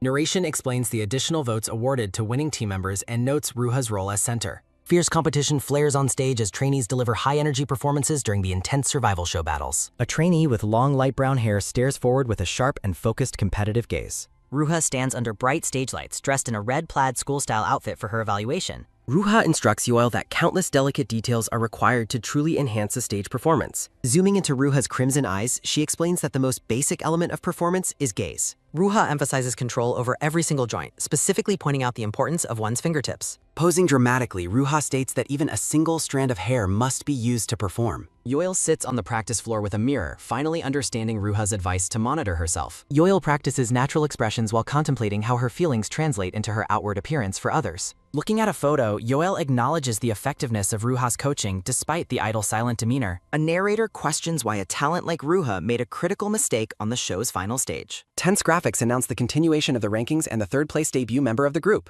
Ruha secures third place on the debut ranking board despite public controversy and her final stage blunder. Ruha remains indifferent to controversies while active in her group, fueling strong reactions from fans and antis. Standing outside, a girl complains about a lack of chemistry with her fellow trainee team members. Yuri asks how the other team is doing while the trainee notes her burden of being leader. Yuri vents about Yoel's strange behavior while a memory of Suryan crying flashes through her mind. A creak sounds as the door opens, announcing that practice sessions for teams C and D begin. Heavy huff, huff sounds echo through the room as Courtney struggles to keep up with the practice. Yoel watches with concern as a visibly sweating Courtney struggles to maintain her breath during the session. Minji stops the music, pointing out that Courtney has been consistently a beat behind during the dance. Yoel checks Courtney's forehead, confirming that the trainee is running a fever and needs to stop. Yoel advises Courtney to get medicine while Yuri yells aggressively in the background of the practice room. Minji looks on stoically, giving Courtney permission to leave the practice room and go rest. A blonde trainee in a yellow shirt offers to accompany Courtney to the office for her medicine. Yuri demands the blonde trainee return to practice, while the girl asks for 5 minutes after listening. Returning to the room, the trainee informs Team C that she sent Courtney back to the door. Minji worries that the formation will be ruined with a member missing, asking how they should proceed. A trainee suggests Hojin fill in, though Yoel notes the instructor seemed very tired earlier that day. Minji insists Yoel go ask the instructor for help, catching the dark-haired girl completely by surprise. In the Ploud Entertainment office, Hojin groans while suffering from a massive hangover after drinking with Jareen. Yoel peeks into the office, asking if Hojin is available, while the instructor greets her with enthusiasm. Hojin hesitates due to his condition, while Minji secretly hopes Yoel's earnest request will persuade him. With a troubled look, Yoel pleads for Hojin's help, explaining that they cannot practice their song alone. Hojin rallies himself for his students, but a loud thud sounds as he painfully stubs his toe. Hojin lies on the floor in agony while the narrator notes the practice atmosphere remains unusually calm. Minji decides to end the session early, suggesting they all take it easy until Courtney feels better. Yoel listens as Hyojung suggests that she focus on her own tasks during difficult team mission phases. A tired pew escapes Yoel as she heads to a room to finally practice her solo vocals. A loud creak sounds as Yoel enters the room, finding Soe standing alone in the shadows. A sharp question point appears as Soe glares with a dark, intense expression that terrifies the startled Yoel. Soe looms over Yoel, demanding she look under her feet while the dark-haired girl screams in panic. Looking at the floor, Soe warns Yoel to be careful because she has dropped her contact lens. Letting out an awkward "oh" sound, Yoel smiles sheepishly as she realizes the terrifying situation was a misunderstanding. A hand reaches down to pick up a contact lens from the wooden floor. Soe thanks Yoel for finding the lens, while Yoel silently wonders about her poor vision. Soe explains her lens tore right before the monthly evaluation announcement, causing her significant trouble. Soe reveals her eyesight is so poor she cannot recognize people standing directly before her. A blushing Yoel realizes her past romantic misunderstandings were caused by Soa's inability to see. Soe notices Yoel's distress as the trainee dismisses her internal turmoil as being nothing. Yoel admits she hasn't decided on a signature pose while practicing vocals on the couch. Soe suggests understanding song lyrics deeply generates better performance ideas, which Yoel finds helpful. Yoel recalls Ruha's advice to express a song story as the original songwriter intended. Soe questions the flirtatious nature of the lyrics in the love song they are practicing. Soe asks why the song is titled Heart Crack if it is supposed to be flirtatious. Soe interprets the song as the girl's heart breaking from a repeating lack of response. Soe suggests the lyrics might indicate hidden hurt feelings behind a cheerful, public-facing facade. Yoel identifies the outro lyrics as a sad defense mechanism covering up a revealed truth. Soe finds the song's complex emotions poignant, and Yoil agrees that deep interpretation was helpful. Under the night sky, Soe thanks Yoil for the practice session before the curfew begins. At the door, Yoil reciprocates the gratitude while Soe prepares to share a final thought. Looking down, Yoil confesses she previously believed Soe disliked her during their time together. Soe expresses her happiness at having finally gotten closer to Yoil through their conversation today. A narrator reflects on being happy for old memories despite the current complexities of life. Standing by the dark doorway, Yoil softly clarifies that she does not hate Soe at all. Standing near a keyboard, Yoil apologizes for her awkwardness and lack of social grace. Looking forward, Yoil expresses her hope that they can continue to speak casually together. Soe smiles warmly at Yoil, calling the black-haired trainee cute for her honest confession. Soe admits Yoil is different from her first impression of being an aloof and distant person. The black-haired girl blushes intensely after being complimented so warmly by her fellow trainee. Soe giggles and walks down the dark hallway, telling Yoil not to overwork herself. Left alone, Yoil stands in the hallway with her head down, still visibly blushing. Outside, under a cloudy night sky, Yoil stands quietly lost in her own private thoughts. A sudden exclamation mark appears as Yoil's eyes widen in a moment of sharp realization. Bowing deeply, Yoil greets Ruha outside while a sharp bow sound echoes through the air. A pensive Ruha looks at Yoil, appearing as a translucent figure over the night scene. Ruha confirms something with a brief agreement while looking down at her lit phone screen. Ruha's friend is currently preparing for a job within the entertainment industry. Yoil asks the top idol for the name of the friend who was with her. Ruha identifies the man as Kim Sang-hyun, questioning if that information is all Yoil needed. Yoil remains silent and stunned on the sidewalk after hearing the familiar and significant name. A credits page thanks readers and provides information about the translator and the scanlation team. A creak sounds as Ruha opens the practice room door, looking around the bright room. Ruha asks why Yoil is dazed while the trainee quickly tries to change the subject. Yoil asks if Ruha wants to exchange phone numbers, catching the silver-haired idol by surprise. A staff member delivers a company-registered phone intended exclusively for Han Yoil's use. A phone rings with beep sounds as Yoil wonders about Ruha's sudden change of heart. Yoil asks if it's truly okay for a trainee to have a famous celebrity's number. Ruha notes that everyone who follows idols knows her public image is currently quite poor. Ruha asks if her bad reputation bothers Yoil, who admits that it doesn't really matter. Narration describes a defense mechanism that nonchalantly covers up a revealed truth during a performance. Ruha admits she didn't know much about Yoil or the Next 9 survival program before coaching. Yoil asks Ruha who could ever truly get used to being criticized by the public. Yoil expresses her sincere gratitude for Ruha's coaching despite the idol's controversial public reputation. Ruha explains that the person she is helping is named Kim Sang-hyun before falling into a deep, contemplative silence. Ruha tells Yoil that while the trainee lacks confidence in her facial expressions, there is nothing Ruha cannot achieve. An empty practice room highlights a narrator's admission of being fundamentally unsuited for participating in group activities. Ruha admits her perfectionism makes her prefer self-reliance over trusting unreliable competitors, a trait present throughout her past groups. Ruha wonders if communicating more with her former team members could have prevented their situation from worsening. Looking away, Yoil acknowledges that she was ultimately the one who could not bring herself to trust her teammates. Ruha questions why she is sharing such deep thoughts with a trainee who does not know the full context. Yoil asks Ruha if she plans to debut as a solo artist if group activities truly do not suit her. Ruha reveals she was scheduled to join the same girl group Yoil is aiming for, confirming Yoil's previous suspicions. Ruha smiles slightly while wondering if they might actually end up being members of the same group together. Ruha walks across the floor while stating that she felt the group's tailored direction as it progressed. Ruha recalls being the center of a group concept where everything was tailored specifically to her individual image. Yoil listens as Ruha explains that conversations about canceling the project dragged on because she refused to participate. A grayscale flashback depicts a trainee being accused of imitating Ruha's performance style in front of others. Yoil looks at her tablet in grayscale while questioning why the CEO chose the specific person for the group. A close-up reveals Yoil's shocked and troubled expression as she continues to process the unsettling news. A large speech bubble captures a whispered thought about whether the company is using Yoil as Ruha's replacement. Ruha leans in close to Yoil, asking if the trainee was thinking about being her potential replacement. A creak sounds as Yoil opens the door to enter a darkened room, her shadow stretching across the floor. Yoil reflects on why she remained ignorant of Ruha's popularity during the survival show was due to difficult personal circumstances. A flashback shows a boy lying in bed after dropping out of school due to allegations of school violence. Narrator explains that cutting off communication with the world was necessary because seeing idol-related news caused deep heartbreak. A blank TV screen represents the hypothetical question of what would have happened if the show was seen then. The boy sits dejectedly while acknowledging that Ruha still gets opportunities because she is pretty and popular. Ruha stands on stage with a bouquet while Yoil wonders if she would have hated her through the media.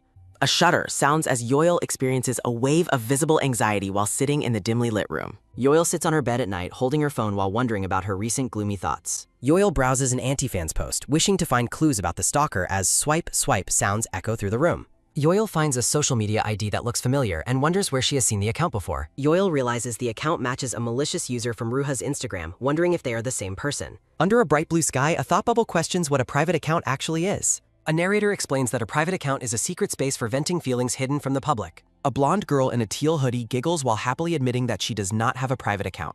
Yoil and the blonde girl discuss how anti-fans use private accounts to plot and badmouth others without being sued. Yoil finds Namin's trivial daily posts disappointing yet scary, wondering if she is just an ordinary person. Minji opens the door and announces that practice is starting, while the blonde girl notes another team's early start. Courtney appears visibly unwell and sweaty as she prepares for the team's morning rehearsal session. Minji asks if the team is ready to practice, and everyone agrees to get the session started immediately. The team members perform their synchronized choreography together across the wide wooden floor of the practice room. Minji watches Courtney with a concerned expression while the pink-haired girl continues to struggle with the dance moves. A trainee holds a tablet while carefully reviewing the recorded footage of the team's dance rehearsal. Yoil notes the heavy silence in the room as everyone watches the recording of their latest practice session. Yoil worries that Courtney's poor health will cause her to fail the upcoming monthly evaluation if she continues practicing. Yoil decides to stay quiet about her concerns, hoping that the team leader Minji will address Courtney's condition. Courtney looks down sadly while asking the rest of the team if her performance was good enough. A startle sounds as a trainee reacts to the tension while others remain silent after Courtney's question. A glance sounds as Minji looks over at Courtney without offering any verbal feedback or encouragement. Minji looks down and coldly concludes that there shouldn't be any particular problem with the current performance. Yoil remains silent, her expression hidden as she reacts to Minji's dismissive response to Courtney's struggle. Ruha's lingering thought wonders if more communication with her team members could have changed their final outcome. Minji looks down dejectedly while the other trainees stand in the background behind her. A hand reaches out and turns the metal handle of the practice room door. A click sounds as the practice room door opens and Yoil enters, surprising her fellow trainees. Yoil turns her head toward a trainee and asks the other girl what it is. Looking at the group, the trainee asks Yoil what is wrong or if she is unhappy. Yoil asks if everyone is staying quiet because they are being nice to one another. Looking stern, Yoil asks the trainees if she is the only one fed up right now. Ruha informs Yoil that she no longer needs to bother contacting Kim Sang-yeon at all. Ruha says she will still contact him, while Yoil notes the stalker problem remains unresolved. Ruha stares intensely at Yoil, who quickly tries to explain that the idol's suspicions are incorrect. A trivia page discusses a hidden message about emotions written on the character's clothing. A credits page provides information about the translator and scanlation team behind the work. Yoil looks downward with a troubled and serious expression while the light shines from behind. Minji asks what she is saying, while Yoil clarifies she is talking about the bout. Yoil explains that they cannot blame Courtney for being sick and warns about the judge's reactions. Yoil worries she spoke too harshly but believes strength is needed for the team to progress. The trainees wonder if there is a fight while questioning why Minji is acting this way. Minji calls Yoil soft-hearted, reminding her that she usually speaks up whenever she has concerns. Looking frustrated, Yoil asks what she is supposed to do in this difficult team situation. Yoil asks Courtney to be honest about when exactly she first started feeling so unwell. Looking down with a blush, Courtney admits that she has been feeling sick for 3 days. The other trainees react in shock, asking why she did not say anything 3 days ago. Courtney explains she thought it was just her condition and did not want to bother anyone. Yoil calls Courtney's name while looking directly at the trainee with a serious expression. Yoil warns Courtney that her condition will worsen and she cannot practice properly without resting now. Yoil asks the rest of the team if they would mind hearing my thoughts out. Looking at Courtney, Yoil asks her to explain exactly where she is struggling with her parts. Courtney points at a tablet, explaining that repetitive motions and decreasing stamina are slowing her tempo. The team members gather around to look at the choreography footage displayed on the tablet screen. Yoil suggests Courtney should step back during solo parts to avoid looking awkward while standing still. Yoil asks if she can manage her stamina before starting to discuss the solo choreography part. Yoil offers to move from the back to the side to take over the solo choreography. Trainees note the simplified choreography before Minji asks if Yoil will fill the gaps. Looking annoyed, Minji dismisses the suggestion as being completely impossible and calls the idea crap. Yoil offers to prove herself immediately because she hated being called the team's biggest weakness. Yoil asks the rest of the team what they think about her proposed choreography changes. Yoil admits her lack of credibility before Courtney requests to follow the plan. Minji asks if Yoil will take responsibility for failure while Yoil considers being completely honest. Yoil states that since it is a team mission, they will all fail together if unsuccessful. Soe looks on silently with a surprised expression as she processes Yoil's bold and selfless declaration. A narrator explains that hiding weaknesses and using stage tricks is not always a bad thing. A student holds a paper while a translator's note questions if a character remembers her senior. Looking at Minji, a trainee suggests that the team should at least give the plan a try. Trainees apologize for being distracted and not focusing on the other members of the team today. The red-haired girl apologizes to the group for remaining silent during the earlier moments of tension.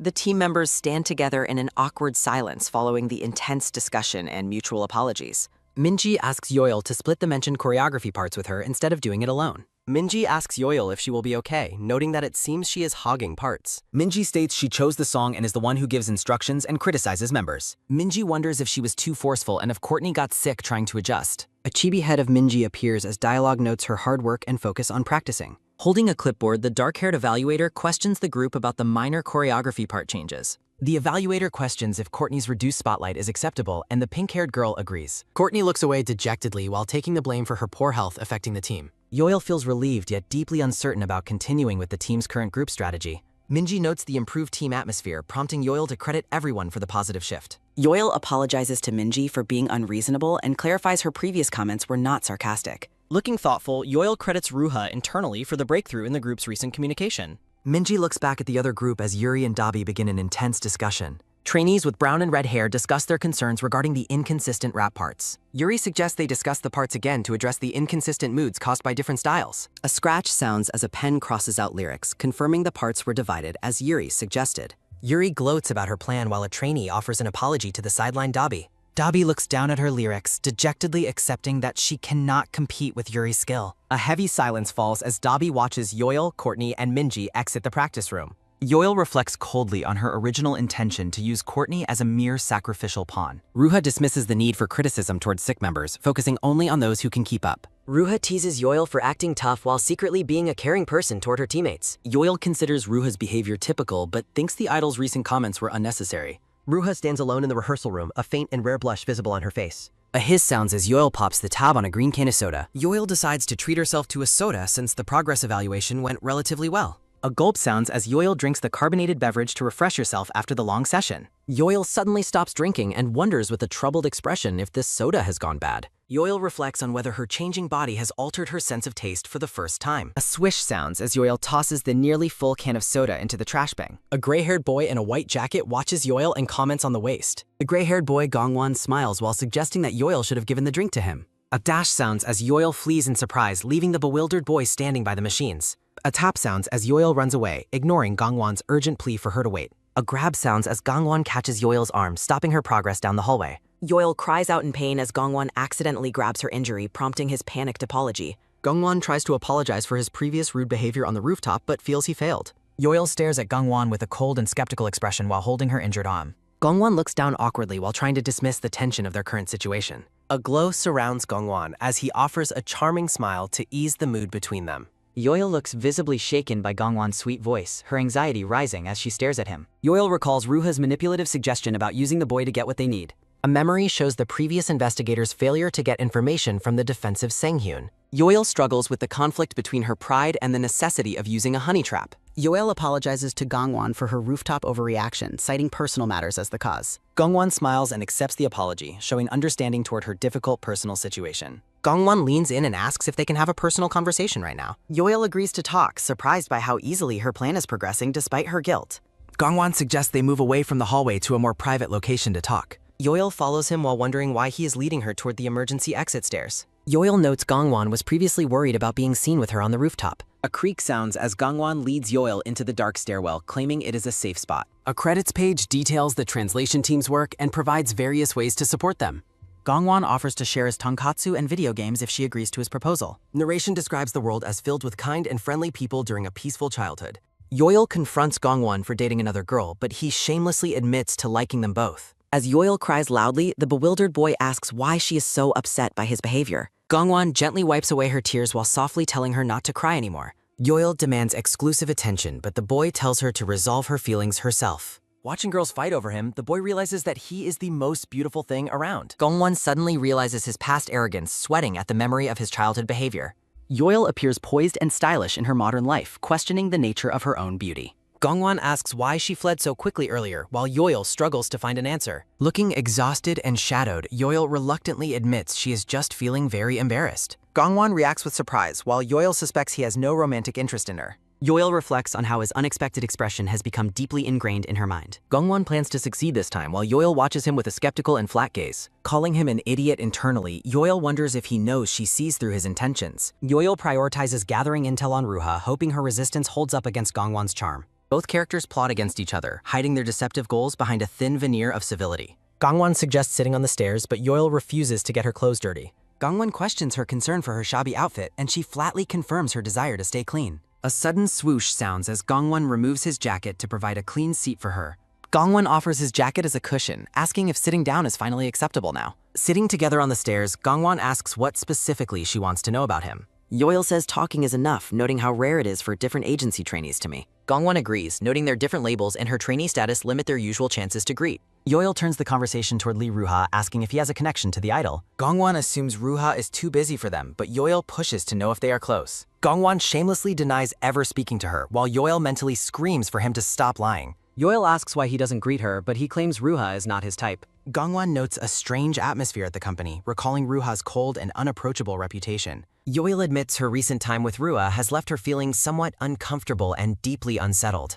Yoil defends Ruha's stage persona, but Gongwon argues that talent and personality are entirely separate. Gongwon suggests Ruha's recent stalker troubles have made her too sensitive to care about others. Yoil mentions hearing a specific rumor, which prompts Gongwon to ask for the details. Gongwon reveals a shocking rumor that Ruha may have orchestrated the stalker incident herself. He speculates it is a stunt for contract renewals or to gain public sympathy. Yoil is visibly appalled, dismissing the accusation as complete nonsense while processing the gravity of it. Gongwon suggests Ruha would feel exhausted, but Yoil finds his conspiracy theory impossible. Gongwon explains how the drama improves her image, while Yoil considers the logic of the claim. Yoil feels frustrated, questioning why Ruha would seek her help if the threat was fake. A heavy silence falls between them as they sit together in the dark stairwell. Gongwon asks if his theory makes sense and suggests that Ruha could simply quit if unhappy. He thinks it is easier to assume she lost interest or decided the job did not suit her. Yoil asks if he only says that because he does not take his job seriously. Yoil suggests he thinks that way because he reached his current position so easily. A soft ha escapes her lips as she looks away with a troubled and weary expression. Gongwon admits that may be the case while sitting calmly on the stairs beside her. Gongwon scratches his neck while admitting he did not start with any grand motivation. Yoil explains she started lightly, but despite the difficulties, has never thought about quitting. Looking thoughtful, Yoil admits her primary reason for continuing is because of her friend. An identification card for Kim Sang-hyun reveals a boy who is also preparing to be an idol. Gongwon mocks the ordinary appearance of the boy in the photo, while Yoil simply reacts. Yoil encourages him to share more, but he laughs and claims there is little left to say. Gongwon looks toward the side with a puzzled and slightly skeptical facial expression. Gongwon describes the boy's perpetual annoyance and how his appearance reflects a poor mood. Gongwon notes that despite his attitude, the boy was the most dedicated worker he knew.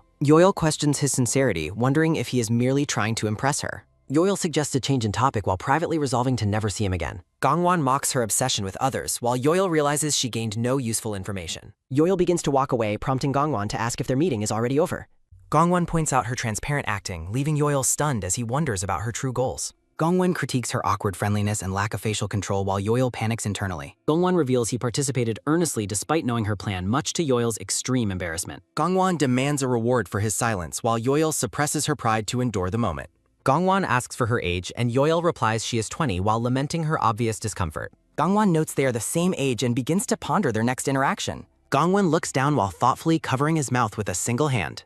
Yoil stares at him with a look of pure disgust and overwhelming coldness. A detailed credits page summarizes the translation work and provides ways to support the team. Yoil is internally outraged by the suggestion that she should address him with a familiar title. Gongwon points out her returning anger, which startles Yoil back into a defensive posture. Gongwon warns that such expressions are unprofessional for a celebrity, despite finding her quite cute. Gongwon explains that her emotions betray her face first, making her attempts at acting transparent. Gongwon advises her to master mind control now to prevent more significant troubles in the future. Gongwon recalls first hearing this specific advice during his own audition at an entertainment agency. A flashback reveals a judge complaining about the lack of talent in the current trainee pool. The judge dismisses those who rely solely on their looks without doing the necessary basic preparation. Gongwon stands alone and motionless against a dark wall during a difficult evaluation. The judge tells Gongwon his attractive face is wasted on someone with such limited skill. Gongwon reflects on the frustration of being lectured by a man he did not take seriously. The judge continues his harsh critique while the room remains in deep shadow. Gongwon tells Yoil he only passed by acting cute during the final minute of his audition. Gongwon admits his face granted him easy opportunities, though thinking about his motivations causes him stress. Gongwon decides his only goal is to be the person who uses his face most effectively. A heavy, uncomfortable silence falls over the two trainees as they sit together in the stairwell. Gongwon apologizes for becoming too serious, admitting he rarely discusses such personal matters with others. Yoil realizes she misjudged him and offers a sincere apology for her earlier hostile attitude. Gongwon blushes visibly in surprise after hearing her unexpected and very sincere apology. Yoil bluntly instructs him to never speak to her again from this point forward. Gongwon looks stunned and completely speechless following her sudden and blunt final rejection. A creak sounds as Gongwon exits first, suggesting she wait before following to avoid being seen. Yoil laments her failure to gather intelligence and regrets the time wasted talking to him. Yoil appreciates the advice regarding her expressions, but still hopes to avoid seeing him again. Yoil notices a garment left behind on the stairs and reacts with confusion. A rush sounds as Gongwon runs quickly down the brightly lit hallway.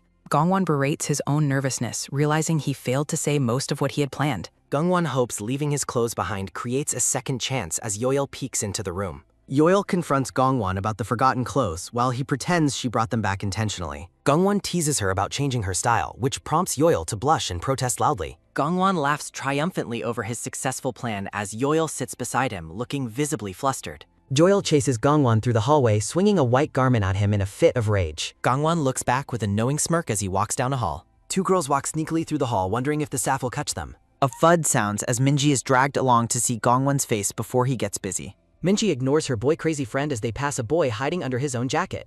Yoil stands alone in an elevator, frustrated by the absurd nonsense she keeps hearing.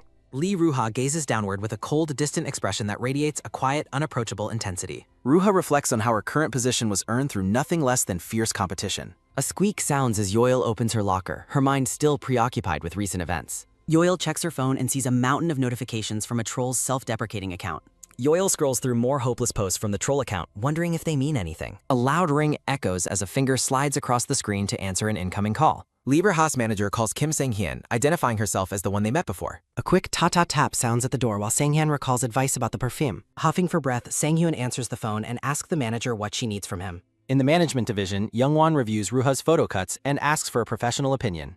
Youngwon notes Ruha's expression is unusually stiff as they sit together in the quiet office. Youngwon advises Ruha not to keep her eyes and ears closed to the world around her. Ruha remains silent in her chair, appearing completely unmoved by the manager's attempts at conversation. A nearby employee scoffs, noting that Ruha still acts ungrateful despite receiving kind, supportive words. The woman whispers that Ruha is only pretending to be pitiful and will surely be fired. She continues her critique, claiming Ruha is too arrogant and will soon lose her spotlight entirely. A rhythmic tap-tap-tap sounds as Sang-hyun walks quickly along the dark pavement outside. The manager explains she cannot pick up Ruha, asking if there is anyone to replace her. Sang-hyun admits they aren't close, but eventually asks the manager where he should go to help. Sang-hyun runs through the courtyard at sunset, rushing to reach Ruha before her schedule ends. Ruha recalls the rumors of her stalker incident being staged and wonders why it spread so far. Sang-hyun is annoyed that the company is so careless, forcing him to cancel his personal practice. The sky transitions into a deep, hazy purple as the evening settles over the city buildings. Ruha stands alone beneath the sunset, her silhouette framed by the trees as she checks her phone. Sang-hyun calls out Ruha's name, breaking the silence as he finally arrives at her location. Ruha turns her head slightly to acknowledge his presence, her expression remaining cold and guarded. Sang-hyun approaches her tentatively, noting that it has been a long while since they last met. Ruha asks bluntly why he is coming here, showing no warmth toward his sudden appearance. Sang-hyun asks her to relax her expression while she insists she never requested his help. Sang-hyun asks about her arm, prompting him to look down at his own hand in realization. A faint bruise is visible on the skin as Sang-hyun remembers how hard Gongwon grabbed her. Ruha demands to see his hand, realizing the injury was worse than she initially thought. Ruha gently inspects the bruise, asking if he used a hot compress to treat the swelling. A sudden flinch escapes Sang-hyun as Ruha's touch catches him off guard in the quiet evening. Ruha looks at him with a neutral gaze, her previous hostility replaced by a calm curiosity. Sang-hyun stares back at her, appearing stunned by her sudden change in demeanor and concern. Ruha turns away and asks if he plans to leave alone as she begins to walk. Sang-hyun offers to accompany her due to stalkers, but Ruha reveals she already called a taxi. Ruha walks away into the distance, leaving Sang-hyun standing alone under the fading evening light. Sang-hyun looks down with a troubled and weary expression, processing the strange interaction he just had. A stylized title card displays the series name and author against a cloudy, twilight sky background. Standing at a crosswalk, Ruha reminds him he was hired to catch stalkers, not be her manager. A credit page details the translation work and provides information on how to support the team. Driving through the city at night, someone asks about an unfair balance regarding Han Yoil. Inside the car, Ruha praises his coaching skills while Sang-hyun notes they have more work ahead. Sang-hyun thinks Ruha lacks professionalism and self-esteem, then scolds himself to stop being judgmental. Sang-hyun reminds himself that Ruha is trying her best and deserves more kindness from him. Sang-hyun looks satisfied as he manages to correct his negative internal monologue about his partner. Sang-hyun remembers Youngwon's praise, noting that his directness is better than hiding ulterior motives. Ruha acknowledges his clear motive is the monthly evaluation, which Sang-hyun agrees is likely true. Ruha wonders why Sang-hyun works so hard for Yoil, which leaves him feeling visibly flustered. Ruha asks bluntly if he wants something from Yoil, her eyes sharp with focused curiosity. Sang-yeon thinks about the rumors while looking out at the city lights, noting the bad timing. Rhythmic murmurs echo as Sang-yeon approaches a crowded elevator filled with the silhouettes of others. Sang-yeon notes the elevator is too busy, prompting a look of quiet confusion from Ruha. Sang-yeon decides to take the emergency stairs to avoid the crowd despite his personal dislike. Successive steps sound as Sang-hyun and Ruha begin their quiet journey up the dimly lit stairwell. Ruha suggests that receiving help would be better for them, setting all previous hypocrisy aside. Sang-yeon argues he is just an outsider who cannot handle the aftermath of catching the stalker. Sang-yeon warns her about the danger she faced and the weird rumors spreading through the office. Wide view of the quiet stairwell where they continue their tense conversation in the dim light. Ruha explains that she finds acting pointless because a person's public image never truly changes. Ruha lists her supposed flaws, claiming she is as nasty and selfish as everyone says. Sang-yeon speaks softly but firmly, insisting that Ruha is not the terrible person she claims. Ruha looks back at him, asking how he would react if those rumors were actually true. Ruha declares she is not some innocent victim before turning to continue her walk upstairs. She reflects on being cursed at, the rumors in the company, and the stalker's sudden appearance. Ruha walks with a downcast expression, her mind preoccupied with the negativity surrounding her career. Sang-yeon shouts to get her attention, his face showing his frustration with her dismissive attitude. Ruha stops and admits that his constant questioning has made her lose motivation to help. A stumble sounds as Ruha tells him not to follow her balance suddenly failing. Sang-yeon's eyes widen in shock as he sees Ruha falling backward on the concrete stairs. Sang-yeon lunges forward and catches Ruha in his arms, narrowly preventing a serious injury. Sang-yeon asks if she's okay after hearing a loud cracking noise during the frantic catch. Ruha denies being the source of the noise while they remain close in the quiet stairwell. The source of the crack is revealed as Ruha's broken shoe heel lies on the floor. Ruha realizes her shoes are sponsored and necessary for her schedule, causing Sang-yeon much stress. Persistent ringing sounds as Sang-yeon urgently tries to call for help on his mobile phone. Sang-yeon learns that damaged sponsored items must be returned to headquarters immediately, complicating the situation. Sudden chills wash over Sang-yeon when he realizes the stylist is unavailable to provide replacement shoes. Ruha's manager calls to ask for one more favor regarding the company's coordination team. Ruha watches Sang-yeon as he handles the manager's request while they stand in the lobby. Sang-yeon thinks that even a dog would not be subjected to such a harsh training regimen. A close-up shows Ruha's white-socked foot resting near her broken shoe on the floor. Sang-hyun explains that he needs to return the broken shoes to the company right away. Ruha agrees, her expression distant as she realizes she must leave for her urgent schedule. Sang-yeon offers Ruha his own sneaker to wear, though she wonders what he will wear instead. Sang-yeon asks if she expects him to let her go like that while she questions him. Ruha accepts the sneaker while Sang-hyun promises the manager will bring her a proper replacement. Sang-yeon wishes her good luck with her interview before departing through the nearby elevator doors. Ruha stands alone in the hallway wearing the mismatched oversized sneaker on one of her feet. Sang-yeon arrives at the Cordy office where staff members are already waiting for his arrival.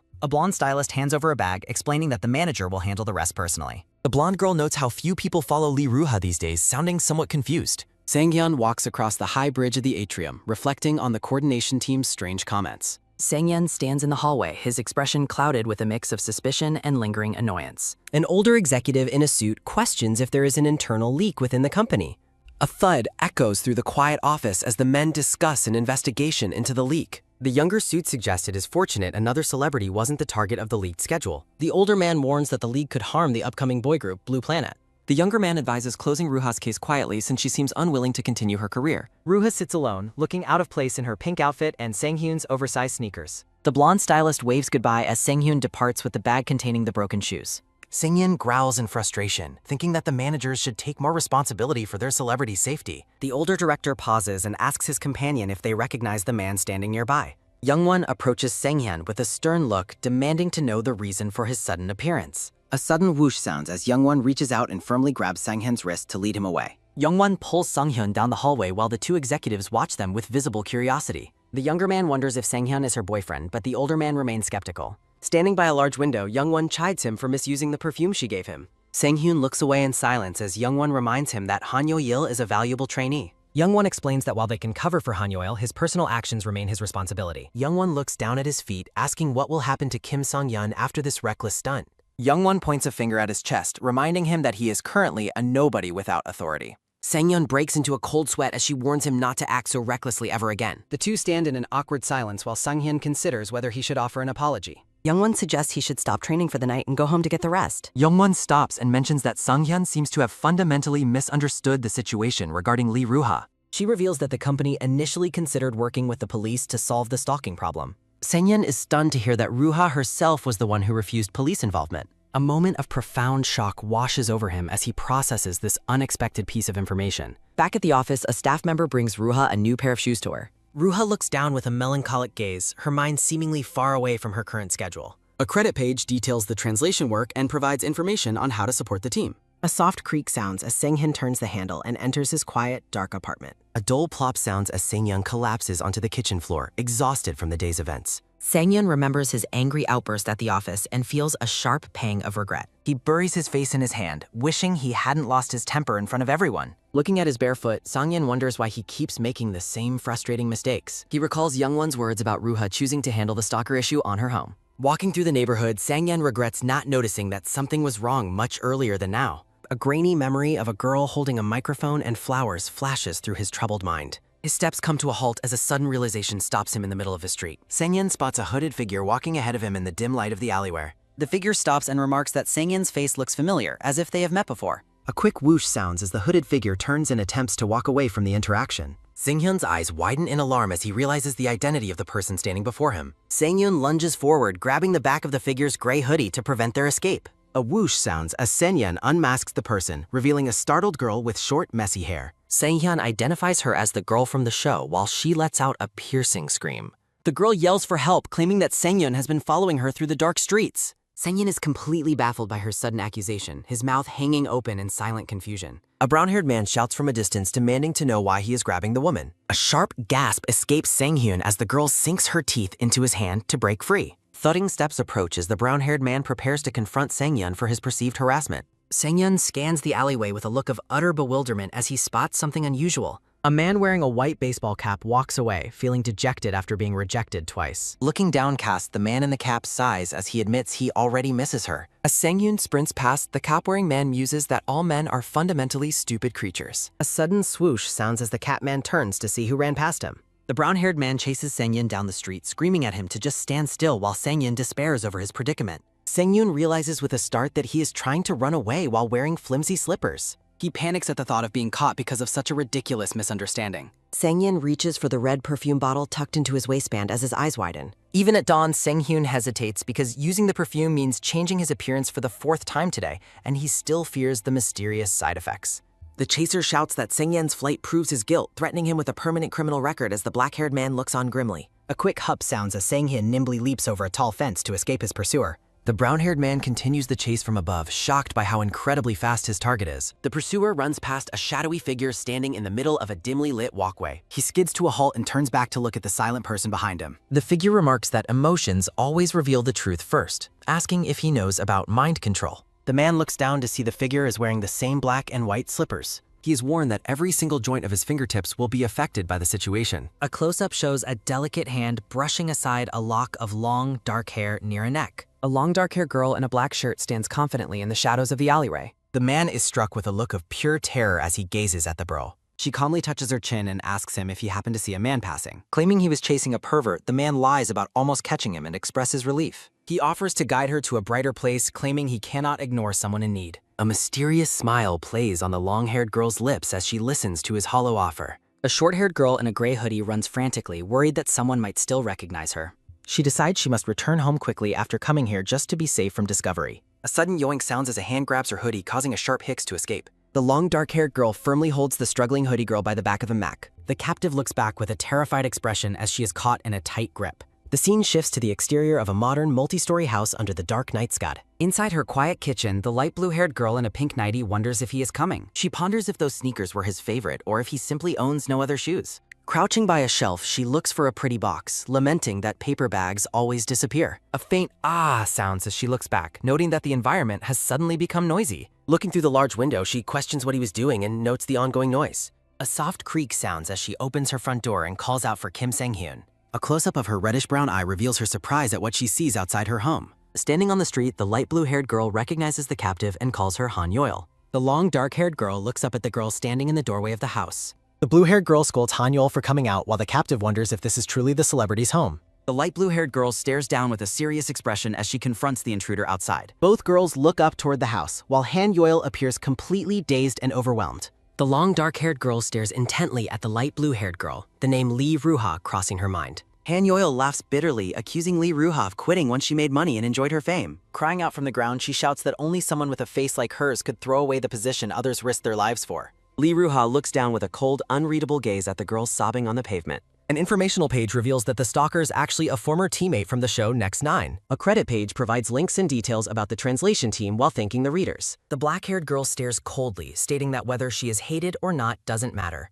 A girl with brown-streaked hair stands over the fallen trainee, declaring she is quitting the group. The long-haired girl stares ahead, promising to disappear so her hated face is never seen again. Next 9, Episode 0 begins as a producer tells Lee Young-won she'll be portrayed as Ruha. A girl in a white dress floats amidst abstract patterns, illustrating the distortion used for entertainment. Speech bubbles emphasize that survival shows require strong characters and stories to avoid becoming forgotten extras. Ruha sits stoically in an office while a producer claims her portfolio inspired an immediate idea. The producer gestures widely, declaring that Next 9 needs the character he has envisioned for Lee Ruha. Ruha performs a graceful dance move as narration credits her initial popularity to her undeniable skills. Social media posts reveal mixed reactions, with fans praising Ruha's talent while calling her personality rude. Ruha sits alone on a sofa, checking her phone and questioning if she's actually rude. A flashback shows Ruha in a school uniform, explaining how her trainee life limited her attendance. Ruha looks down with a bead of sweat, reflecting on her total focus on practice over socializing. Ruha watches her teammates from afar, realizing her lack of social skills makes building relationships difficult. Ruha watches a clip of herself on a smartphone, reflecting on how sharp her tone sounded.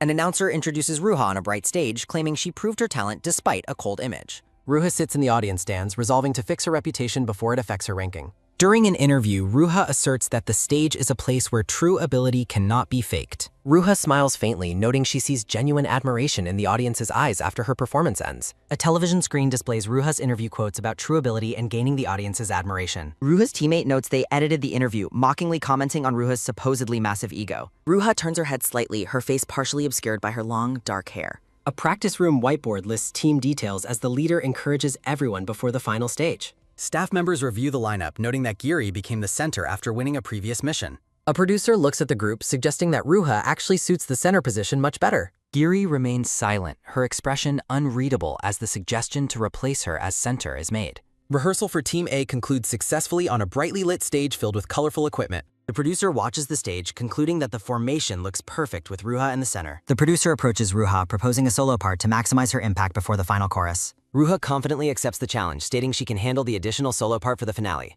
The producer praises Ruha's skill, giving her 1 hour to learn the new choreography for rehearsal. A massive crowd of fans gathers outside the stadium, holding signs and waiting for the show. Fans cheer loudly while a trainee suggests a group huddle to build spirit before Go Nun. The 4 teammates place their hands together in the center, preparing to walk onto the stage. Giri admits her dislike for Ruha, but concedes that switching centers was the right professional choice. Giri explains she prioritized the team over herself because their debut depends on this final performance. Ruha looks away with a simple acknowledgement, focusing her energy as they head for the stage. The girls walk onto the stage, their feet illuminated by the vibrant, glowing pink lights. Ruha looks out at the audience, dismissing their potential hate as long as she performs her role. Ruha dominates the stage with a sharp dance performance, her expressions perfectly matching the song's energy. A sudden, sharp snap sounds as Ruha's focus wavers for a split second during the routine. Text over a glitched screen explains Ruha blanked out from fatigue and tinnitus during the finale. Trainees embrace on stage after the performance while others stand alone in the fading spotlight. A girl cries bitterly while text details the ongoing hate Ruha received after joining Limu 99. Yoil lies in bed staring at her phone, feeling immune to the endless insults and hate. At a fan sign event, Yoil apathetically signs an album for a fan standing before the table. Yoil stares forward with hollow eyes, her long silver hair framing her tired, emotionless face. Yoil sits across from someone, wondering if her changed self is a problem for those watching. A sudden, sharp flinch sounds as a character's eye reacts to a startling or painful memory. Gongwon asks if Yoil needs a break while she admits to losing control of her emotions. The light blue-haired girl reflects on her hidden feelings and decides that a week-long break should be sufficient. The man reassures her that management will handle any issues, urging her to endure the situation a bit longer. The man questions who the most important group member is, telling the girls to work hard and be grateful. One girl worries that expressing her personal struggles might appear ungrateful given the success she has achieved. An official announcement from Neon Sign declares the formal end of all project activities for the group Limu 99. Voices praise someone for their final performance as gift boxes from a fan meeting are presented to them. Alone in her room, Lee Ruha crouches by her bed and holds onto a black rabbit plushie. Ruha wonders what is attached to the label as she notices a mysterious addition on the doll. Ruha gazes at the plushie, her mind racing as she questions the origin and meaning of the gift. A voice wishes Ruha becomes miserable as she recalls a crying girl handing her the doll and thinks. A voice chides the staff for being careless and not properly checking the handwriting on the label. Ruha looks cold and frustrated as a shadow falls across her determined, silent face. Outside the gate, the long-haired girl looks back while the captive girl huddles nearby. A loud slam sounds as a voice calls out to Lee Ruha from the street. A quick skittering sounds as Ruha runs toward the door, her face set in nervous anxiety. A rhythmic thumping sounds as Ruha pauses, her heart racing and a bead of sweat rolling down. A heavy thump sounds as Ruha's breathing hitches, the tension clearly weighing down on her. A pair of white sneakers sits neatly on the tiled floor inside the home entrance. A soft sigh sounds as Ruha stares down at the empty space with deep melancholy. A soft slide sounds as the long-haired girl appears at the door asking if Ruha is okay. The visitor explains she was nearby, but Ruha assumes Sengyan sent her, learning he is currently bedridden. Ruha hopes the barefoot girl is not hurt while her guest asks what to do about the stalker. Ruha dismisses the issue, telling her visitor to handle the stalker however she wants this late at night. Ruha insists the intruder has been warned and won't return, then tells her guest it is time to go. Ruha offers to let her inside, but the guest refuses, realizing Ruha went outside in her pajamas. The visitor wonders why Ruha went outside dressed like that, noting her outfit and habits resemble Sengyan's. Ruha's attention is caught by the sneakers on the floor as she lets out a quiet sound. The guest recognizes the shoes as Kim Sung-yeon's and offers to return them on Ruha's behalf. Ruha's eyes widen in silent surprise at the offer, a look of sudden realization crossing her features. Ruha decides to deliver the shoes herself, thanking her guest and wishing her a safe trip home. A sharp creak sounds as the guest turns and steps back into the dark night. Han Yoil huddles on the ground, lamenting how Ruha always makes her look like the bad guy. A sharp gasp escapes Yoil as she looks up to see the long-haired girl standing over her. The long-haired girl declares she cannot let Yoil go after hearing her complaints, regardless of Ruha's instructions. She accuses Yoil of crossing the line with the water bottle while Yoil screams in desperate denial. Yoil apologizes for the man getting involved, but tearfully insists she never intended to cause Ruha harm. Yoil admits to sending the cursed letter and posting mean comments, but swears she did nothing more. The girl reflects on meeting the culprit in person, her intense gaze fixed on the sobbing Yoil. The girl realizes the water bottle incident was a staff error as Yoil asks for her phone back. The girl asks how Yoil got the address, and Yoil is shocked her alt account was discovered. A shadowy figure walks past in the distance, oblivious to the confrontation in the alleyway. The long-haired girl looks down with a pensive expression, trying to connect the mystery's pieces. She remains silent, her eyes narrowing as she processes the revelation about the leaked information. Yoil explains that haters gather online to hear secret info from a staff member, which the girl realizes. The two stand in shadows, the dark secrets between them creating an oppressive, thick atmosphere. A quick whoosh sounds as the girl tosses the phone back, deciding to leave after delivering the message. The girl reveals she knows Yoil was on Ruha's old team, confronting her with her past identity. She warns Yoil that Ruha likely already knew about her activities and tells her to stop in shame. Yoil refuses to believe Ruha cares about others, her face twisted in a look of deep resentment. The visitor questions why personality justifies harassment, while Yoil silently thinks the other girl knows nothing. Dark-haired Yoel insists she is fine, though her face is cast in a troubled shadow. A quick tack sounds as Yoil walks away, regretting that she did nothing during her visit. Reflecting on Lee Ruha's threat to quit, Yoil considers asking her about the strange article later. A short-haired girl with blunt bangs looks down with a solemn and quiet expression. In the locker room, Yoel wonders why she received no reply despite the message being read. A soft creak sounds as Yoel joins her group for practice, feeling exhausted from being out late. The short-haired girl suggests starting their practice as they prepare for the upcoming group evaluation. When asked about their signature pose, Yoel admits to her teammate that they haven't decided yet. Her partner mentions having a new pose, making the reddish-haired girl excited to see Yoel's version. Yoel hesitantly agrees to try it, remembering she changed it after her practice session with Lee Ruha. The group of girls stands together in the dance studio, ready to begin their training session. The teammates watch with wide-eyed focus as Yoel prepares to demonstrate her new movements. Looking up toward the ceiling lights, a voice asks the others what they think of the post. Standing in the center of the room, Yoel strikes her pose while the others observe her closely. Her teammate is stunned by the change, exclaiming that the vibe has become incredibly feminine now. While the girl backtracks to avoid being rude, Yoel wonders if her acting is actually improved. The scene transitions to the bustling cafeteria where employees move about in a gray blur. Over a meal, someone notes there is less than a week left and solo song preparations are needed. A soft tuck sounds as Yoel eats, sensing that a rival boy group might appear soon. Oh Min-ji explains that the group Blue Planet might visit, as parring artists often attend these events. Yoel pauses as a memory of a boy flashes through her mind, heightening her inner unease. Her teammate suggests getting pro advice since Yoel's solo song originally belonged to a boy group. Yoel and Oh Min-ji both decline the offer, leaving their teammate looking quite confused by them. Saying her goodbyes, the black-haired Oh Min-ji walks away as the group finishes their meal. Yoel remains behind, looking thoughtful as she processes everything that has happened during the day. Watching her teammate leave, Yoel realizes this was the first time she ever ate with Oh Min-ji. A quick wick sounds as they part ways, noting how busy everyone is before the evaluations. The girls walk through the hallway, passing by other trainees and staff members in the building. They catch the attention of nearby employees as they move toward their next destination together. Two staff members argue about the mess in their department and who must take responsibility for it. Yoel stops in her tracks, her expression hardening as she overhears the heated conversation. She turns her gaze back toward the employees, sensing that their gossip concerns something very important. The staff express worry about Youngwon's odd behavior during this difficult and stressful time. They question why anyone would care about rumors regarding a stalker intended only to cause trouble. Hiding behind a wall, Yoil follows them, certain they are discussing Lee Ruha's current situation. Her intuition tells her something is wrong, though she cannot yet identify what is so suspicious. A close-up of Yoel's eyes reveals her intense concentration as she tries to solve the mystery. A soft talk sounds as a hand touches Yoil's shoulder, startling her from her deep thoughts. Yoil lets out a sharp scream as she turns to find the director standing behind her. The two exchange panicked apologies and questions as the director chides her for such a loud reaction. He teases her for screaming so dramatically while she looks away in total embarrassment. Yoil stands in a daze, the wavy patterns behind her reflecting her internal confusion and stress. She looks off to the side, still haunted by the observation that she has changed lately. Recalling her teammate's compliment, the image of the girl calling her feminine lingers in her mind. Yoil wonders if she has naturally adopted her stage persona before rejecting the idea with horror. A vision of her past self tells her that being self-aware is good despite any side effects. The director points out Parang's management nearby, noting Yo-il's excessive use of the mysterious perfume. He identifies the team as the ones handling Lee Ruha, causing Yo-il to look on in shock. The director looks over his shoulder with a subtle, knowing glance as they stand in the hallway. While driving, a black-haired boy wonders if he should share what he knows with the director. A conversation unfolds in an office regarding the failure to catch the stalker and employee suspicions. The brown-haired manager asks why the long-haired girl believes a staff member is the culprit.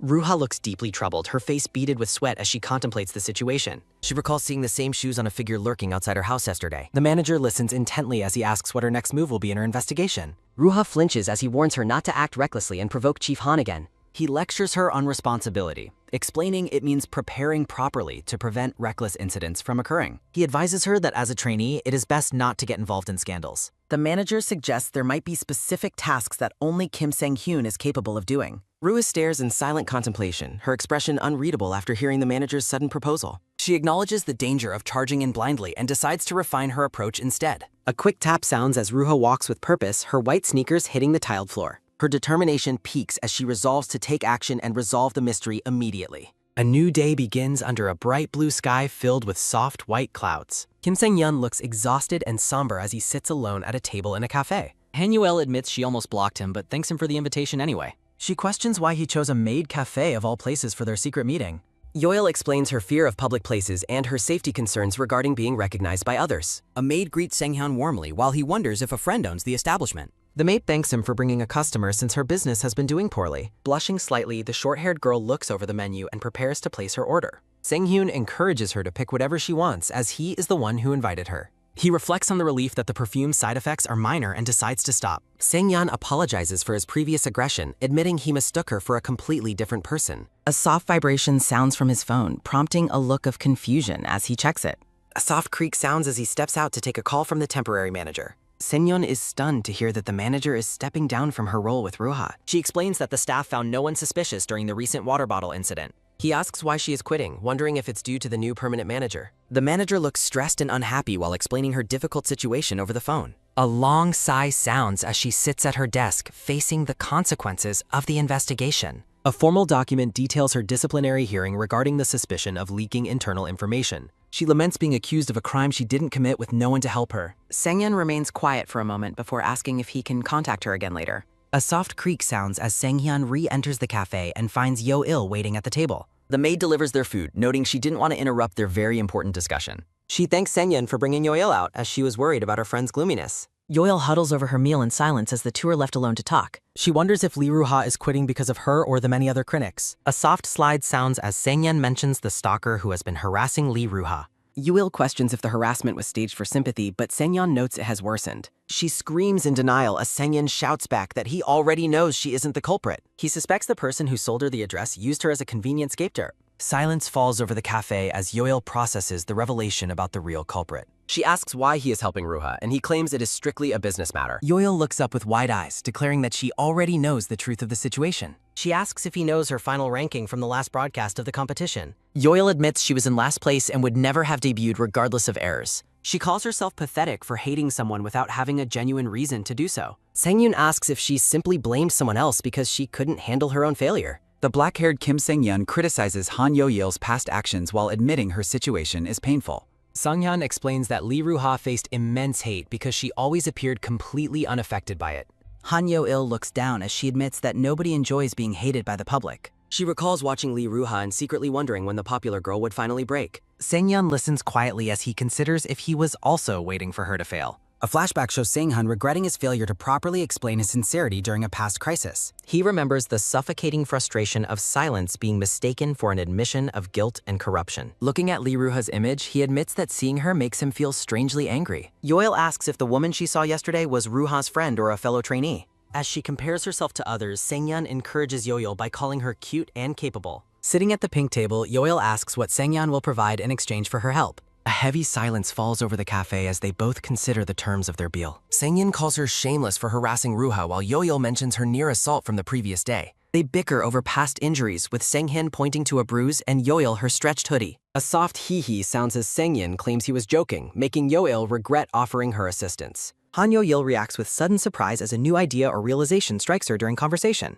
Sang-hyun questions the nature of a potential punishment as Yoil begins to explain her specific terms. Numerous question marks appear behind Sang-hyun as he tries to process Yoil's confusing and unexpected request. Yoil calls him a pervert while he insists the process will be private and very quick. A soft hee-hee sounds as Yoel realizes Sang-hyun would rather die than face such extreme embarrassment. Sang-hyun considers going along with the plan since Yoil is his only source for crucial evidence. He ponders which option is less embarrassing while preparing to make a final and difficult decision. Sang-hyun looks pained as he suggests that someone else should do the task instead of him. A bright sun shines through the clouds as the scene shifts to the pairing office building. A meeting begins in the office to identify the person responsible for leaking an artist's schedule. Manager Ju looks nervous as she prepares to defend herself during the formal internal investigation meeting. A man in a gray suit enters the room, casually asking if everyone had breakfast today. The brown-haired head of management questions why the unfamiliar Kim Sang-hyun is present at the meeting. Manager Ju introduces Sang-hyun as an acquaintance of Ruha who brought a report about the leak. Director Han recalls Sang-hyun as the boy who yelled at him and the director previously. The man in the gray suit asks for more details regarding the contents of the report.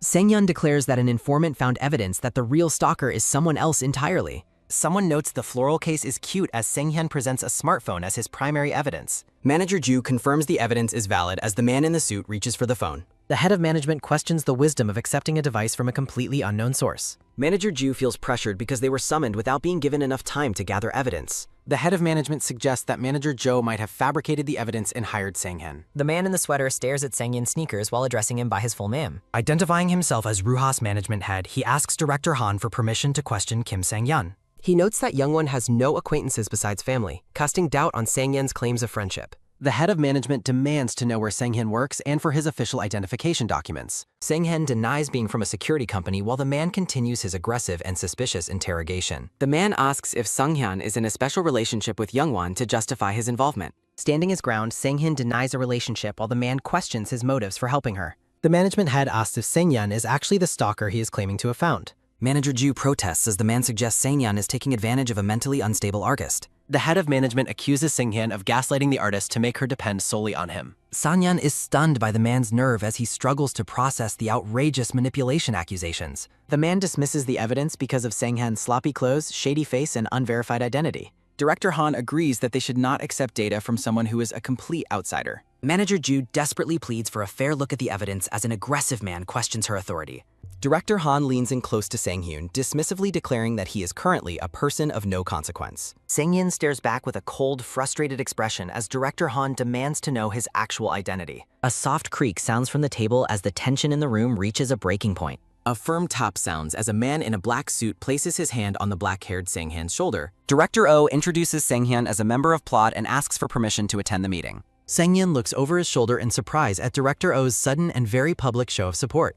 Director Oh claims partial responsibility for the evidence being presented to the investigation committee. The blue-haired director asks if Director Oh is officially vouching for the outsider's credibility. Sang-hyun maintains a sharp, focused gaze while waiting for Director Oh to confirm their connection. Director Oh declares Sang-hyun trustworthy and takes full responsibility for everything said during the meeting. Ruha wears a maid outfit in a special illustration that is unrelated to the ongoing investigation. A chibi-style Han Yoil sits alone on a bench, hoping Sang-hyun will arrive soon to ease her loneliness. Holding the phone with the floral case, the blue-haired director decides to verify the informant's data later. The meeting proceeds as the investigation links the schedule leak to the moment Manager Jo accessed the files. Manager Ju protests her innocence while team leader Yoon in the gray sweater calls her behavior suspicious. Yoon claims Manager Jo didn't enjoy her assignment with Ruha, making her early tenure at the company questionable. Yoon admits he also felt discomfort because of the terrible rumors surrounding Ruha when he first joined. Team leader Yoon recalls manager Jo asking if anyone suspicious was at the studio, calling the question strange. A soft whisper sounds as manager Ju mentions Yoon was actually in charge of the filming out there. Senya narrows his eyes at team leader Yoon, sensing something inconsistent about the man's sudden talkativeness.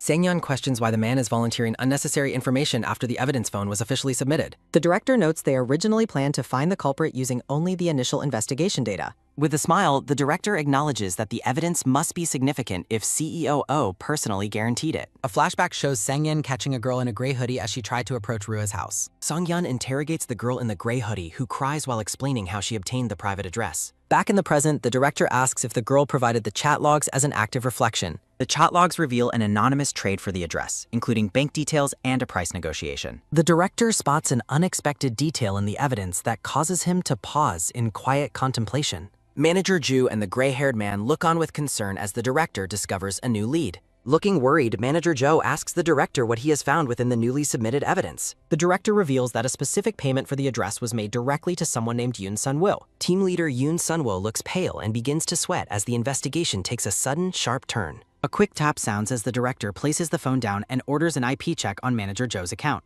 The director suggests an account theft occurred while team leader Yoon tries to interrupt the flow of the meeting. Yoon claims he is being unfairly cornered, but the director dismissively notes that Sun-woo is a very common name. The director extends his hand, requesting that team leader Yoon submit his personal phone for an immediate investigation. Yoon Sun-woo falters, his expression hardening as he prepares to defend himself against the growing suspicion. He argues that the request invades his privacy, but the director insists a loyal employee would surely cooperate. The director explains they will simply check for the Messenger app and see if the account matches the logs. The director concludes the committee meeting, confident that the real culprit will be identified. Yoon Sun-woo stammers in protest. Looking down at his sneakers, Yoon Sun-woo insists Ruha knows he would never harm her career or safety. Yoon Sun-woo claims he raised Ruha with maximum effort, ignoring Sung-hyen's increasingly skeptical and cold expression. He laments being doubted despite his long history with Ruha, contrasting his tenure against Sang-hyen's recent involvement. Sang-hyen interrupts the man's emotional plea by asking for his explanation regarding the previous water bottle incident. Sang-hyen points out the bottle could have hit Ruha, leaving the blue-haired director confused by the new allegation. Sang-hyen's anger boils over as he decides he has heard enough of the man's manipulative and dishonest excuses. Yoon Sun-woo insults Sang-hyen's language and upbringing, accusing him of gaining his position only through personal connections. The director orders team leader Yoon to visit the investigation team despite the man's desperate attempts to explain. Telling Yoon to stop barking and face the investigation, the director officially declares that the meeting is over. Sang-hyen looks bewildered by the sudden end of the meeting, wondering if it's really already over.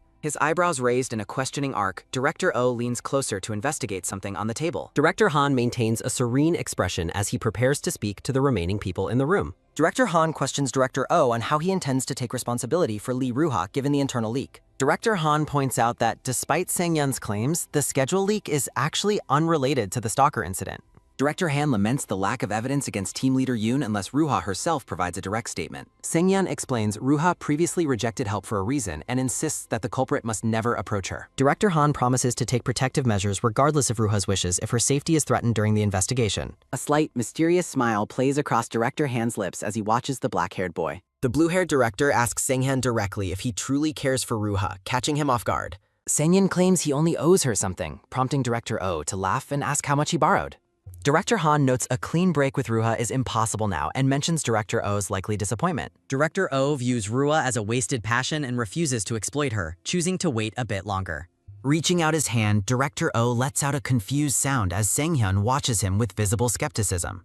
Director Han mentions Han Yeol's upcoming evaluation, surprising Director Oh, who notes the director rarely attends those. Director Han mentions Yoil's rumored beauty while a flowery image of the girl in tracksuits appears in thought. Director Oh predicts a final decision on Ruha will follow the evaluation as Sang-hyen listens with an intense gaze. Claiming to be exhausted, Director Oh retreats while Sang-hyen asks why he spoke so freely in his presence. Sang-hyen asks how Director Oh knew his location, and Oh reveals he received a text from Manager Han. A memory shows a man with short hair checking his phone, receiving Sang-hyen's message about acting first and apologizing. Manager Ju bows and thanks them both, mentioning she must head to the investigation regarding team leader Yoon. Manager Ju promises to thank them properly later and asks to send her regards to the mysterious informant. Holding the evidence phone, Director Han notes the informant's bleak future, but promises to consider her helpful testimony. Walking down the hallway, Director Oh asks Sang-hyen how he managed to convince the informant to help them. A chibi-style Yoil waits on a bench, hoping Sang-hyen arrives before the predicted rain starts to fall. Tucking her black hair under her gray hoodie, Yoil reacts with a startled sound to a sudden whoosh. The scene focuses briefly on Ruha's long, flowing silver hair as she stands in the soft light. Sang-yeon walks briskly while thinking about how Ruha is ignoring his messages about the disciplinary committee meeting. A close-up of director Han's face accompanies Sang-yeon's internal repetition of the question about caring for Ruha. Sang-yeon sweats while thinking his hard work makes his concern seem greater than it is, lamenting missed practice. Sang-yeon runs, hoping Ruha will help him with his solo song now that the stalker issue is resolved. Large white clouds billow across the blue sky as the day continues to progress toward the evening. Looking at him with a serious expression, Ruha asks Sang-yeon if he wants to go out with her. Seong-yeon's face goes blank as he struggles to process the unexpected and life-changing proposition from the idol. A pair of gray and white sneakers sits neatly inside a box decorated with small pink hearts. Outside the Everyday Cafe, Sang-yeon asks what in shock as he sits across from the silver-haired Ruha. A credits page details the translation and production team behind the current chapter's English release. Sitting with her back to him, Ruha explains she needed time to organize her thoughts after reading his text. Sang-yeon looks at a terrified Yuil and asks Ruha why the girl was called over to their meeting. Ruha admits her guess was wrong and she feels guilty for almost accusing the wrong person of stalking. Sang-yeon admits that team leader Yoon's outward behavior made it very difficult to doubt his true intentions at first. From behind, Ruha concludes that Yoon sold her address for personal gain, revealing his care was always a lie. Sang-yeon looks away with a pained expression as the weight of the betrayal sinks in for both of them. Walking together, Ruha asks if he bypassed the company because he feared Yoil would be socially attacked. Looking sharply to the side, Sang-yeon dismissively claims he only acted because he didn't want things to become a hassle. Walking away with her shopping bag, Ruha leaves Sang-yeon alone as they move toward their next destination. Sang-yeon stands silently, his thoughts lingering on Ruha's earlier question while his expression remains unreadable and focused. Looking at the cafe sign, Sang-yeon decides it is finally time to reveal the true reason for his efforts. Reaching into the heart-patterned box, Sang-yeon tells the shopkeeper to skip the box and use a plastic bag. Sitting back at the table, Sang-hyun notes the stalker is caught and reminds Ruha of her deal to help. Sang-yeon credits Ruha for Yoil's improvement while noting Yoil's solo song preparation suffered due to team focus. Ruha reacts with skepticism, questioning if the trainee's lack of preparation is truly as severe as described. Sang-yeon checks his phone, revealing he has advanced knowledge of the song Yoil intends to perform. Ruha is momentarily stunned to learn that the girl has chosen a boy group song for evaluation. Sang-yeon explains it is a familiar song she danced to previously, making it a safe choice. A sudden, firm grasp interrupts Sang-hyun as Ruha catches his arm while he holds his phone. Ruha leans in close, asking if Han Yo-il is the only thing occupying his thoughts these days. Sang-hyun stands up abruptly, asking if she is having another strange misunderstanding about his professional intentions. Sang-yeon reiterates his commitment to Yo-yeol's debut, while Ruha claims she already knows his sincerity. Carrying her shopping bag, Ruha walks away, signaling a sudden and cold end to their conversation. Ruha approaches a waiting Han Yo-il at a bench, who looks nervous under her senior's gaze. Ruha looks back with a sharp, cold expression, leaving a visibly shaken Yoel in her wake. Sang-yeon stands alone in the bright light, watching the girls depart with a look of frustration. A sharp thunk sounds as Sang-hyun's phone hits the table, punctuating the tension of the meeting. Sang-yeon's hand clenches slightly as he processes the weight of Ruha's previous words and her behavior. Ruha clarifies her intentions, explicitly stating that she wants them to start dating one another immediately. Sang-yeon is stunned by her bold proposition, questioning if she truly understands the implications of her request. Soft, repetitive plip sounds of falling rain accompany Ruha's insistence that she knows exactly what she wants. Sang-yeon reveals Ruha's shocking plan to retire from the industry, his expression hardening with serious concern. Ruha believes her public image is unchangeable and views retirement as her only path to personal freedom. Ruha admits she isn't the kind or mentally resilient person the public believes her to be. A memory shows Ruha in a practice room, feeling like she never truly belonged in that environment. Amid the falling rain, Ruha expresses a simple desire to experience normal dating like everyone else does. Ruha intends for rumors of their relationship to facilitate a peaceful exit from her career as an idol. Leaning her head on her hand, Ruha asks if his hesitation stems from his feelings for Yoil. Ruha reaches out to touch him, but Sang-yeon notes that something about her logic still feels off. The tension peaks as a sudden pull occurs, highlighting the manipulative nature of their current interaction. Sang-yeon narrows his eyes, accusing Ruha of merely trying to use him as a tool for her escape. Ruha reacts with silent disbelief to his accusation as the rain continues to blur the world around them. Sang-yeon recalls manager Han's warning about Ruha's habit of cornering herself when things do not go perfectly. He points out their lack of closeness, doubting she would sacrifice her career for a casual relationship. A quick tap sounds as Sang-hyun confirms his suspicion, leaving Ruha staring at him in stunned silence. Ruha challenges him by noting that dating an idol is a rare opportunity he should not dismiss. She asks if he is worried that dating will interfere with his commitment to Han Yo-il's training. Ruha leans forward and promises to handle Han Yo-il's development personally to ease his mental burden. The scene shifts to the company hallway where a red-haired girl searches for her missing teammate. The red-haired girl questions Yoel's absence, but Yoel walks past her toward the practice room doors. Red hair watches as Yoel enters the practice room where the other trainees are already gathered. Jin-young scolds Yoil for her persistent gloominess, claiming her attitude is negatively affecting the entire team. Ponytail Jin-young dismisses the retirement rumors, prioritizing their own success in the upcoming monthly evaluation. A close-up reveals Yoil's exhausted face, looking completely drained by the immense pressure she is facing. Her attention is caught by a sudden jolt up as Yoil reacts to her teammates' harsh words. Yoil agrees with Jin-young and insists they begin practicing immediately, surprising both of her teammates. A trainee with a bob cut tries to boost morale, urging the team to stay strong.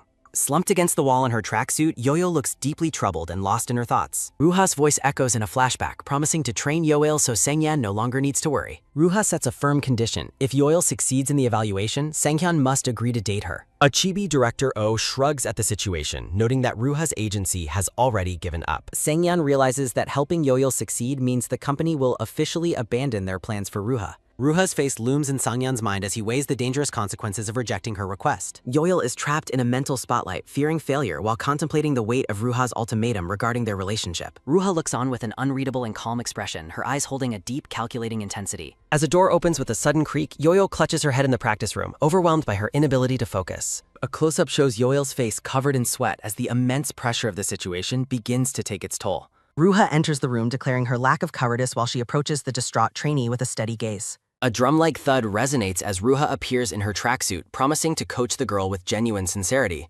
Yoil looks up at her senior, her expression a mix of surprise and lingering anxiety as the training begins. In a chibi memory, a man in a suit questions a trembling Yoil about her participation in a recent survival show. The chibi man considers releasing her since she provided evidence, causing a brief spark of hope in the girl's eyes. He shifts his tone, suggesting severe punishment and mentioning a fine that starts at a staggering amount. Yoil cries while drinking juice, recalling the terrifying experience and asking if she is finally allowed to leave. The night sky hangs over the city as a conversation about being picked up by family echoes through the air. Walking together, Minji tells Suyeon not to overwork herself, her expression soft and weary under the bright streetlights. Suryeon notes Minji's recent distance, her smile seemingly pleasant but carrying a subtle hint of observation. Minji explains her busy schedule as team leader, while Suryeon mockingly laughs at the burden of having supposedly terrible teammates. Suryeon asks if Minji has heard the latest news, specifically referring to information previously shared by Minji's brother. Suyeon mentions rumors of Ruha's retirement and the cancelled group project, while Minji admits her brother has been too busy. Suryeon begins a question about Han Yoel's involvement, her gaze sharpening as she considers the trainee's status. Shifting her gaze, Suryeon quickly dismisses her own line of questioning as nothing of importance before moving on. A steady, rhythmic step sounds as Suryeon walks down the hallway, her mind clearly focused on a new strategy. Suryeon contemplates the idea of a group designed for Ruha existing without her, her expression hardening with cold ambition. She notes that the company cannot change the concept easily, envisioning herself and Minji within that established framework. Suyurin looks at Ruha's image on a screen, deciding she doesn't mind being called an imitator to achieve stardom. A purple-tinted memory shows Ruha standing among others, a symbol of the peak Suryeon wishes to reach. Suryeon grits her teeth, wondering why a retiring idol is helping a trainee and suspecting unfair influence on evaluations. She dismisses her worries by asserting her superior skills, noting that Yoil is taking a risk with a boy group song. Watching a video, Suryeon admits she has been practicing by observing the girl's movements to find any weakness. Suryeon walks past Jin-young, who sits alone on a bench while focusing intently on the screen of her phone. Pausing by the elevator, Suryeon looks back with a curious expression, wondering what has the other girls so preoccupied. A quick, light tap sounds as Jin-young notes the other girl's bad mood, attributing it to the spreading retirement news. Suryeon stares forward with a grim look, her resolve strengthening as she prepares for the upcoming competitive evaluation. Standing outside the room, Suryeon's thoughts linger on the unexpected choice of a boy group song for the performance. Inside, Ruha tells Yoil that the practice video she sent was laughable, leaning back with a dismissive air. A nervous twitch escapes Yoil as Ruha explains that an ordinary performance isn't enough for the company's high expectations. Ruha reminds Yoel of her role as a replacement, while the girl offers a quiet and hesitant confirmation. Ruha promises a more surefire method for success than the unsuitable song, her tone becoming increasingly persuasive and firm. Leaning in, Ruha tells the girl that her only task is to step up and fill the vacant spot. Yoel stares ahead in silence, the gravity of the idol's words finally sinking into her increasingly tired mind. Ruha notes the limited time they have for training, emphasizing the need for Yoel to practice diligently in her absence. Ruha expresses confidence that the plan will work if the girl follows her instructions perfectly over the next few days. The two faces are shown side by side as Ruha dangles the ultimate prize, a secured spot on the debut team. Yoel worries they are moving too fast, but Ruha counters that the first monthly evaluation is essentially a trainee's debut. Ruha explains that charisma and talent are just as vital as skills for leaving a lasting impression on the judges. Ruha assures her that when she is on the team, the company will refine her into a professional idol. Ruha privately considers that a debut will keep the girl busy and isolated, preventing her from meeting anyone else. A comedic thought shows Yoil riding Sangyeon, while Ruha plots to keep them apart by accelerating the girl's career. Yoil looks at the phone Ruha is holding, her expression turning into one of sudden realization and concern. Yoil stops the training to point out that the chosen song is impossible because another trainee is already performing it. Yoil explains the overlap would be a problem, while Ruha listens with a calm and silent profile. Ruha looks off to the side, her face unreadable as she processes the news about the conflicting song choice. A day passes as lockers and a security camera stand silent in the quiet hallway. Han Yoil, wearing a block ponytail and a Supreme shirt, skips lunch to continue practicing. Two trainees walk down the hall, one with black hair and another with pinkish-brown hair. The pink-haired girl admits she has no appetite and decides to return to her room. In the cafeteria, the other trainees note that Soe has been acting strange and dazed recently. Jinyoung mentions that Soe asked a very odd question during their last interaction together. In a memory, Soe asks if the name Sanghyun is common, sparking curiosity in the group. The trainees recall the name, wondering if they have heard it mentioned in the company before. They discuss a male idol named Sangyeon while eating, noting Yuri's intense obsession with boy groups. Jinyoung listens silently to the conversation, her expression neutral as she processes the rumors. The cafeteria chatter turns toward the unexpected sight of Sato and Suryeon sitting together. The trainees observe from afar, noting that their supposed rivalry makes this meeting very surprising. Han Yo-il eats a quick snack while scrolling through dance videos on her smartphone. She worries that the pressure of comparisons will make her training even more difficult to handle. A video of Ruha performing on stage plays on the phone, serving as a daunting reference. Ruha's voice echoes in a flashback, instructing her to analyze specific music videos for their training. Ruha stares forward with a cold, focused expression while wearing a black and white tracksuit. A long stretch pulls at Yul's tired muscles as she realizes her condition is worsening. Her vision blurs with exhaustion as she struggles to maintain focus on her demanding practice routine. The door opens as Soe enters the practice room, surprising the already drained Han Yo-mil. Yoil looks over her shoulder, her dark hair messy from the intensity of her solo practice. Soe offers to leave if she is intruding, but Yoil insists it is fine to stay. The two trainees stand in the large mirrored room as the tension of the evaluation nears. Soe hesitates at the door, questioning if she is actually a bother to the other girl. A close-up highlights Soe's hesitant eye as she prepares to ask a difficult question. Sitting on a folding chair, Soe nervously begins to ask for some much-needed advice. A credits page provides information about the translation team and contributors for this manhwa chapter. Yoyo listens with a sweaty face as the other girl struggles to find her words. Soe leans forward, her expression hopeful yet anxious as she seeks guidance for her performance. Soe asks how to create a signature pose with only 3 days left until the evaluation. Yoil admits the sudden question startled her as she is also feeling the immense time pressure. Yoil recalls their past discussions about lyric analysis while they both continued to struggle with ideas. Soe asks if something is going on while Yoil tries to hide her own internal turmoil. Yoil explains the difficulty of reflecting both the song's image and her own personality on stage. Soe sits in stunned silence, listening intently to the advice her fellow trainee is providing. Yoil notes that most poses are similar, questioning how original a trainee really needs to be. Recalling Ruha's coaching, Yo-il repeats that atmosphere and intensity matter far more than a specific pose. Yoil encourages Soe to use a natural approach rather than forcing gestures, quoting Ruha's previous instructions. Yoil feels relieved that the awkwardness has faded, though Soe remains deeply lost in her thoughts. Yoil observes Soe's tendency to obsess over details, wondering if it will hinder her performance. The phone lies on the floor, reflecting the concept of character traits that Ruha once mentioned. Yoil feels mentally exhausted after watching the reference video countless times in the dim room. A quick, soft tap sounds as Yoil resumes the video while Soe practices her gestures nearby. Yoil's white sneakers pivot on the wooden floor as she prepares to start the choreography again. Yoil strikes a sharp pose, her long dark hair flowing as she mimics Ruha's intensity. The screen shows Ruha's iconic performance, serving as the blueprint for the trainee's upcoming evaluation. Yoil practices the reinterpreted K-pop choreography, focusing on the point gestures Ruha modified for her. She notes the freedom the new song allows, though the pressure to succeed remains incredibly high. Ruha's dark silhouette demands that Yoil becomes a perfect replacement for the retiring top idol. Yoil stands alone in the practice room, breathing heavily as she pushes her body to its limit. Yoil stands in her gray tracksuit, her hand clenched as she focuses on her next move. She reflects on being a mere replacement, realizing this trial is fundamentally a matter of her pride. Elsewhere, Soo-yeon questions the significance of a supposed stage of a lifetime, dismissing its relevance to her. Dark energy seems to radiate from Yoil as she steels her resolve for the coming challenges. Her attention is captured by a sudden light tap as a nervous flinch escapes her. Standing before the practice room mirrors, Yoil tells herself that worrying is meaningless now. Her concentration is broken when a voice calls out her name from behind her. Soe sits nearby, asking if the pressure of the monthly evaluation is causing her worry. Soe explains that evaluations are held on a large stage where beginners often make mistakes. The other trainee looks on, offering her perspective on the daunting experience of performing. A question hangs in the air about the intimidating number of people expected to watch. Yoil confidently asserts that the presence of a larger audience only serves to motivate her. Soe watches her silently, her expression shifting as she processes the other girl's surprising confidence. Soe admits that a healthy amount of nervousness can actually help sharpen a performer's focus. The conversation continues as the afternoon sun hangs over the quiet and sprawling company buildings. A memory of a school festival flashes back, showing a crowd cheering for a heart-themed performance. In the flashback, a girl in a penguin costume sits alone on the ground, looking distant. A voice from above asks the lonely girl if she thinks the other kids are good. Sang-hyun tells the penguin girl that some people perform better when they are receiving attention.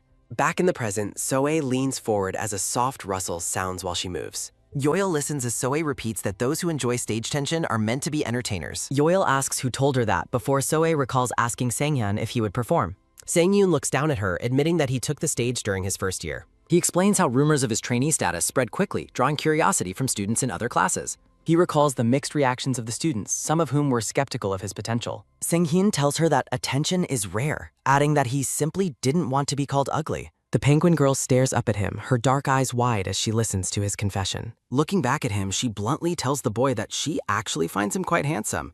Well, that's one way to end a self-deprecating rant. In the present, Soe touches her face, looking away as the weight of the memory lingers. Yoil offers a bright, warm smile, her earlier tension completely disappearing in the face of conversation. Soe is taken aback by the sudden warmth, her eyes widening as she stares at Yoil. The girl stammers that her previous compliment wasn't a lie, though she seems visibly flustered. Yoil leans in with a playful look, asking Soe exactly why she thinks that way. The night sky is filled with clouds as she reflects on how old words return like boomerangs. Checking the time on her phone, Yoel realizes it is almost time for Ruha to arrive. Walking down the long hallway, Yoel reminds herself that her feminine identity is for the debut. She stops at the elevator, her thoughts consumed by the singular goal of achieving her debut. A sudden chime sounds as the elevator arrives, the door sliding open to a bright light. Azumi stands inside the lift, her blonde hair catching the light as she looks out neutrally. Startled, Yoel calls out the other girl's name while Izumi asks if she is heading home. Izumi assumes she has been practicing for the evaluation, noting the dedication required for the test. A moment of realization hits Yoel as she considers the implications of this encounter in the lift.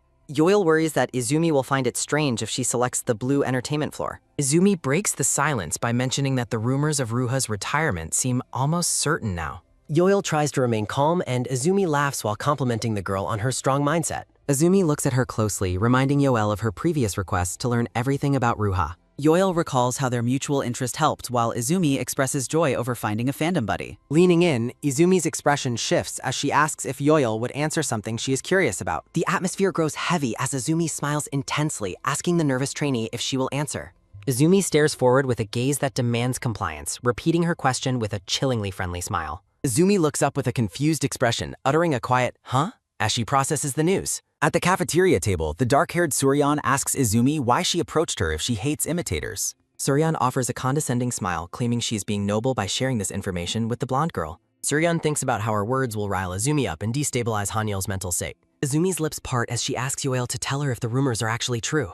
In the elevator, Izumi asks Yoel if Ruha really instructed her to imitate her for the evaluation. Yoel is visibly shaken as Izumi mentions rumors of private coaching and the replacement of the top idol. Yoel recalls Izumi's previous enthusiasm for Ruha, wondering if it was just a deception to get closer. Izumi notes that Ruha always appreciated those who genuinely admired her skills and hard work on stage. Looking down, Izumi wonders if the pressure of the fandom and current situation became too much for Ruha. A soft whirring sound fills the lift as the two girls stand in a tense, heavy silence. Yoel steps out as her sneakers hit the floor, thinking she needs to return to the dorms. Izumi says goodbye, adding that she is looking forward to seeing Yoel's performance at the monthly evaluation. Yoel stands alone in the elevator, her expression blank as she contemplates the weight of Izumi's words. The scene shifts to the practice room ceiling as the door opens, signaling the start of training.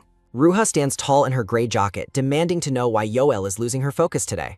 Ruha critiques Yoel for her poor expressions and mistakes, asking if she even watched the video properly. Lying on the floor, Yoel mutters a frustrated curse while struggling to catch her breath after practicing. Yoel admits Ruha's intense stare is distracting, while Ruha looks on with an irked and focused gaze. Ruha warns the exhausted girl that the actual judges will be far more critical than she is. Ruha explains that having an audience is vital for creating the right amount of pressure during a performance. A memory of a past practice shows that some performers thrive when they receive more attention than usual. Ruha stares down at Yoil, suddenly asking how long it has been since she was last on stage. Startled by the personal question, Yoil looks up with wide eyes while sweat beads on her face. Ruha ends the break, ordering Yoil to get up and follow her dance moves perfectly this time. Crouching on the wooden floor, Yoil complains that Ruha's standards are too high for her current level. Ruha decides to demonstrate the performance herself, telling Yoil to watch how it is done perfectly. Ruha notes that she hasn't performed the routine in a while, so it may look slightly different. Yoil tells Ruha to be quiet and just show her the routine, promising to do it perfectly. A quick strip sound is heard as Ruha removes her gray jacket to prepare for the dance. Now in a black tank top, Ruha tells Yoil to watch and learn properly from her demonstration. Ruha moves with a powerful whoosh, her long light blue hair trailing behind her in the large room. Striking a sharp, elegant pose, Ruha executes the choreography with the skill and grace of a professional. Yoil watches intently, realizing that the live performance is far more impactful than any recorded reference video. A flashback to Ruha's group performance highlights the incredible aura and stage presence she possesses. Ruha continues the dance while Yoil remains frozen in place, completely captivated by the top idol's movements. Ruha finishes the intense routine with a soft ha, catching her breath while maintaining her focused expression. Yoil is amazed that the performance matches the video exactly, down to every specific gesture and beat. Yoil notes that the vibe remains unchanged, thinking that this level of consistency is basically just acting. Yoil questions if it was really an act, remembering Ruha's words about being sincere on the stage. Ruha stands silently, her expression neutral as she waits for her trainee to process the demonstration. Yoil recalls Ruha's words from their first coaching session as her white sneakers pivot on the floor. In a memory, Ruha declares that her stage presence isn't an act because she is always sincere. Ruha lets out a quiet laugh, looking away with a small, mysterious smile on her face. Yoil stands in the room, wondering if Ruha is being serious about still enjoying singing and dancing. A flashback shows Ruha leaning in, whispering that the most important thing is to never deceive yourself. Standing in the mirror's reflection, Yoil remembers how she first became interested in female idols long ago. A flashback shows a pink-haired girl idol on stage, providing the inspiration Yoil needed to start training. Yoil reflects on her inability to imitate a woman's unique vibe while studying dance videos on her laptop. The scene ends with a vision of Ruha on stage, holding a finger to her smiling lips. A sudden, chilling realization washes over the black-haired girl's face as her eyes widen. She confesses that Ruha's performance inspired her to become a female idol long ago. Ruha remains silent, her expression unreadable as she processes the trainee's deep personal confession. Ruha clenches her fist, declaring that she won't forgive her despite the flattery. Reinvigorated, the trainee promises to perform properly now that she has seen the demonstration. Ruha wonders aloud if the girl is curious why she is being pushed so hard. The girl assumes it's simply a promise kept after they caught the dangerous stalker together. She quietly contemplates the high stakes of her upcoming monthly evaluation, performance, and debut. A sudden, sharp pull sounds as Ruha grabs the girl's collar in visible annoyance. Ruha expresses deep frustration, unable to comprehend the mysterious relationship between the two students. The trainee is internally frantic, knowing she cannot reveal the truth behind her hidden identity. Ruha accuses her of taking the boy's constant help and dedication for granted lately. Looking her in the eye, Ruha demands to know why he helps her so much. A bead of sweat rolls down the girl's chin as the tension peaks between them. She finally reveals that the boy was originally training to become an idol as well. Ruha stands back, staring blankly as the weight of the revelation sinks into her mind. The following day, training continues in an oppressive silence under Ruha's watchful, cold eye. A staff member arrives, announcing that the rehearsal will begin at 10 tomorrow morning. The trainee is surprised to learn there will be no night practice session today. The two performers stand in the empty practice room, lost in their own complicated thoughts. The sun hangs high over the company buildings on the day of the evaluation. Nervous energy fills the hallway as the various trainees gather and murmur softly together. The staff outlines the performance schedule, leaving the trainee to face her growing performance anxiety. Peeking at her rivals, she notes how relaxed the debut group seems despite the pressure. Her companion mentions that teams cannot watch each other, which sounds a bit disappointing. Relief washes over the trainee as she realizes her rivals won't see her solo performance. Nearby, two other girls share a shocking rumor that quickly catches everyone's immediate attention. A brown-haired girl is stunned to hear the famous group Blue Planet is coming today. The news of the impending arrival leaves the room in a heavy, expectant silence. The scene shifts back to the previous night under a dark and cloudy evening sky. Sitting on her bed, the girl regrets her earlier words while checking her phone messages. Exhaustion and worry are clear on her face as she stares into the quiet darkness. A sudden rhythmic tap sounds as a boy enters the quiet room with a thud. Checking his phone, the dark-haired boy sees a message sent over 30 minutes ago.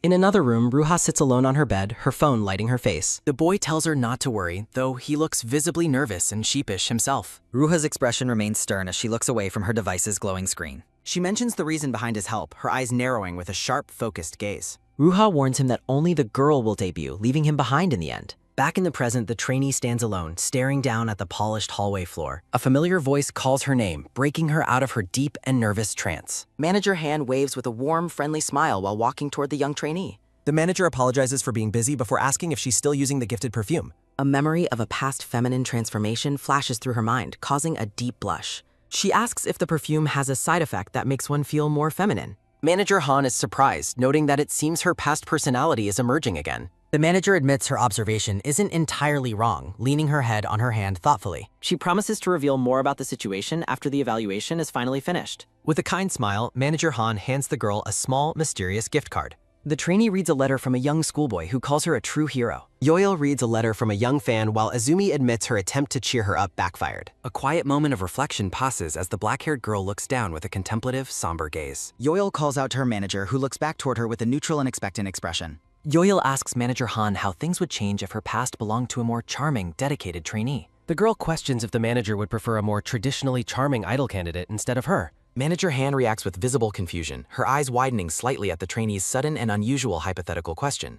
A flashback reveals Yoil's internal struggle, where she admits that overthinking her situation only causes her a headache. In her memories, the black-haired boy decides to focus solely on mastering the use of his own face. Yoil reflects on her persistent feelings of inadequacy, realizing she is still lacking despite having overcome major hurdles. Gazing into the distance, the girl wonders if this clarity would have ever come without her transformation. Yoil announces she is leaving for rehearsal, receiving a supportive acknowledgement from her manager as she departs. Manager Han remains seated alone on the sofa, silhouetted against the bright daylight streaming through the window. Determination fills the black-haired girl as she walks down the hallway, focusing entirely on her upcoming solo performance. A staff member's order to stop practicing causes Gongwon to twitch as he prepares to watch other trainees. The silver-haired boy celebrates the break and asks Cha Gongwon if he intends to join the group. A quick tap sounds as Yuri runs from the restroom, her face flushed with extreme performance anxiety. The brown-haired girl freezes in place, her eyes widening in surprise as she spots someone in the hallway. Gongwon turns around with a startled expression, caught off guard by the sudden presence of the nervous trainee.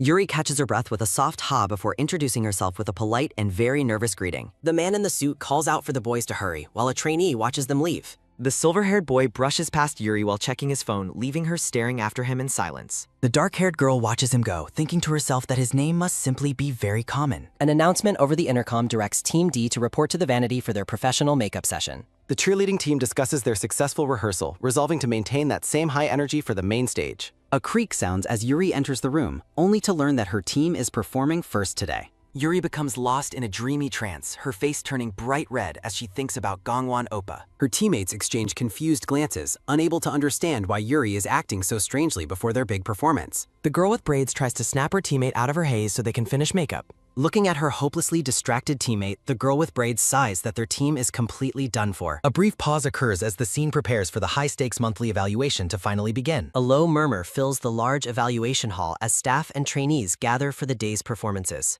Vio waves cheerfully to the crowd, greeting everyone in her role as the company's style director today. Spotting a colleague in the audience, Vio calls out to Coach Hyeon with a bright and energetic smile. Sim Hyeon, the vocal director, looks toward the stage with a somber, serious expression on her face. Vio takes a seat beside the director, greeting her while the two women prepare for the evaluation. Noticing her colleague's pale complexion, Vio asks if she is feeling unwell before the long performances begin. Sim Hyeon remains silent, her dark eyes looking weary as she focuses her attention forward on the stage. The director mentions the appointment of a new chief producer, wondering if they will be late for today's evaluation. Cha Gongwon is called by name as he prepares to take his seat among the other gathered trainees. Oh Seung-do of Blue Planet teases Gongwon, accusing him of loitering just to see the female trainees. Gongwon denies the accusation, though his silver-haired companion questions why the senior idol is sitting in the back. Seung-do jokes about the long duration of the evaluation, hoping he won't be caught falling asleep mid-performance. A sudden sharp slap sounds as the executive strikes Seung-do across the face for his unprofessional attitude. The man in the suit berates the senior idols, demanding they show proper respect and watch the trainees. The intercom system calls for Team C to change into their costumes and wait for their turn with makeup. Standing alone, Yoil feels the weight of the moment, realizing that the long-awaited evaluation has finally arrived. The black-haired girl looks at the feminine costume in her hands, feeling a deep hesitation about wearing it. Yoil resolves to push through her embarrassment, mentally thanking her mentors while preparing to endure the final trial. A sharp sound occurs as a red-haired girl pulls back the curtain, urgently calling for Yoil to enter. The girl mentions the cramped space while encouraging Yoil to change quickly so they can head out.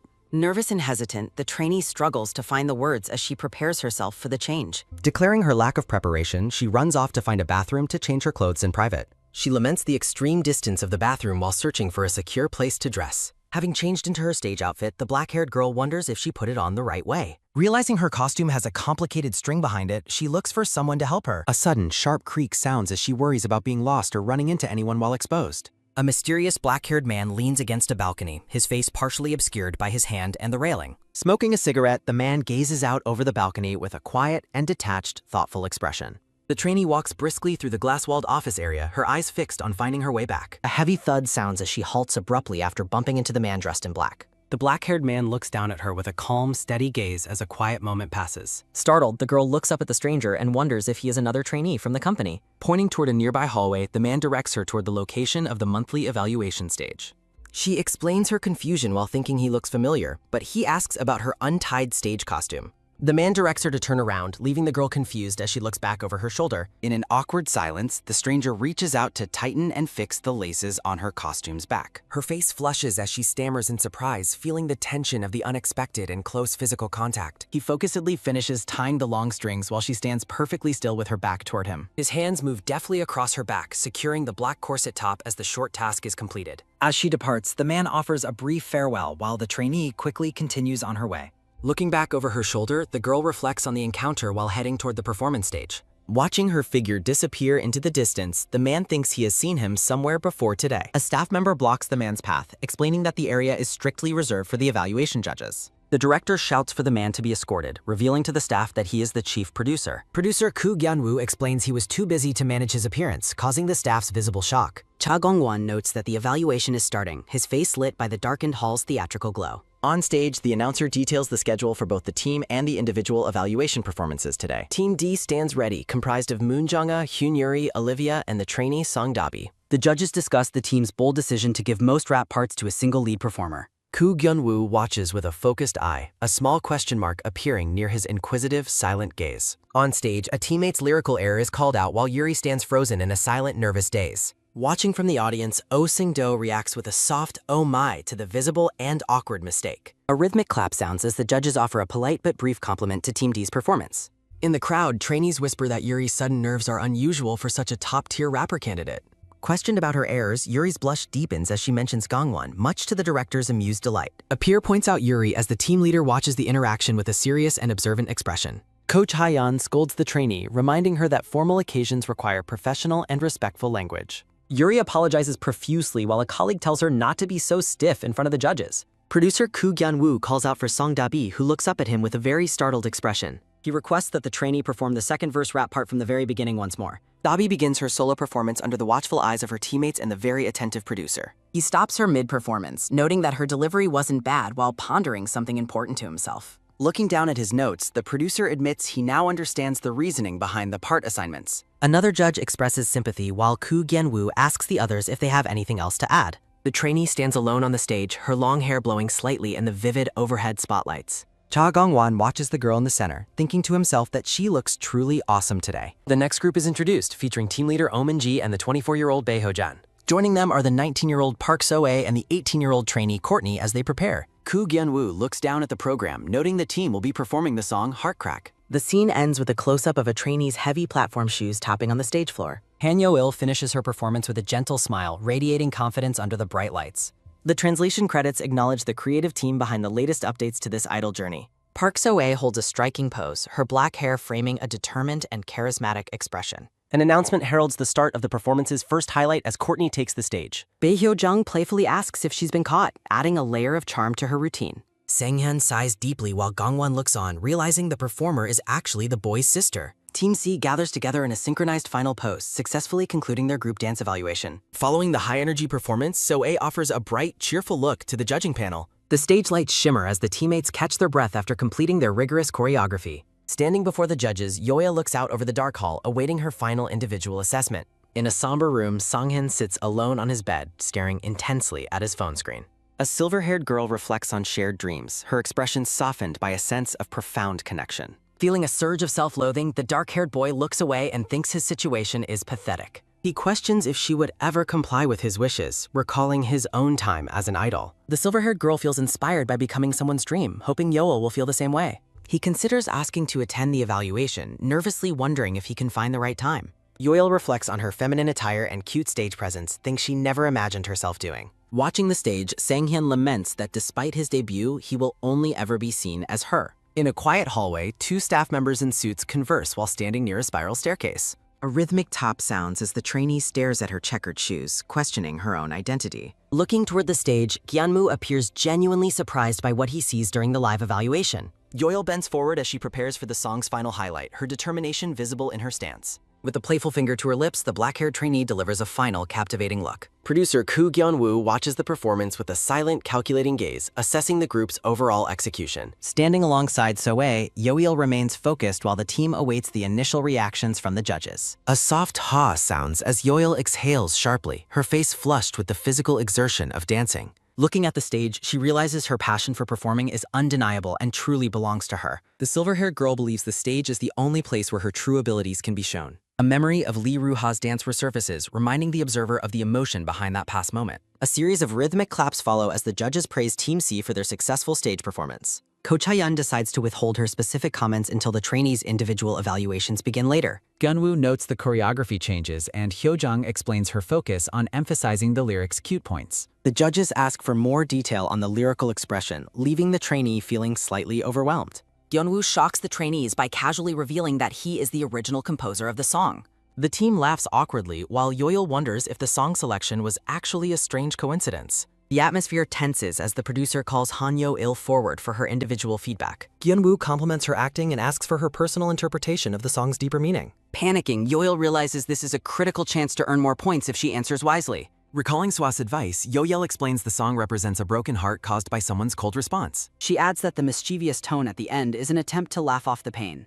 The trainee waits anxiously for the producer's reaction after sharing her deep interpretation of his work. She elaborates that even things once loved can cause pain and a sense of deep betrayal. Soe looks confused as Yoil concludes that the heart is determined to find love again despite being broken. The producer bluntly states that her interpretation is not at all what he intended for the song. Yoil's eyes widen in absolute shock and embarrassment as her profound analysis is completely dismissed. Sanghyun teases that the judge sounds like a university professor lecturing on overly profound meanings. The judge acknowledges her personal feelings but dismisses the need for such a complex interpretation. Yoil feels like a fool for trying to show off, regretting her overly emotional and complex explanation. The judges conclude the feedback for Team C and direct Team B to prepare for their turn. Sato Izumi leads Team B as they prepare to perform with members Ha Jin-young and Manhwa. Two women discuss the team's stability, though the brown-haired one questions Izumi's actual impact. During the performance, a judge critiques the short-haired girl's excessive enthusiasm and lack of synchronization. In the dressing room, the trainees share mixed feelings about the judge's comments and their performance.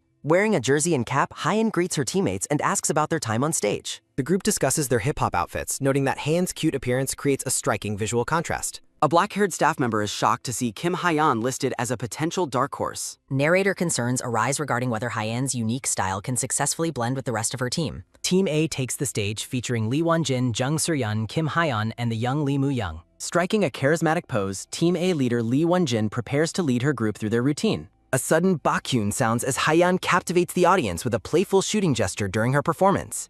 In the audience, a trainee admires Hyeon's cuteness while another quietly cheers for her from afar. A judge is pleasantly surprised by Hyeon's vocal performance, which far exceeded her initial skeptical expectations. Gyeonwoo notes the refreshing change in vibe but warns of potential issues arising after the initial impact. An announcement marks the end of team performances, granting a short break before individual evaluations begin. Trainees gather in the waiting area, a soft murmur filling the room as they discuss the competition. Team C members encourage each other, determined to give their best during the upcoming individual assessments. Silver-haired Lee Ruha offers to assist Yoil with her costume, helping her untie a stubborn string.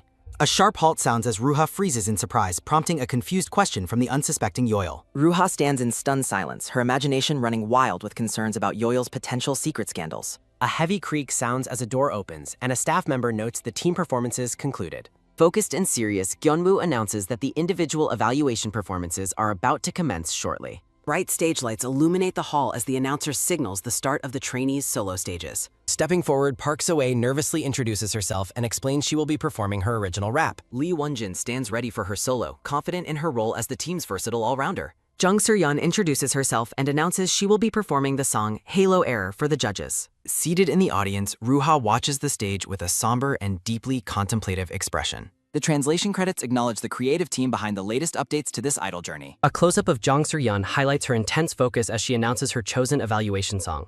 As the final performance begins, a viewer questions the repetition of the song used earlier today. A hand reaches out as long dark hair flows, signaling the start of a dramatic solo routine. Standing under the spotlight, Lee Won-jin prepares to showcase her skills to the highly expectant judging panel. Won-jin strikes a pose, her gaze fixed and determined as she begins her individual evaluation performance. Hyunwoo watches closely, wondering if the trainees used a specific manual to hone their uniform skills. Won-jin feels her rhythm is perfect, hoping her flawless execution will secure a spot in the group. A close-up of Won-jin's eyes reveals her absolute concentration as she pushes through the challenging choreography. Ruha remains seated in the audience, her gaze steady as she observes her teammates' performance. Ruha reflects on why someone who previously refused to come decided to attend the evaluation after all. Ruha recalls a specific bet involving Han Yo-il's evaluation results and a potential future date. A close-up of platform shoes tapping on the stage floor emphasizes the intensity of the dance routine. Despite the exhaustion, Won-jin realizes her passion for performing remains unchanged and is as strong as ever. Ruha reflects on the dream of becoming an idol, inspired by the confidence and coolness of others.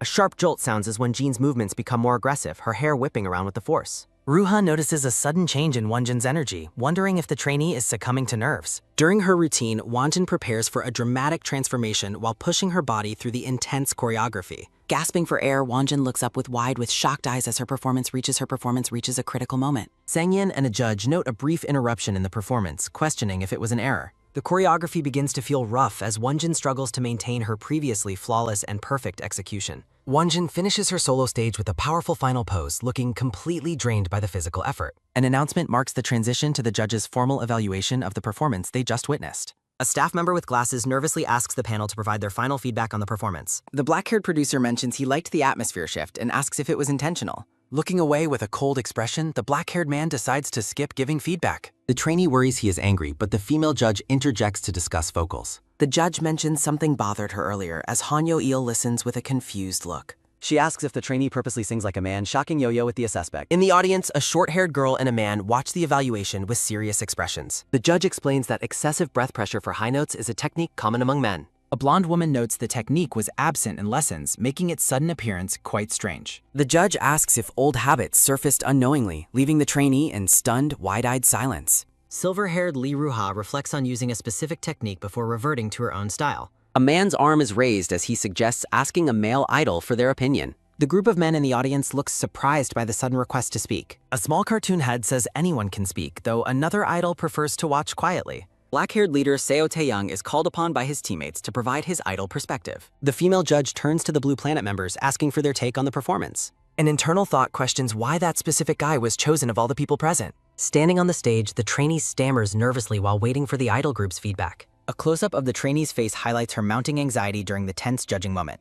A dark-haired man in the group hesitates, trying to formulate a response to the question. A thought bubble expresses uncertainty regarding the specific vocal differences between men and women. Silver-haired Baek Songhyo notes that the technique used is actually common in rock and pop punk. He adds that her rising emotions made her tone sound much stronger during the final parts. Looking directly at the trainee, Sang-hyun concludes that he thought the performance was very cool. One idol wonders why the other is panicking when things are usually smoothed with kindness. A soft pew sounds as the trainee exhales, and the judge concludes the feedback session. A sudden, sharp realization about Lee Ruha flashes through the mind of an observer nearby. The camera pans across the seating area as someone reacts with a confused glance around. An announcement marks the end of the evaluation, mentioning rumors and Lee Ruha's famous cover. A man wonders if the trainee intentionally imitated a mistake once made by Lee Ruha. His companion dismisses the idea while stretching, doubting that such an imitation could be true. Wearing a black tube top, the dark-haired trainee walks down a brightly lit office hallway. She stops and looks back, sensing a presence in the room she just passed by. Recalling the feedback, the judge praised her stability while the trainee thanked them very politely. When asked about her reference, she admitted to using Lee Ruha's performance for her inspiration. The judge noted the performance felt fragile and enjoyable, leaving the trainee feeling somewhat bewildered. Walking away, she thinks the evaluation was okay, but finds the judge's tone quite annoying. She freezes in absolute shock, spotting Lee Ruha standing in the room just ahead of her. Lee Ruha stands before her, calmly stating that she saw the entire performance just now. Panic sets in as she wonders how long Ruha was watching and why she's there. Ruha bluntly remarks that the judge doesn't seem to be very fond of her at all. A close-up of Ruha's face shows her cold, steady gaze as she delivers the assessment. Ruha claims the trainee is better than Yoil and much more similar to her own style. Stunned into silence, the trainee stands in the hallway processing the heavy weight of the comparison. Turning away, Ruha thinks of Han Yo-il while she prepares to leave the office area. Yoil wonders if the judge's nagging made her feel like her pride was being deeply hurt. A close-up of a sharp eye reflects the intensity of the thoughts regarding the recent evaluation. Two observers note that Sang-hyun seemed the most excited to watch Han Yo-il perform today. Ruha reflects on how Yoil's dream changes the way she views him every single time. A man watches a monitor with an expectant expression, his face cast in partial shadow. A sudden boom sounds as Ruha reacts with shock to a startling and unexpected revelation. A formal greeting for Ms. Lee Ruha hangs over a background of office blinds. Gyun-woo greetings silver-haired Ruha and asks to speak with her privately for a moment. The creative team behind the latest updates to this idol journey is formally acknowledged. Amidst a soft murmur, a trainee asks if they must begin practicing right away. Trainees speculate about Gongwon's interests while a black-haired boy mentally rejects their theories. Conflicted thoughts arise about why a simple observation has become such a persistent worry. A strange memory from under a bridge flashes back as a white-capped figure walks. The boy recalls spotting Kim Sang-yoon at night and wonders what he's stirring. He questions the confusing evidence of a man entering a bridge and Yoil exiting. Feeling guilty, he tries to force the suspicious thoughts about Yoil out of his mind. He eventually decides he must have simply mistaken Yoil for the idol that night. Back in the present, the boy remains deeply contemplative about the strange confusion he experienced. A single thought bubble questions whether the mix-up was entirely based on a false premise. The scene shifts to a quiet morning outside the corporate glass buildings of the agency. Staff discuss Team Leader Yoon's suspension and various security breaches involving trainees and staff members. Ruha recalls a dangerous moment when a falling water bottle nearly caused her serious injury. Gyunwoo explains the ongoing investigation into whether the security failure was an intentional act. A trainee looks distressed as Gyunwoo mentions putting her punishment on hold for now. Gyunwoo notes that the perpetrator submitted an apology and asks if Ruha wants to see. He accepts the decision while looking down at a tablet in his hand. A formal bow sounds as Gyunwoo lowers his head in front of a silent Ruha. Gyunwoo offers a sincere apology for their inability to properly protect the trainees' safety. He suggests moving on to the next item on their agenda for today's meeting. Standing before the grid-like wall, Ruha listens to the next steps regarding her idol career. Looking directly at her, Gyunwoo discusses her future prospects if she continues her training. Ruha stands alone in a darkened room, her silhouette framed against the evening light. A soft murmur fills the room as an announcement tells everyone to get rest. Walking down the hallway, Han Yo-il remains lost in thought following her individual evaluation. Yoil wonders if Ruha actually left the building immediately after watching her solo performance. Gyunwoo approaches Han Yo-il in a quiet lounge, calling her name to get her attention. He acknowledges the exhaustion of the day's events as she turns to face the producer. Gyunwoo bluntly informs Yoil that her solo performance did not meet the judge's expectations. Yoil listens in silence, her expression serious as she prepares for the upcoming critique. He identifies her performance style as a habit that she needs to actively work to fix. A moment of shared confusion is captured against a simple, geometrically patterned light purple background. Gyunwoo instructs Yoil to sing a high note while he checks her physical vocal technique. He places a hand on her stomach to help guide her breathing and muscle tension. An explanation follows regarding how breathing can constrict at high pitches, creating unnecessary physical pressure. An uncomfortable silence hangs as Gyunwoo advises her to fix the habit of singing masculine. Yoil stares forward, processing the producer's technical advice and the reasoning behind his evaluation. He explains he evaluated her based on Ruha's standard, which ultimately hurt her overall score. Despite the low score, Gyunwoo admits that he personally enjoys her unique vocal style. He notes that as a producer, he cannot express such personal preferences during formal evaluations. Yoil blushes and looks away, feeling a mix of embarrassment and relief at his praise. She thanks him for the guidance, and he expresses interest in seeing her future improvement. Reflecting on the day, Yoil remains satisfied with her team performance despite the solo feedback. Ruha expresses a deep desire to use her music to communicate her most genuine feelings. Walking outside at sunset, Yoil notes that Ruha remains unaware of her true past circumstances. A flashback highlights Yoil's internal struggle with not having her true self acknowledged by others. With a gaze full of resolve, she determines to keep pushing forward toward her dream. A man with short dark hair asks Lee Young-won if she still intends to pursue an idol career. Silver-haired Lee Ruha looks back with a cold, expressionless gaze in response to the question. At sunset, Lee Ruha stands opposite Han Yo-il as the dark-haired girl exhales a weary sigh. Turning her head slightly, silver-haired Lee Ruha asks the other girl for her honest opinion. Han Yo-il remains silent, inwardly questioning what the other girl truly wants after her specific performance style. As the sun sets behind the glass buildings, Han Yo-il considers whether she should offer praise for the impressive display. A close-up focuses on Han Yo-il's mouth as she thinks about the strong impression the performance left. Han Yo-il tightly clenches her fist, thinking that she is supposed to deliver those positive words.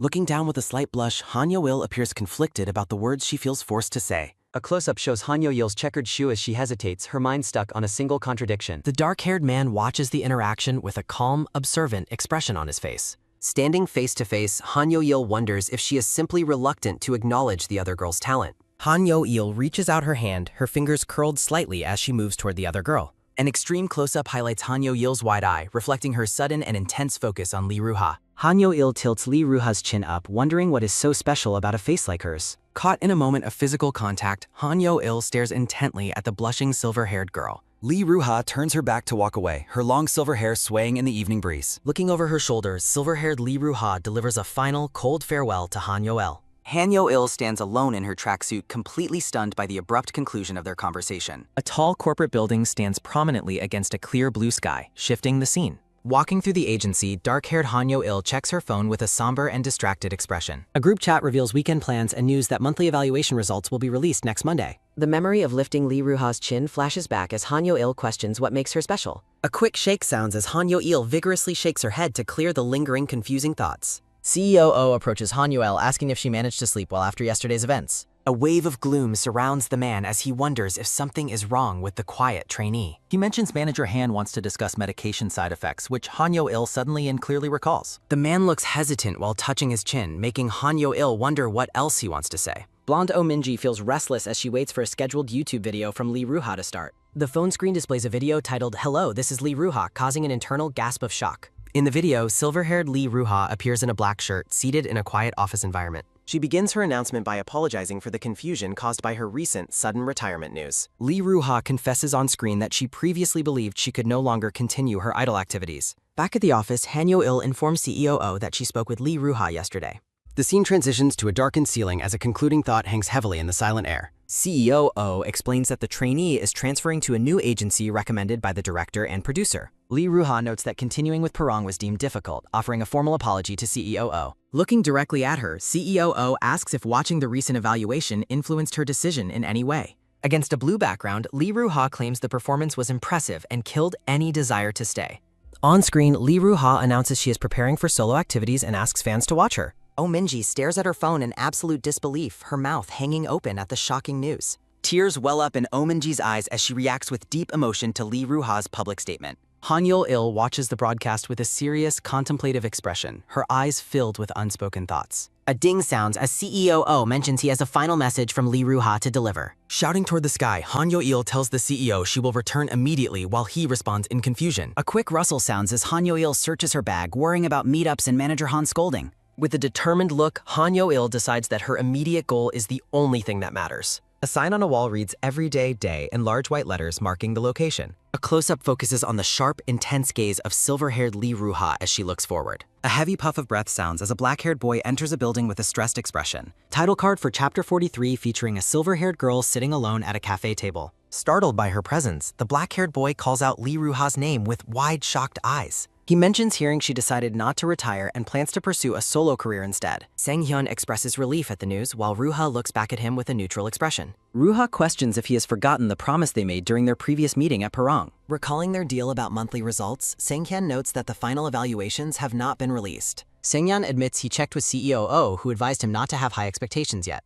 Ruha acknowledges the promise's absurdity and admits she shouldn't have made such demands after the stalker incident. She explains that setting things right between them was the primary reason for her visit today. A close-up of their shoes highlights Ruha's mention of his previous accusation that she was using him. Ruha confesses his suspicion was partly true because she was mentally falling apart at that time. Speaking through a window frame, she admits her past actions were impulsive due to her dire situation. Sang-hyun states firmly that he would never make the same decision if he were in her position. Ruha asks if he feels disappointed by her lack of sincerity, but he quickly dismisses the idea. She reflects on the irony of discussing romance with an idol-obsessed boy, but credits it with her recovery. Sang-hyun realizes that he is actually the one who should be grateful to her and Yo-il. Ruha clarifies that her decision to reject his original request was not influenced by Han Yo-il. A memory surfaces of Kim Sang-hyun's failure to achieve his dream of becoming a famous idol. A flashback shows a younger Sang-hyun screaming in despair after losing his dream in an unfair way. He explains his desire to see her succeed and avoid the same crushing failure he experienced. Sang-hyun concludes that their complicated relationship and the promises between them should end right here. Ruha remains silent, her eyes reflecting a complicated mix of emotions as she processes his words. The scene shifts outside to the cafe entrance as the sun casts long shadows on the pavement. Looking down at the table, Ruha appears deeply lost in her own thoughts and personal reflections. Noticing her silent reaction, Sang-hyun hesitantly asks the silver-haired girl if she is feeling angry. Ruha acknowledges her failures regarding Han Yo-il and her attempt to use his personal feelings. Sang-hyun laughs and calls her a dummy, wondering why someone as talented as her would date him. The two stand apart in the spacious white room, a heavy silence hanging between them both. Turning back toward the building, Sung-hyun indicates that he still has one final thing to say. Ruha asks him if he ever considered making Han Yo-il's dream his own personal ambition too. Looking him directly in the eyes, Ruha boldly declares her intention to become his new dream. She vows to replace Yoil in his heart and ensure that he can only look at her. Ruha walks away with a deep blush, leaving a stunned Sanghyun standing alone on the sidewalk. Completely blindsided by her bold declaration, Sanghyun stands frozen with a look of pure, utter shock. A stark white burst emphasizes a final instruction intended for Han Yo-il at the meeting.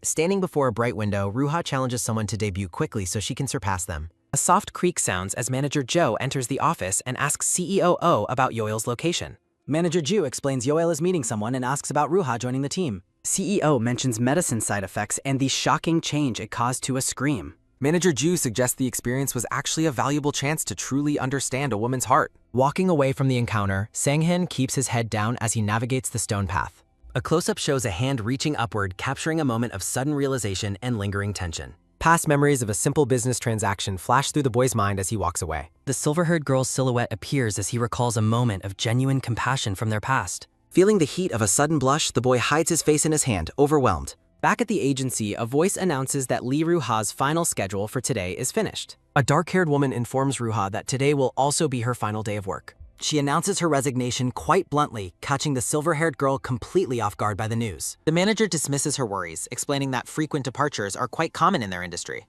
Gi-in-woo brings up the water bottle incident and offers a personal apology for the agency's security failure. The former temporary manager admits to having made a rash and biased judgment regarding Lee Ruha. Reflecting on her brief tenure, the dark-haired woman expresses her happiness in managing the silver-haired girl. Looking back with a gentle smile, silver-haired Lee Ruha shares her sincere hope for a future reunion. Watching her depart, the dark-haired manager lets out a quiet thought of genuine, stunned surprise. Clad in a white hoodie, Lee Ruha walks through the city alone under a bright afternoon sun. A close-up captures the silver-haired girl's calm and neutral expression as she navigates the open streets. Standing beneath a vast blue sky, Lee Ruha finds a moment of serene peace amidst the clouds. The scene shifts as the story moves forward into a new phase of the trainees' personal lives. From high above, the bustling city streets reveal the destination for the group's weekend meetup plans. A group chat notification confirms that Park So-ae and Courtney have finally arrived at the subway station. Checking her phone, black-haired Oh Minji announces that the rest of their group will arrive shortly. Feeling slightly awkward while alone with Minji, red-haired Hyojong acknowledges the update with a nervous smile. Arriving with an apology, black-haired Park So-ae and brown-haired Courtney meet up with their fellow trainees. Hyojong asks about Han Yo-yo while Minji anticipates an impressive casual outfit from the talented senior trainee. Hajong predicts that Yo-yo will likely arrive wearing something much more simple and understated today. Waving to her friends, dark-haired Han Yo-il arrives wearing a plain, oversized gray hooded sweatshirt. Minji stares blankly at her, warning the senior trainee not to rely solely on her natural looks. Feeling the group's collective gaze, Yo-il leads the way as they begin their weekend outing together. Internally, Yo-il justifies her casual attire by questioning the necessity of dressing up for a simple meetup. Back at the darkened office, a serious inquiry begins regarding Han Yo-il's hurried meeting yesterday. Manager Han notes Yo-il's physical exhaustion and pale complexion while the trainee calls for a quick pause. Yo-il questions her recent appearance as CEO requested detailed report on any hormonal side effects. A memory of a training failure surfaces as CEO mentions the trainee's lack of physical adjustment. An infographic explains that the past life medicine only alters external appearance and basic body structure. The perfume's instability is revealed to cause side effects affecting the nervous system and hormonal balance. Drinking from a can, Yo-il realizes that her internal personality is being affected by the treatment. Recalling an embarrassing feminine scream, Yo-il shouts in frustration as CEO notes the side effect. Manager Han worries about brain-controlled reactions while the CEO and trainee share a look of concern. CEO suggests that Yo-il's intense acting during the evaluation might have exacerbated her current physical condition. Amidst a surge of dark energy, Yo-il realizes the gravity of her situation and the perfume's effects. Yo-il resolves to only act as a woman for her idol role, maintaining her true identity daily. While walking with the girls, Yo-il reminds herself that she remains Sunghyun at her. During a lunch of burgers and pancakes, Yo-il remains quiet while the others discuss personal matters. Standing awkwardly in the background, Yo-il watches the other girls take photos at a pink cafe. Yo-il reflects on high school social dynamics while Minji scolds Courtney for decorating photo cards. The trainee wonders if her recent behavior has become too feminine, causing her to feel out of place. Feeling exposed as people stare at the group, Yo-il begins to regret coming along on the outing. Yo-il concludes that her intrusive thoughts about Lee Ruha are better than staying home alone. Shifting to the order counter of a cozy cafe, the girls prepare for their next sweet treat. Minji chides Yo-il for drinking before photos, but the thirsty trainee apologizes for her impatient behavior. When Minji offers to share her dessert, Yo-il initially declines, claiming she is not fond of sweets. Minji persists with a smile, encouraging her friend to try at least one small bite of cake. Taking a bite, Han Yo-il's eyes widen as a look of genuine surprise crosses her face. Surprised by the flavor, Yo-il admits it's delicious while the others watch her reaction with curiosity. Courtney suddenly interrupts the lighthearted mood, asking for everyone's attention for a serious and private announcement. A moment of silence falls over the cafe table as the group reacts with a surprised, quick gasp. Courtney reveals that the recent monthly evaluation will be her last due to a private discussion yesterday. Hyojung points out the pending results, but Yoil wonders if Courtney was notified of a dismissal. An intense close-up of Yoil's eye reflects her sudden fear that she caused Courtney's departure. Courtney clarifies that her poor health and lack of endurance made it the perfect time to quit.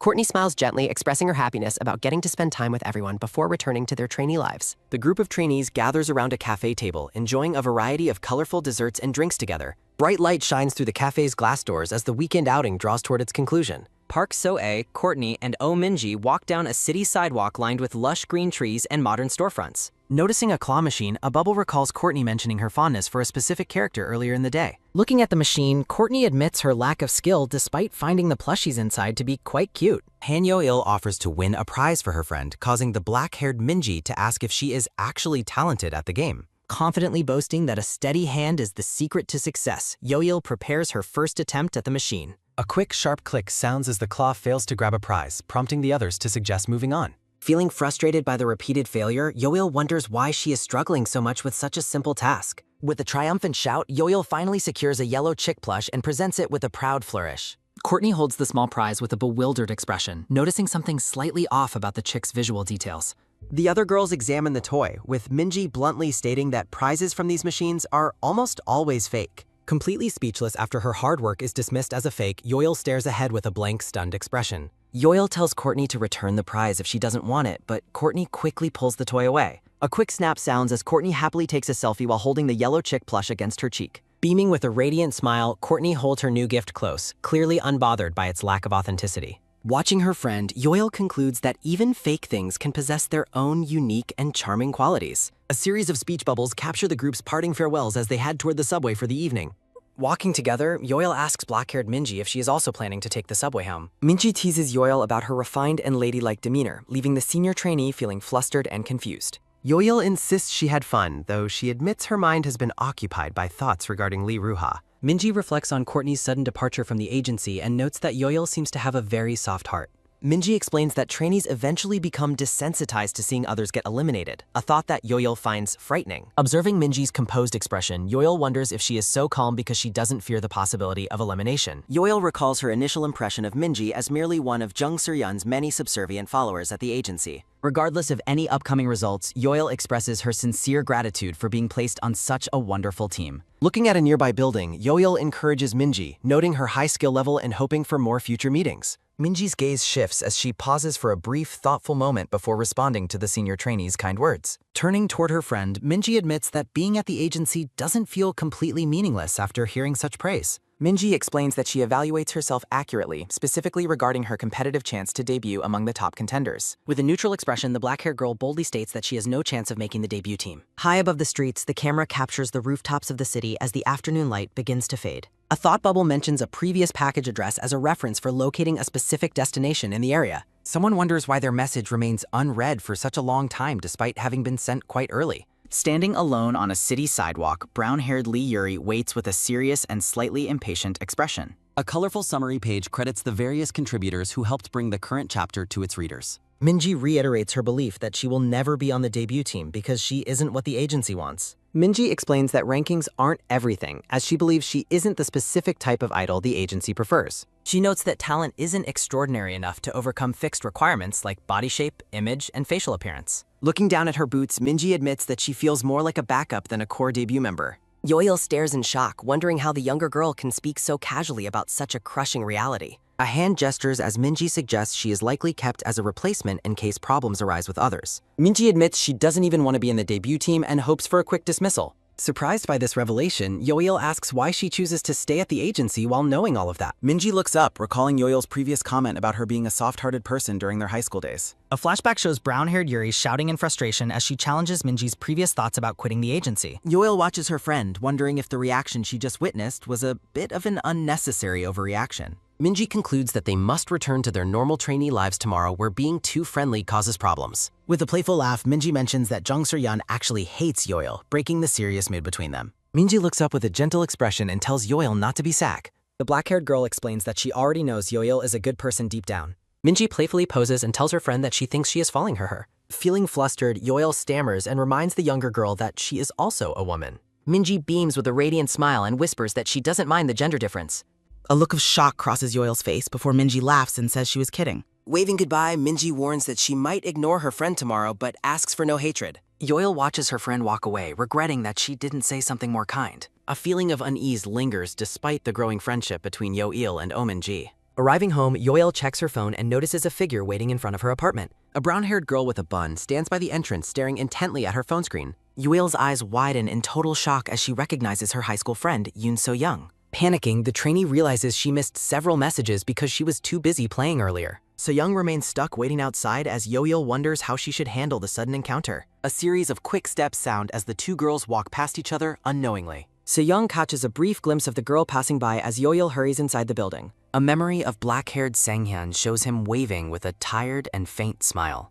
Seong tells him it's unreal because she just saw an incredibly pretty woman enter the building. Eun So-young is the only classmate Sang-hyun remains in contact with from his high school days. Teasingly, So-young mentions her student outfit and notes his high standards for female neighbors. She jokes about her messy hair during exams, and Sang-hyun tells her to go oss it. Sang-hyun panics when she asks to see his room, which is currently filled with feminine clothes. So-young explains she dropped by to check on him since university life kept them both busy. Sitting on a bench, So-young notes that living alone seems to have made him look braver. The atmosphere becomes serious as So-young reveals that Park So-ae contacted her recently. So-young suggests that Sang-hyun should be the one to reach out to So-ae first. She asks if he feels bad for So-ae, encouraging him to finally get in touch. Sang-hyun remains silent, causing So-young to apologize for pressing him when he has his reasons. So-young asks about his part-time theater job, but he explains he is on a temporary break. A dark silhouette of his brother looms as So-young asks if his sibling is still harsh. So-young notes his improved appearance but warns him not to shut himself away in his room. She cheers with a clenched fist, expressing her genuine happiness that he made it into university. Looking over the park, Sang-hyun regrets that his secret identity prevents him from sharing moments. At an arcade, So-young spots a dance machine and asks if he wants to try it.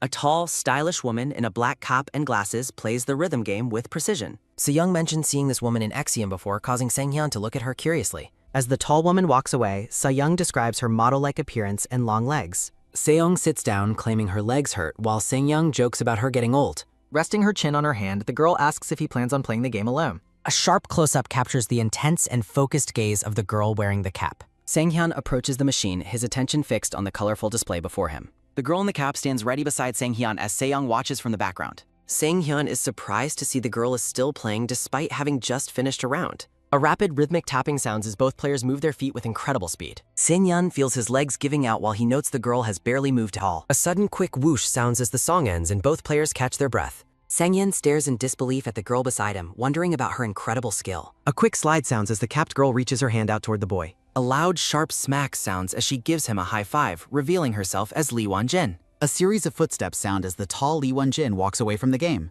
Arcade machines glow as voices nearby question if they just witnessed an old scam. Stretching her arms wide, Lee Won-jin feels refreshed after her visit to the gym. From behind, the girl grumbles about the boredom of dorm life in the small team. Adjusting her glasses, Lee Won-jin wonders when a new trainee will finally join their ranks. High above the city buildings, white clouds drift across an expansive and clear blue sky. Observing the tense atmosphere, Yoel notes that the monthly evaluation results are about to be announced. Yoel watches as Ominji talks with Jung Soo-ryun, noting they are together as usual. Looking around with wide eyes, the dark-haired girl realizes that someone is missing from the group. A sudden thud sounds as the instructor announces that the end of May evaluation results are ready. The instructor reveals that Lee Won-jin and Sato Izumi remain unchanged on the debut team. Holding her clipboard, the short-haired woman flatly states that no one is joining the team this month.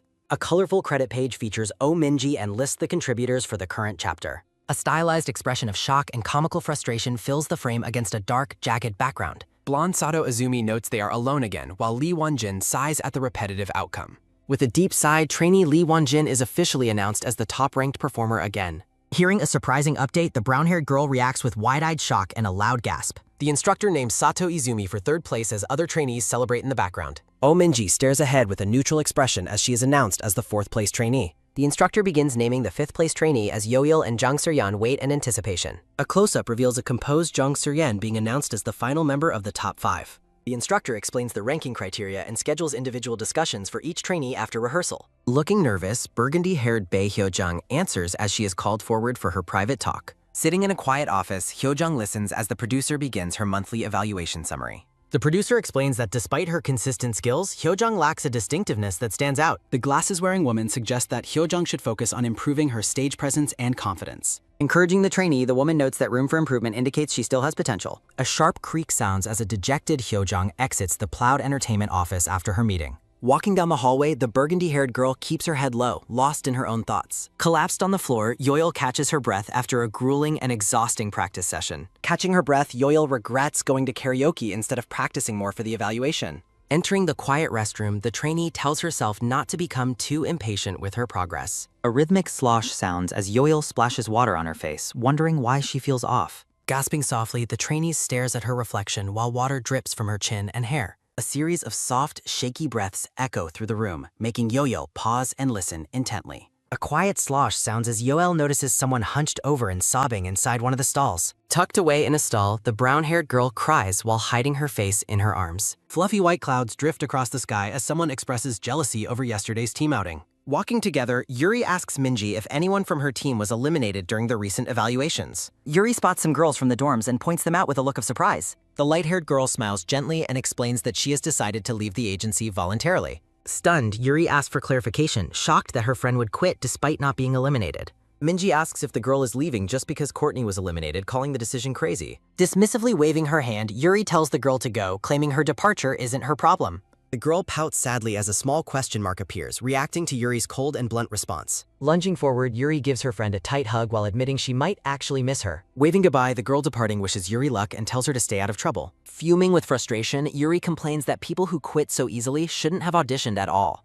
A sudden step sounds as Yuri and Minchi walk past Joel in the quiet hallway. Standing by the lockers, Yoil is taken aback as she comes face to face with the two trainees. Yuri looks down at Yoil and gives a brief, somewhat awkward acknowledgement as they pass each other. The brown-haired girl with the bun reacts with wide-eyed shock and questions someone's presence. Crying in a restroom stall, the girl fears elimination after hearing a harsh remark. A sharp, loud bang sounds as she slams her hand down, declaring she's had enough. A heavy thud sounds as she marches forward, refusing to be treated like a pushover. Walking with a determined frown, the brown-haired girl passes Yoel in the quiet restroom. Yoel watches her with a look of concern, noting the other girl's clear disgust. Blushing with embarrassment, the trainee regrets being seen while in such a vulnerable state. Yoel asks if she is okay, causing the girl to jump in startled surprise. The trainee stammers through her tears as Yoel immediately regrets asking and making her cry. An instructor's voice calls for Han Yoel to step forward for her monthly evaluation. Sitting in a quiet office, the glasses-wearing woman praises Yoel's performance for her first time. The instructor explains that high expectations led to varied opinions among the judges' scores. Han Yo-il reflects on the cold and indifferent nature of professional judgment and performance. The woman notes that Yoel's scores have improved and she is progressing quite rapidly. Adjusting her glasses, the instructor provides a revised class schedule based on the recent results.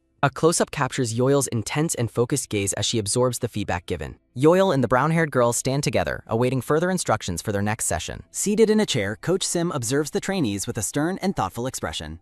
Near the vending machines, Yoel notes that Coach Sim usually trains debut members. Coach Sim critiques a previous performance while resolving not to repeat her past mistakes. Standing before the coach, Yoel wonders why the woman looks so visibly angry today. The instructor assigns specific focus areas, tasking Yoel with high notes and Dabi with pronunciation. Coach Sim mentions that the producers set a special condition for trainee Song Dabi. Exhausted after her performance, Song Dabi lets out a deep breath, relieved it is over. The brown-haired girl reacts with wide-eyed shock and a loud gasp at a sudden announcement. A soft, discouraged sounds as the coach questions Dabi's perceived preference for rapping. Touching his chin, producer Koo decides he wants to test something specific with the trainees. Coach Sim announces that trainee Song Dabi is prohibited from rapping until the next evaluation. Standing by a piano, Dabi expresses her doubt while Yo-il watches her dejected friend. Looking down, the brown-haired girl takes small comfort in the fact she wasn't eliminated. A brown-haired girl looks over her shoulder with a sharp and questioning gaze. In a large room, the two trainees stand together as someone encourages Dabi's potential. A colorful credit page lists the contributors and encourages support for the original author. Producer Koo details Dabi's technical struggles before Coach Sim begins the vocal warm-up. Rhythmic, melodic notes sound as the two trainees begin their vocal warm-up exercises. Coach Sim instructs them to face each other while Yo-il continues her vocalization. Powerful, high-pitched vocalizations sound as the girls push their voices to the absolute limit. Pausing her practice, Yo-il asks Dabi why she looks so surprised by the exercise. Dabi remains silent, looking completely drained and overwhelmed by the intensity of the training. Coach Sim asks Yo-il to comfort her friend as Yo-il wonders why she's responsible. Discussing agency strategy, a staff member suggests speeding up the selection of debut members. The short-haired woman notes that the group concept timing is critical for staying on trend. She mentions that the departure of Lee Ruha has increased the urgency for progress. The woman observes that producer Koo has been intently watching a video of Han Yoel. When she comments on the trainee's beauty, producer Koo dismisses the idea as his motivation. The laptop screen displays a bright, focused image of Han Yoil performing on stage. Producer Koo stares at the screen with a serious and deeply analytical expression on his face. Soft, rhythmic sniffling sounds as Yoil asks why Dabi is crying in the restroom again. Yoil wonders how to offer comfort or if the monthly evaluation results caused the breakdown. Looking at her friend, Yoil asks if Dabi missed the announcement of the results. Dabi tells Yoil she is officially cutting ties with her former group of friends. Dabi explains she felt like an outsider because they had secrets and treated her poorly. Looking sympathetic, Yoel acknowledges that the situation Dabi described sounds incredibly difficult to handle. A sudden thud sounds as Dabi hugs Yoel, sobbing about how nobody seems to care. Dabi continues to wail loudly while Yoel stands frozen, unsure how to handle the emotional outburst. Yoel awkwardly pats Dabi on the head, trying to provide comfort during her restroom breakdown. Once the crying subsides, Yoel asks if she is feeling better after venting her frustrations. Dabi uses Yoel's white shirt to wipe her nose, leaving her friend looking visibly disgusted. Dabi admits she initially avoided Yoel because of strange rumors she heard when she joined. The brown-haired girl explains rumors claimed Yoel used to be a delinquent before becoming a trainee. Yoel reacts with massive shock and confusion, wondering how such a baseless rumor ever started. Dabi suggests people invented stories because Yoel was quiet and had a prior strong presence. Fuming, Yoel demands to know exactly who was responsible for spreading the rumors about her. The scene shifts to Coach Sim sitting alone in the dark, looking exhausted and deeply troubled. The burgundy-haired coach worries if she was too harsh and if the trainee is okay. She regrets her cold tone, remembering how being friendly in the past led to trainees quitting. A sharp creak sounds as the door to the practice room opens, interrupting the quiet reflection. Composing herself, the coach tells Yoel they will continue the lesson and focus on her. Coach Sam notes that Yoel's voice sometimes sounds masculine while Dabi watches the critique. Standing outside the door, burgundy-haired Hyojung wonders if the vocal lesson has finally ended. Hyojung opens the door and invites Yoel to lunch, unaware that Dabi is also there. Dabi is surprised to see Hyojung, while Yoel looks happy to have her friend visit. Yoel tells Dabi to enjoy her meal, but the girl suspects she is being purposefully excluded. Dabi lets out a loud roar, declaring she refuses to eat alone in restroom stalls again. Hyojung reassures her that eating alone is fine, though she admits she never uses restrooms. Overjoyed to find common ground, Dabi eagerly asks if they can all have lunch together. At the cafeteria, Hyojung asks Dabi why she no longer wants to see her old group. Dabi explains they just dragged her along and never let her choose what to eat. Dabi gasps and looks over her shoulder as a sudden presence approaches their cafeteria table. Yuri and Minji confront Dabi, mocking her for switching sides to join Yo-il and Hyojung. Dismissing Dabi, Yuri tells Minji to ignore her and enjoy their meal, leaving Dabi fuming. Dabi complains about being teased immediately while Yo-il notes she went quiet during the confrontation. Yuri and Minji walk away together, leaving the three girls to finish lunch in silence. Determined to succeed, Yuri declares she is getting serious about practice to avoid more scolding. Minji mocks her resolve, suggesting she start by changing the idol wallpaper on her phone screen. Yuri admits she was scolded for calling seniors by informal titles but was let off once. A black-haired boy looks away with a troubled expression, seemingly lost in his own private thoughts. A yellow text message bubble shows a question regarding why someone asked about Lee Ruha. Silhouettes of staff are visible as a music video shoot continues at a large film studio. The black-haired boy recalls a memory of seeing Yo-il near Lee Ruha's place before. He stares at a registration card for Kim Sang-hyun, convinced there is a secret behind it. The boy asks a staff member when the music video filming will conclude for the day. The man checking his watch tells him it will be another 4 hours until they finish.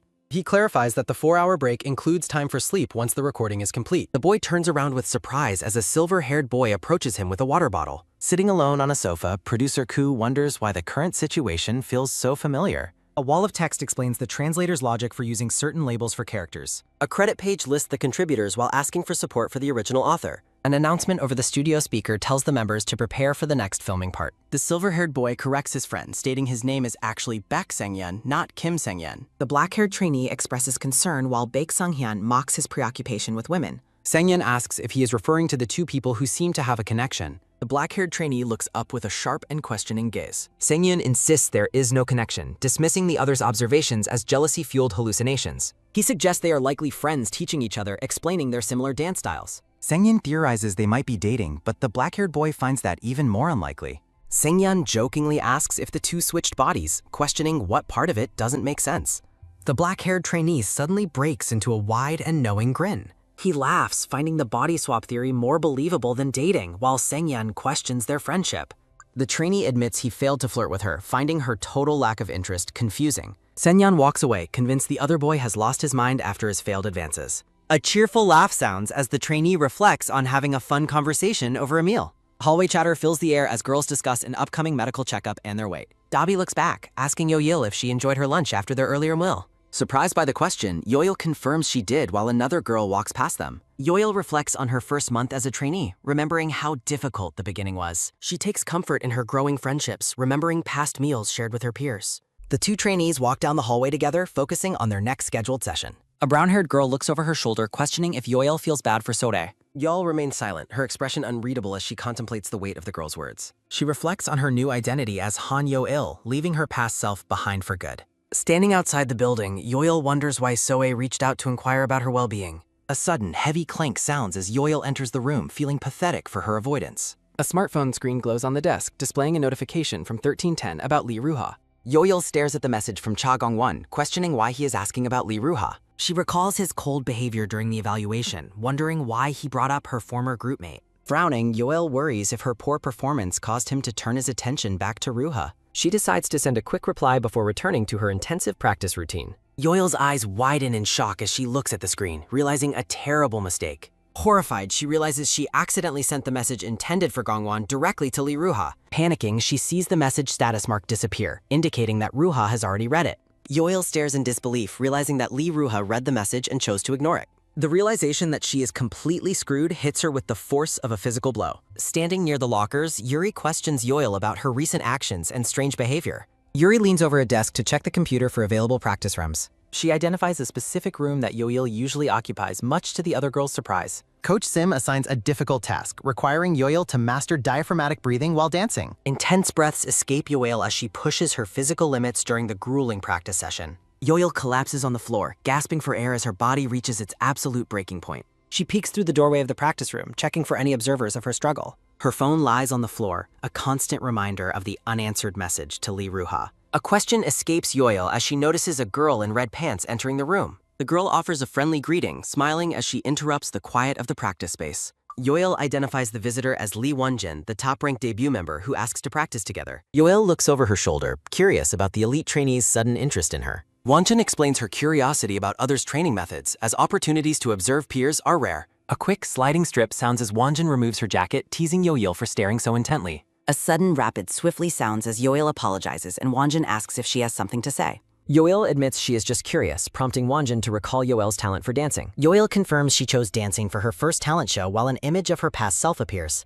Wonjin mentions observing the monthly evaluation and asks Yo-Il if she did special training. She admits she missed Yo-Il's live performance because they were on different evaluation teams. Wonjin suggests they practice dancing together, surprising Yo-Il as she prepares to start. Wonjin offers to handle the rhythm, her red-trousered leg moving in sync with Yo-Il's. The two girls begin a synchronized dance routine, moving with intense focus and athleticism. While practicing, Wonjin notes Yo-Il's impressive core skills, finding them unusual for a beginner. Wonjin praises her stamina, though Yo-Il admits singing while dancing would leave her breathless. Wonjin agrees, explaining that controlling rhythm and dynamics while singing is difficult for talented dancers. Yo-Il notes the physical strain on core muscles during the demanding routine, receiving Wonjin's confirmation. Enjoying the synergy, Yo-Il feels they have similar tastes as they continue their intense practice. A sudden quick squish sounds as a limb makes unexpected contact during their close movements. Amidst the dancing, Yo-Il lets out a bright laugh while Wonjin maintains her focused pace. A sharp, pained yell sounds as an accidental collision occurs, stopping the momentum of practice. Yo-Il apologizes for the mishap, but Wonjin dismisses it as a simple accident between friends. Wonjin suggests separate practice if Yo-Il feels bad, but Yo-Il insists they are both witten. A sudden, loud slap sounds as Wonjin strikes Yo-Il's rear, catching her completely off guard.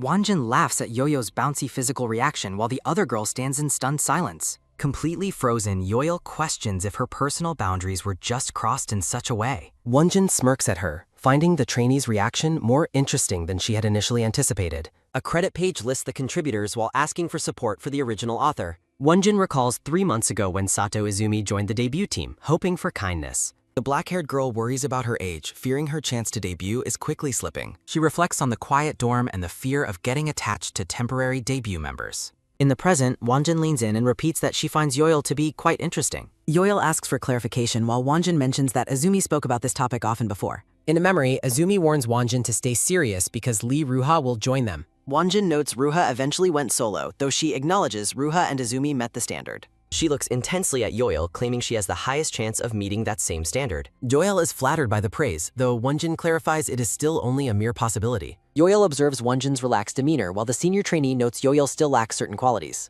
Wonjin explains the debut team needs rivalry, and Yoil is currently one step away from competing. She encourages Yoil to improve quickly, stating she has high expectations for the girl's future. Wonjin whispers a final challenge, telling Yoil to ensure she doesn't become a boring trainee. The next day, Coach Sim scolds Hyojung while Yoil worries about the lack of response. Yoil senses something is wrong with the silence as Sim tells her to relax her jaw. While considering another message, Yoil is called for her turn to sing the main chorus.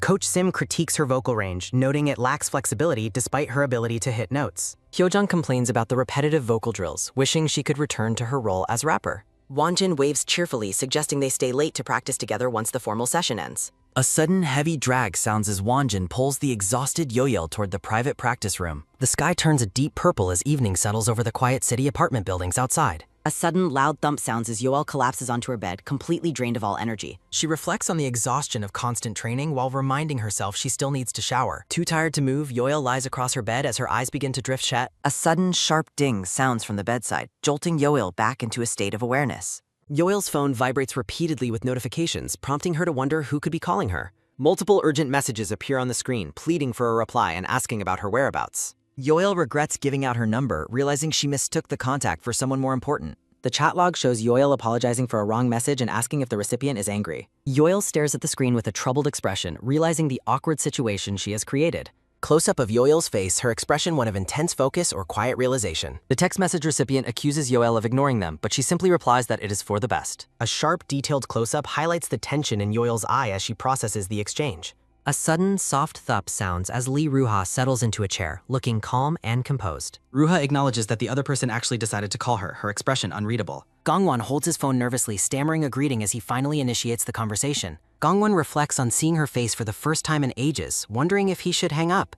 Gongwon asks if she is working, and Ruha explains she is on break after finishing a photo shoot. A quick sliding slide sounds as Ruha reveals her outfit, prompting Gongwon to worry about potential leaks. Gongwon compliments the outfit despite his internal desire to end the awkward phone call immediately. Narrated thoughts praise Yoil's resilience, while Gongwon asks Ruha to keep him updated on her life. Gongwon contemplates the strange reality of his dual identity while questioning his desire for updates. Ruha explains her interest in monitoring Yoil as a former mentor and rival for upcoming evaluations. She asserts that if Yoil is Gongwon's dream, she must produce results worthy of that status. Gongwon determines to teach Yoil an unforgettable lesson to ensure she meets the expectations set for her. Ruha asks for clarification on Gongwon's mumbled words about letting Yoil stand on her own feet. A sudden, loud ring sounds from the phone as Gongwon tries to settle in for necessary sleep.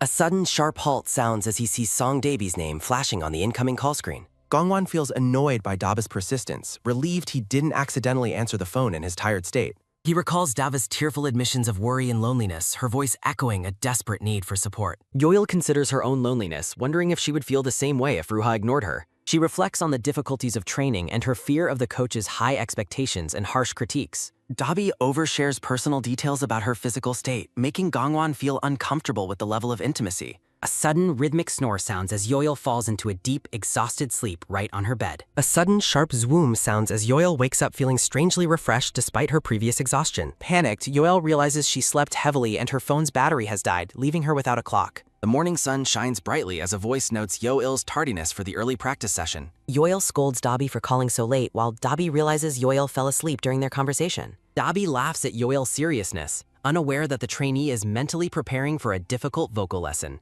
Dabi jokes that talking to Yoil feels like speaking to a father or a stern uncle. Yoil worries about her masculine tone just as Coach Sim enters the room with a creak. A sudden rapid whoosh sounds as a hand reaches out toward Yoil with surprising speed and intent. A sharp, pained kiak sounds as Coach Sim pulls Yoil's ear, forcing a high-pitched reaction from her.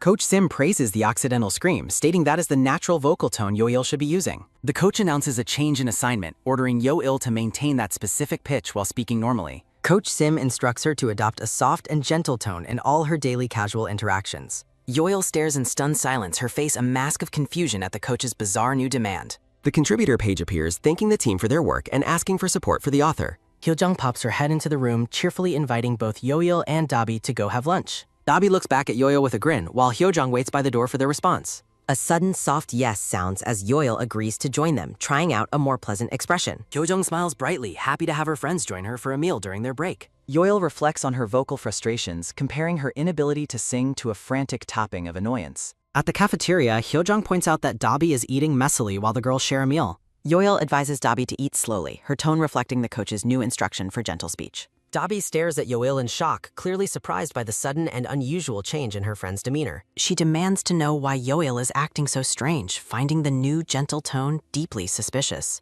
Dabi explains that Yoil being suddenly nice feels like her father acting kind, which creates immense pressure. Yoil realizes she slipped up while Hyojung asks what they have been talking about all this time. Coach Sim explains the technical range of Yoil's voice, noting that a higher pitch is more sustainable. Coach Sim explains that Yoil tenses her throat when hitting high notes, advising her to raise her speaking tone and stay gentle, to which Yoil notes her ears shouldn't be pulled so hard. Coach Sim stares forward with an intense, piercing, red-eyed expression as the atmosphere grows heavy. The trainees sit before Coach Sim as she stands silently by the keyboard in the studio. A sudden, nervous gulp sounds as Coach Sim looks downward with a single bead of sweat. An intense, silent stare sounds as Coach Sim looks troubled while trying to formulate a response. Hyojung quickly apologizes, clarifying she was only joking about the coach's unusual methods. Yoil tells Hyojung not to worry while Coach Sim stammers a faint, embarrassed denial. Dabi finds the idea of Yoil's sounding like an old man to be an exaggeration. Narrated thoughts explain that Yoil's naturally masculine speech made acting cute for evaluations a difficult task. Dabi praises Hyojung's sweet voice, joking that she would date her if she were a guy. Dabi explains the importance of soft facial expressions to match the gentle vocal tone Coach Sim expects. Hyojung agrees, reminding Yoil of how beautiful she looked during her previous signature evaluation pose. Yoil reflects on the difficulty of maintaining a seductive persona in her mundane daily trainee life. Hyojung attributes Yoyo's lack of vanity to her natural beauty while eating a colorful marshmallow snack. A sudden quick handover sounds as Hyojung offers a sweet treat, which Yoil promptly rejects. A sudden forceful shove sounds as Hyojung stuffs the marshmallow into Yoil's mouth despite her protests. Yoil is pleasantly surprised by the taste while staring at the bag of marshmallow treats. Hyojung teases Yoil for reverting to her masculine way of speaking, much to the trainee's annoyance. Lee Ruha coldly reminds Gangwon that his dream must produce results worthy of his rivalry. Yoil clutches her chest in distress, vowing to remain patient through the physical and mental strain. An announcement signals the start of the news opinion presentation, declaring that Yoil must go first. Yoil stands nervously before her peers, reading an article about separating individual effort from environmental factors. A girl with black hair and glasses presents her opinion on how society shapes personal choices. A voice notes the need for smooth movement during the transition to the next practice phase. Hojin worries that Yoyo looks intense today, but appears to be physically falling apart. Surrounded by blooming white flowers, Yoil insists she is fine and promises to continue her best efforts. Hojin and a black-haired woman stare at Yoil in stunned, awkward silence after her sudden feminine outburst. While in the restroom, Yoil overhears others gossiping about her awkward attempt at acting more feminine. Wonjin asks if Yoel plans to stay late for extra practice. Yoil confirms her plan to stay late, earning praise from Wonjin for her undeniable toughness and dedication. Wonjin announces a special session of non-stop freestyle dancing, causing Yoil to cry out in total shock. A sudden, light whoosh sounds as Yoil wakes up, prompted by Wonjin's concern about her fainting. Wonjin explains Yoil was unconscious for some time, while Yoil blames Song Dabi for her exhaustion. A sudden, startled flinch sounds as Wonjin laughs at Yoyo's unusual behavior and lack of composure. Yoil decides to step outside for some fresh air to clear her head after the grueling practice. A sudden, heavy thud sounds as someone's sneakers make contact with the hard studio floor. An instructor calls for a 15-minute break, reminding the debut team to stay focused on their goal. The instructor scolds Gangwon for tripping over his own dance moves despite the nearing debut. Gangwon grumbles about the unfair workload before being ordered to go wash his face and regain focus. A sudden, cold whoosh sound sweeps over the rooftop garden as night settles over the training facility. Leaning on the rooftop railing, Yoil struggles with the unnatural feeling of forced femininity and high expectations. She recalls a previous moment of charm, though she now feels unbearable shame when thinking about it. Yoil wonders if her current physical discomfort is a side effect of some unknown medication or stress. She remembers using a mysterious perfume to appear more natural, wondering if she should use more of it. A sudden rhythmic shake sounds as Yoil dismisses her own embarrassing thoughts with a troubled face. Yoil stares blankly into the distance, her mind clouded by confusion and the pressure of the debut. Close-up of a chin and neck as a voice mentions a 24-hour time limit for something. A blue-haired woman explains that the perfume's magical effects wear off after exactly 24 hours. Yoil notices her body temperature rising significantly as the cool night air does little to help. Panic sets in as Yoil realizes she has lost track of time and must return immediately. Yoil's eyes widen as she sweats, the night air failing to cool her rising temperature. She panics at the thought of the perfume wearing off, wondering what to do if she bumps into someone. Wonjin notes that Yoil is taking too long and wonders if the practice room is nearly closed. She recalls Yoel leaving to get some fresh air and questions if she might be on the rooftop.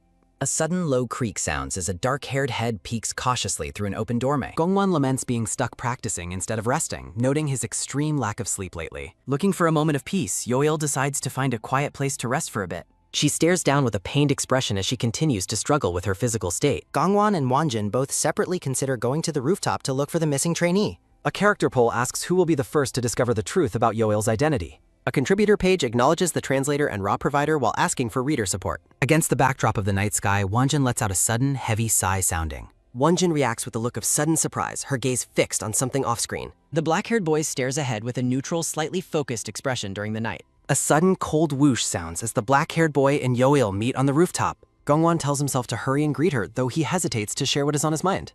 Yoil clutches her chest, her expression growing increasingly pained as she notes that something feels off. She worries about her body returning to normal, noting that Manager Han never mentioned these physical signs. Yoil resents Gongwon showing up while he awkwardly notes it has been a while since they met. Gongwon praises her hard work and asks if the other trainees are still staying late as well. She realizes it would be a disaster to revert back to her normal body in front of him. Trying to hide her distress, Yoil offers a forced smile and apologizes for being in a hurry. The boy's eyes widen in disbelief as he reacts to Yoil's unusual facial expression. Gongwon is shocked by her expression, comparing it to her evaluation while wondering why she looks so uncomfortable. He notes that he has things to ask her and fears he may never see her again. Yoil grows desperate to leave, cursing her bad luck as she realizes she only has minutes left. Gongwon tries to calm down and talk about a friend, then asks if she is feeling unwell. Yoil screams for him to back off as he reacts with a look of total confusion. A title card features the story's name in bold, colorful letters against a starry night. The black-haired boy stands in a brightly lit hallway, his mind wandering far away. Gongwon wonders why he is in the female trainees area, questioning if his presence there is wrong.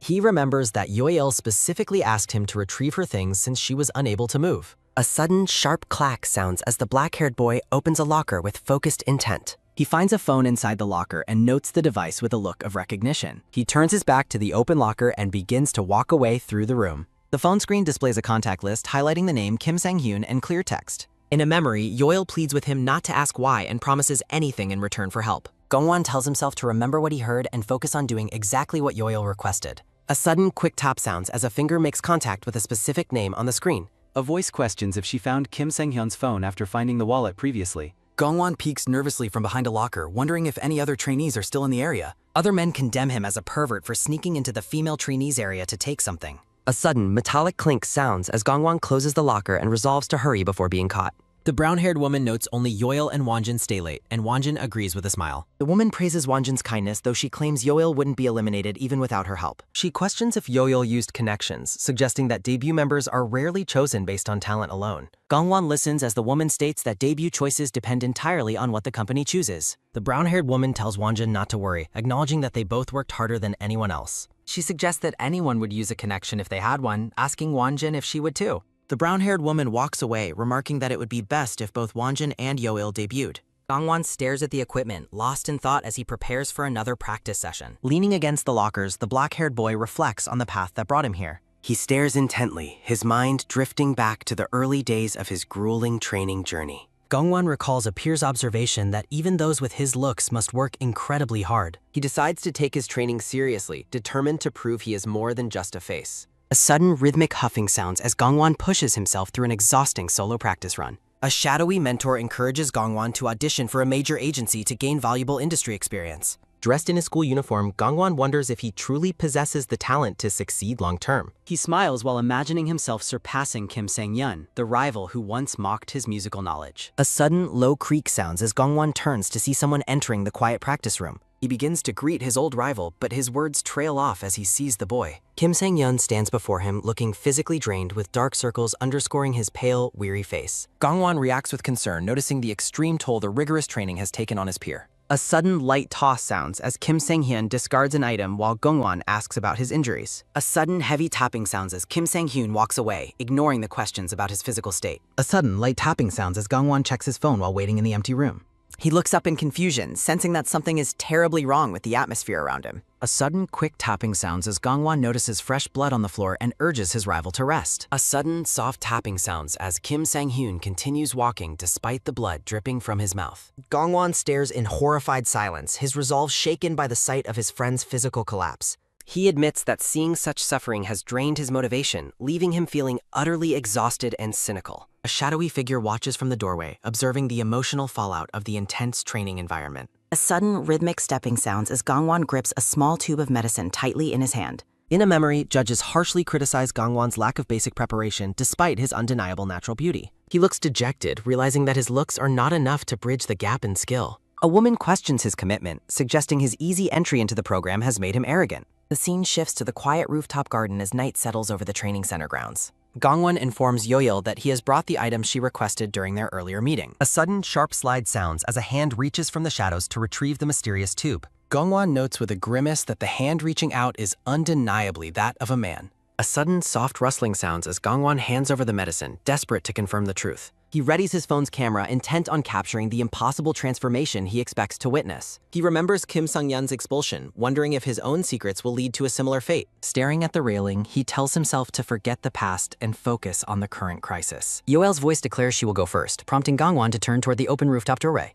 A sudden, cold whoosh sounds as a long-haired figure lunges forward, startling the unsuspecting black-haired boy. A contributor page acknowledges the dedicated translation team and asks readers to support the original author. Yoil, now in her female form, stands beside a man as she navigates the facility. A sudden, sharp whoosh sounds as a fist is clenched in a moment of intense, suppressed rage.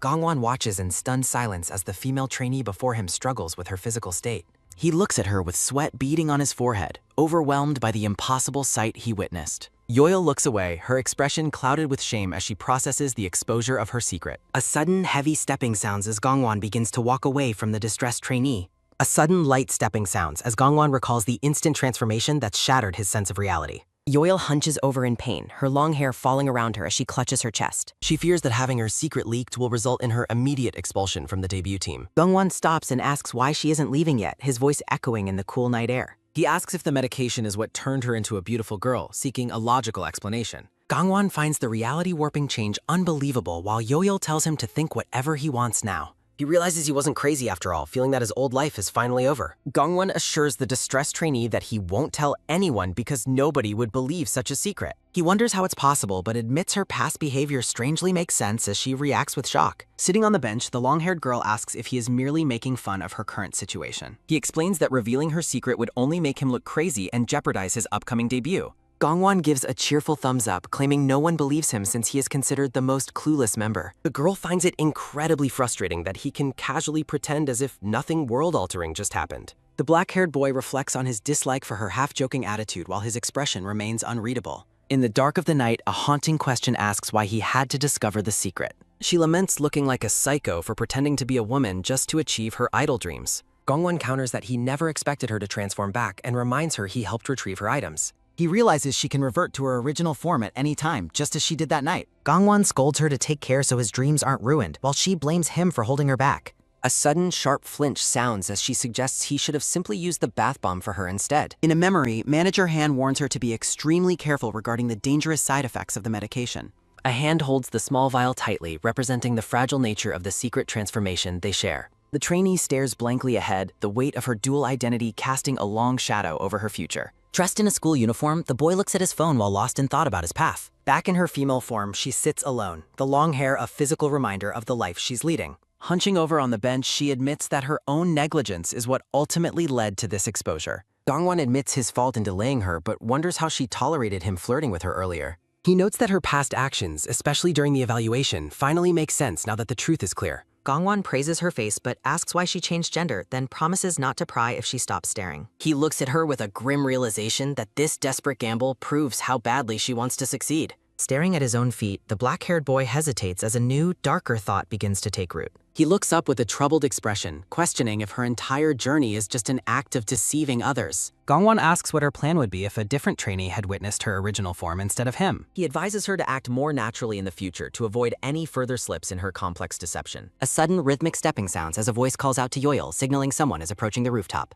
Wonjin appears, noting the practice room is closing and returning the phone Yoil had left behind earlier. A sudden quick dash sounds as Gangwon flees, promising to keep her secret safe as he disappears. Gangwon's voice echoes a final warning, telling her never to bring her own personal phone to the company again. Wonjin waves and approaches the girl, asking what she is doing out on the rooftop so late at night. The night sky glimmers as they discuss the missed bus and the danger of walking back to the dorms. Wanjin ends her special lesson, remarking that relying only on physical strength is far too risky for their debut. With a small smile, Wanjin notes that being alone together might not look good in the eyes of others. She looks at her friend with firm determination, insisting that Yoil absolutely must make it into the debut team. Thoughts of practicing together until dawn without any worries fill the quiet, star-filled night air between the two friends. Wanjin laughs while imagining sharing secrets before bed or visiting an arcade together over the weekend. Sensing a shift in the atmosphere, Wanjin asks what is wrong, while Yoil quickly dismisses her concerns. The girl looks down at her shoes and quietly hopes that their friendship and dreams can remain intact. Yoil expresses a deep, sincere desire to continue practicing alongside everyone despite the heavy secrets she carries. A sudden, heavy stepping sounds as Gangwon walks away alone, the weight of the secret pressing on him. He recalls a mentor's harsh words about how his beautiful face would be better suited for someone with skill. He remembers Kim Sang-yeon training until he bled, a stark contrast to his own perceived lack of effort. Gangwon admits to himself that in the past he didn't care at all whether he actually became an idol. Looking back on those days, he realizes that the intense environment and his own attitude made him feel off. He wonders if his unease stems from Yoel's identity as his old rival or the loss of his ideal woman. Gangwon reflects on the fact that he has finally debuted, a major shift from his previous aimless training days. At the Pairing Entertainment Building, a member scolds Gangwon for being late as he questions his 15-minute delay. The black-haired boy denies slacking off as his teammate accuses him of wasting time before returning to practice. Gangwon smirks, claiming that everyone is already fully aware of the true nature of his rival's personality. A teammate warns Gangwon not to slow them down before mockingly offering a punch to wake him up. Gangwon agrees to the challenge with a blank stare, leaving his teammate visibly confused by the sudden compliance. A sudden, heavy thump sounds as a knee is driven into the black-haired boy's stomach with surprising force. Gasping for air, Gangwon demands to know why he was hit, only for the teammate to remind him he asked him. The next day, Yoil meets with manager Han, who listens calmly as the trainee confesses everything that has happened. Yoil feels the weight of the situation while the manager expresses relief that Gangwon is already part of the company. Manager Han questions if Gangwon knows the company provided the medication, and Yoil confirms she hasn't mentioned it. Deciding to wait, the manager notes that even if Gangwon spoke out, he would be powerless to change anything. Manager Han admits her decision to allow the perfume was reckless and plans to report the situation to the CEO. Standing by her desk, the manager asks Yoil what her next move will be following this massive secret exposure. Yoil watches the manager intently, feeling that she can finally understand the hidden intentions behind the woman's previous actions. A moment of quiet reflection occurs as the mysterious vial of medication sits prominently on the manager's office desk. Manager Han warns that this is a final chance and tells Yoil to prepare for when this matter inevitably resurfaces. Yoil bows her head in shame, offering a quiet, sincere apology for the trouble her actions have caused everyone. The manager sternly tells her to stop moping and questions if the perfume's side effects are still causing her distress. Asserting that everything depends on Yoil's actions, the manager asks if she knows what the desired outcome should be. Yoil promises to perform to her absolute best ability, prompting the manager to dismiss her to go and practice. After the trainee leaves, Manager Han stands alone by the window, contemplating the high stakes of their shared deception. The manager remains lost in deep thought, the heavy burden of managing such a volatile secret clearly weighing on her. Yoil looks at her phone, resolving to only carry her own device since no one needs to contact her alias. Staring at her closet, the girl wonders why she owns such a large collection of incredibly tacky gray tracksuits. She recalls preparing the outfits as a backup plan to easily assume her male identity whenever the situation required. Looking at her current form, she realizes she maintained those clothes as a lingering attachment to her former life. A sudden sharp clench sounds as a fist is tightened in a moment of renewed focus and inner resolve. An announcement reminds the trainees of the medical checkup, prompting complaints about hunger from those waiting for the event. Yoil stands in her new training gear, her long hair and feminine features a stark contrast to her past self. A teammate looks suspicious, but Yoil casually blames the rising heat for her sudden change in hairstyle and clothing. Under the clear sky, Yoil declares her firm intention to never return to her former identity despite any personal discomfort. She remembers her old mindset of only acting like a woman for work, realizing how much her perspective has shifted. She admits that half-hearted efforts led to her exposure and vows to fully commit to her current female identity. Staring at the rack of clothes, she acknowledges that merely accepting her new body is not enough to find success. A sudden soft flinch sounds as the vocal teacher praises Yoel's natural high notes and significantly improved singing pitch. The teacher is surprised by the trainee's seriousness while Dabi asks if the kind version of Yoel is gone. Yoel asks with a cheerful smile if her new way of speaking is disliked, leaving her teammate completely stunned. Dabi finds the sudden change in character scary, even though she knows her friend is actually a very kind person. Yoel maintains an awkward smile, trying to navigate the social fallout of her sudden and intense commitment to her role. She notices that her minor style change has triggered a wave of mixed and intense reactions from her fellow trainees. She reflects on the manager's advice to tie her hair and use subtle lip balm to enhance her feminine beauty. Looking down at her legs, the girl worries that her new practice shorts are far too short for her comfort. She views the upcoming training session in the crowded, humid gym as the ultimate test of her newfound resolve. A dark-haired trainee asks if everyone is dressed up for the checkup, startling Yoil out of her deep internal monologue. The girl explains that light clothing helps with the strict weigh-ins while Yoil struggles to maintain natural eye contact. She points out that even Izumi removed her hair tie to avoid adding any unnecessary weight to the final results. The blonde-haired girl looks back over her shoulder, her expression unreadable as she joins the group for the checkup. A sudden, quick glance sounds as Yoil realizes that her history with Lee Ruha makes normal conversation feel incredibly difficult. The black-haired girl watches her teammates with a mix of curiosity and concern as the tension in the room grows. Dabi nervously admits she has been eating too much lately, and Yo-Yo laughs to help ease the tension between them. They discuss the long bathroom lines and the desperate measures everyone is taking to ensure the best possible weight results. Yoil realizes why everyone chose such thin clothing and finds the perfect timing of the event both lucky and stressful. Yoil asks Dabi if her heavy gym uniform is too hot and adding unnecessary weight. Dabi compares her uniform to Yoil's old tracksuits, but Yoil claims she has graduated. A bespectacled staff member calls trainees forward for their mandatory Monday morning medical checkup. The staff member calls Han Yoil next, noting the importance of these initial monthly measurements. Standing on the scale, Yo-Yo realizes this is her first time following strict routine controls. The staff reports Yoil's height and weight, concluding that her body fat percentage is manageable. Yoil is bewildered when the staff mentions excessive fat specifically located around her torso area. The staff clarifies that Yoil simply possesses significant volume in her upper body region. With an awkward smile, Yoil confirms she must prioritize core strength to carry her weight. Dabi receives her results, lamenting the difficulty of losing weight in her legs despite hydration. Dabi vows to show off her legs in summer shorts while remembering a painful memory. In a flashback, a thin trainee mocks Dabi's legs for being twice the size of hers. Dabi fumes in the past while another girl defends her by calling the mocker too thin.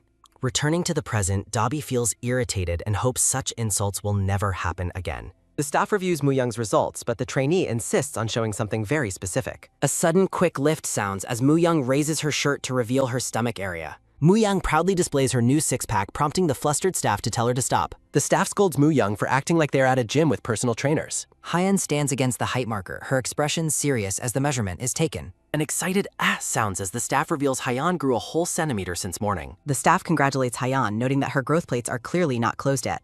Small figures float behind Hyeon as she claims her 3-minute stretching routine actually works. Hyeon offers to help Manao stretch, but her teammate politely declines the offer. The measurement screen displays Soryeon's impressive stats, showing she maintains a very low body fat. The staff praises Sirion for her high standards, and the trainee calmly accepts the compliment. After the checkup ends, Dabi expresses relief that she wasn't forced to cut down rice. The group discusses their hunger after skipping breakfast while Yoil remains lost in thought. Yoil spots Soe sitting alone with a staff member, sensing a very heavy atmosphere. Watching from afar, Yoil wonders if Soe was scolded or is unhappy with her results. Yuri thinks about how beautiful Yoil looks today in her new training gear and hairstyle. Eating breakfast, Yuri admits she is still not used to Yoil's sudden shift from ordinary clothes. At 9:30 in the evening, a sign reminds the lingering trainees to go home. Yoil thinks about leaving sneakily now that late-night practice sessions have concluded for the day. A sudden, sharp clack sounds as Yoil shuts her locker before heading out alone. Outside at night, a girl asks Soe why she isn't boarding the departing company bus. Soe explains she wants to enjoy the night breeze, prompting more questions about her mood. The girl tells Soe she will see her tomorrow as the dark night sky looms overhead. Soe walks past the large trees outside the building, her expression appearing tired and distant. A sudden, weary sigh sounds as Soe pauses for a moment in the cool night air. Earlier that day, the staff asked Soe if anything was troubling her during the consultation. Soe denied having any issues, but the staff remained suspicious of her lack of emotional output. The staff reflects on Soe's commitment, noting that she follows instructions but seems internally blocked. A small note suggests Soe might only be a trainee to stay close to her idol someday. A sudden soft foosh sounds as Soe dozes off while sitting under the wooden gazebo. A sudden quick jolt sounds as Soe wakes up, her hair slightly messy from her nap. Realizing she fell asleep, Soe checks her surroundings and wonders about the current time. She looks toward the street just in time to see a blue bus driving away. A sudden, faint whip sounds as Soe stands inside a moving bus, holding onto a strap. Soe decides to text her mother about being late, but something nearby catches her attention. She spots a girl wearing a black mask and hat, leading to a moment of shock. A sudden long stare sounds as Soe looks on in shock at the girl in the mask. Yoil lowers her mask to offer a quiet greeting, her face flushed from the unexpected encounter. A comedic interlude highlights the contrast between the fit trainees and the relaxed habits of the readers. Credits appear for the translation team, signaling a brief pause in the unfolding high-stakes idol drama. Sitting on the bus, Yoil keeps her mask lowered while offering a shy and blushing hello. On the crowded bus, Soe admits she hasn't seen Yoel outside of work and notes her new style. A sudden, soft rustle sounds as Soe insists Yoel take her seat, leaving her teammate completely stunned. A sudden, heavy thud sounds as Soe grabs the handrail, looming close despite Yoel's frantic protest. Soe worries that standing will draw more attention, while Yoel feels overwhelmed by her sudden, intense proximity. Standing in front of Yoel, Soe creates a protective barrier against the other commuters on the bus. Yoel reflects on her failed plan to avoid her teammates, lamenting that she specifically ran into Soe. Soe asks her teammate if it has already been a full month since she joined the trainee program. The black-haired girl marvels at how quickly time passes, praising Yoel for her impressive and rapid improvement. Looking down at her shoes, Yoel admits she feels lacking compared to others and might be struggling. Soe questions why she feels that way, reminding Yoel of the hard work she displayed during evaluations. Yoel hesitates to explain, mentioning that her current feelings are personal and difficult to talk about openly. With a gentle and slightly forced smile, she admits she is unsure of her place as a trainee. She explains that her motivation for joining the program feels vague and unclear compared to the other girls. Recalling the group, Yoel feels as though she is losing her way despite only being there for a year. Staring intently, she confesses that she doesn't have a clear or specific answer for her lingering doubts. A blurry memory of the trainees practicing together surfaces. A distant, pale image of a girl looking down highlights the heavy melancholy surrounding Yoel's current thoughts. Another faded vision appears, reflecting the hazy and uncertain nature of her original reasons for becoming an idol. Soe smiles warmly, telling her teammate it feels as if they have known each other for a long time. The black-haired girl looks directly at her teammate, concluding that Yoel is simply experiencing a typical slump. She offers comfort, reassuring Yoel that everyone goes through difficult and uncertain phases during their training journey. Soe suggests that a reason to succeed doesn't need to be something incredibly large or profound to matter. She explains that starting without a clear reason is fine, as passion often develops along the way. The girl advises her teammate to stop being so hung up on finding a deep meaning for everything. She tells Yoel to focus on her normal routine, promising that things will begin to feel better soon. Yoel smiles in agreement, feeling relieved that she was able to offer some advice in her own way. Looking at her teammate, Soe comments on how bold Yoel is, wondering how her mother would react. A sudden, sharp creak sounds as a door opens, followed by a soft plop as a hat falls. Staring into the mirror, Yoel looks at her revealing outfit and wonders if she has gone too far.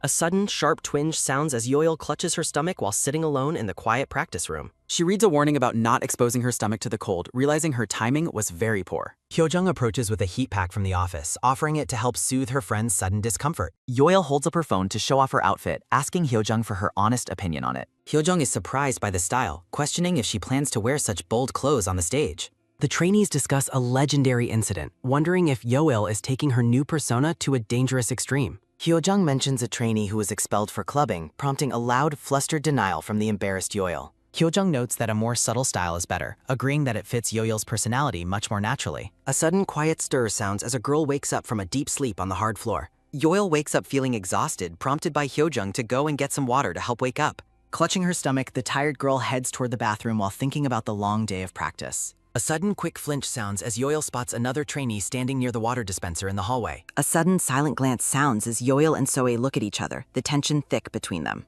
A sudden soft trickle sounds as Soe points out the drool on Yoel's face, leaving the girl mortified. The two girls stand in an awkward silence, the social aftermath of their bus conversation lingering in the air. Yoel shuts her eyes tight as a sudden, sharp clench sounds during her internal struggle. Yoel worries that her words yesterday didn't help, while her teammate dismisses the concern. A thought bubble appears over the quiet hallway, asking if someone wants to exercise together. Yoel suggests a light jog to clear her head, explaining that running stops the internal noise. Soe looks down with a somber expression, admitting she is not feeling well enough to join.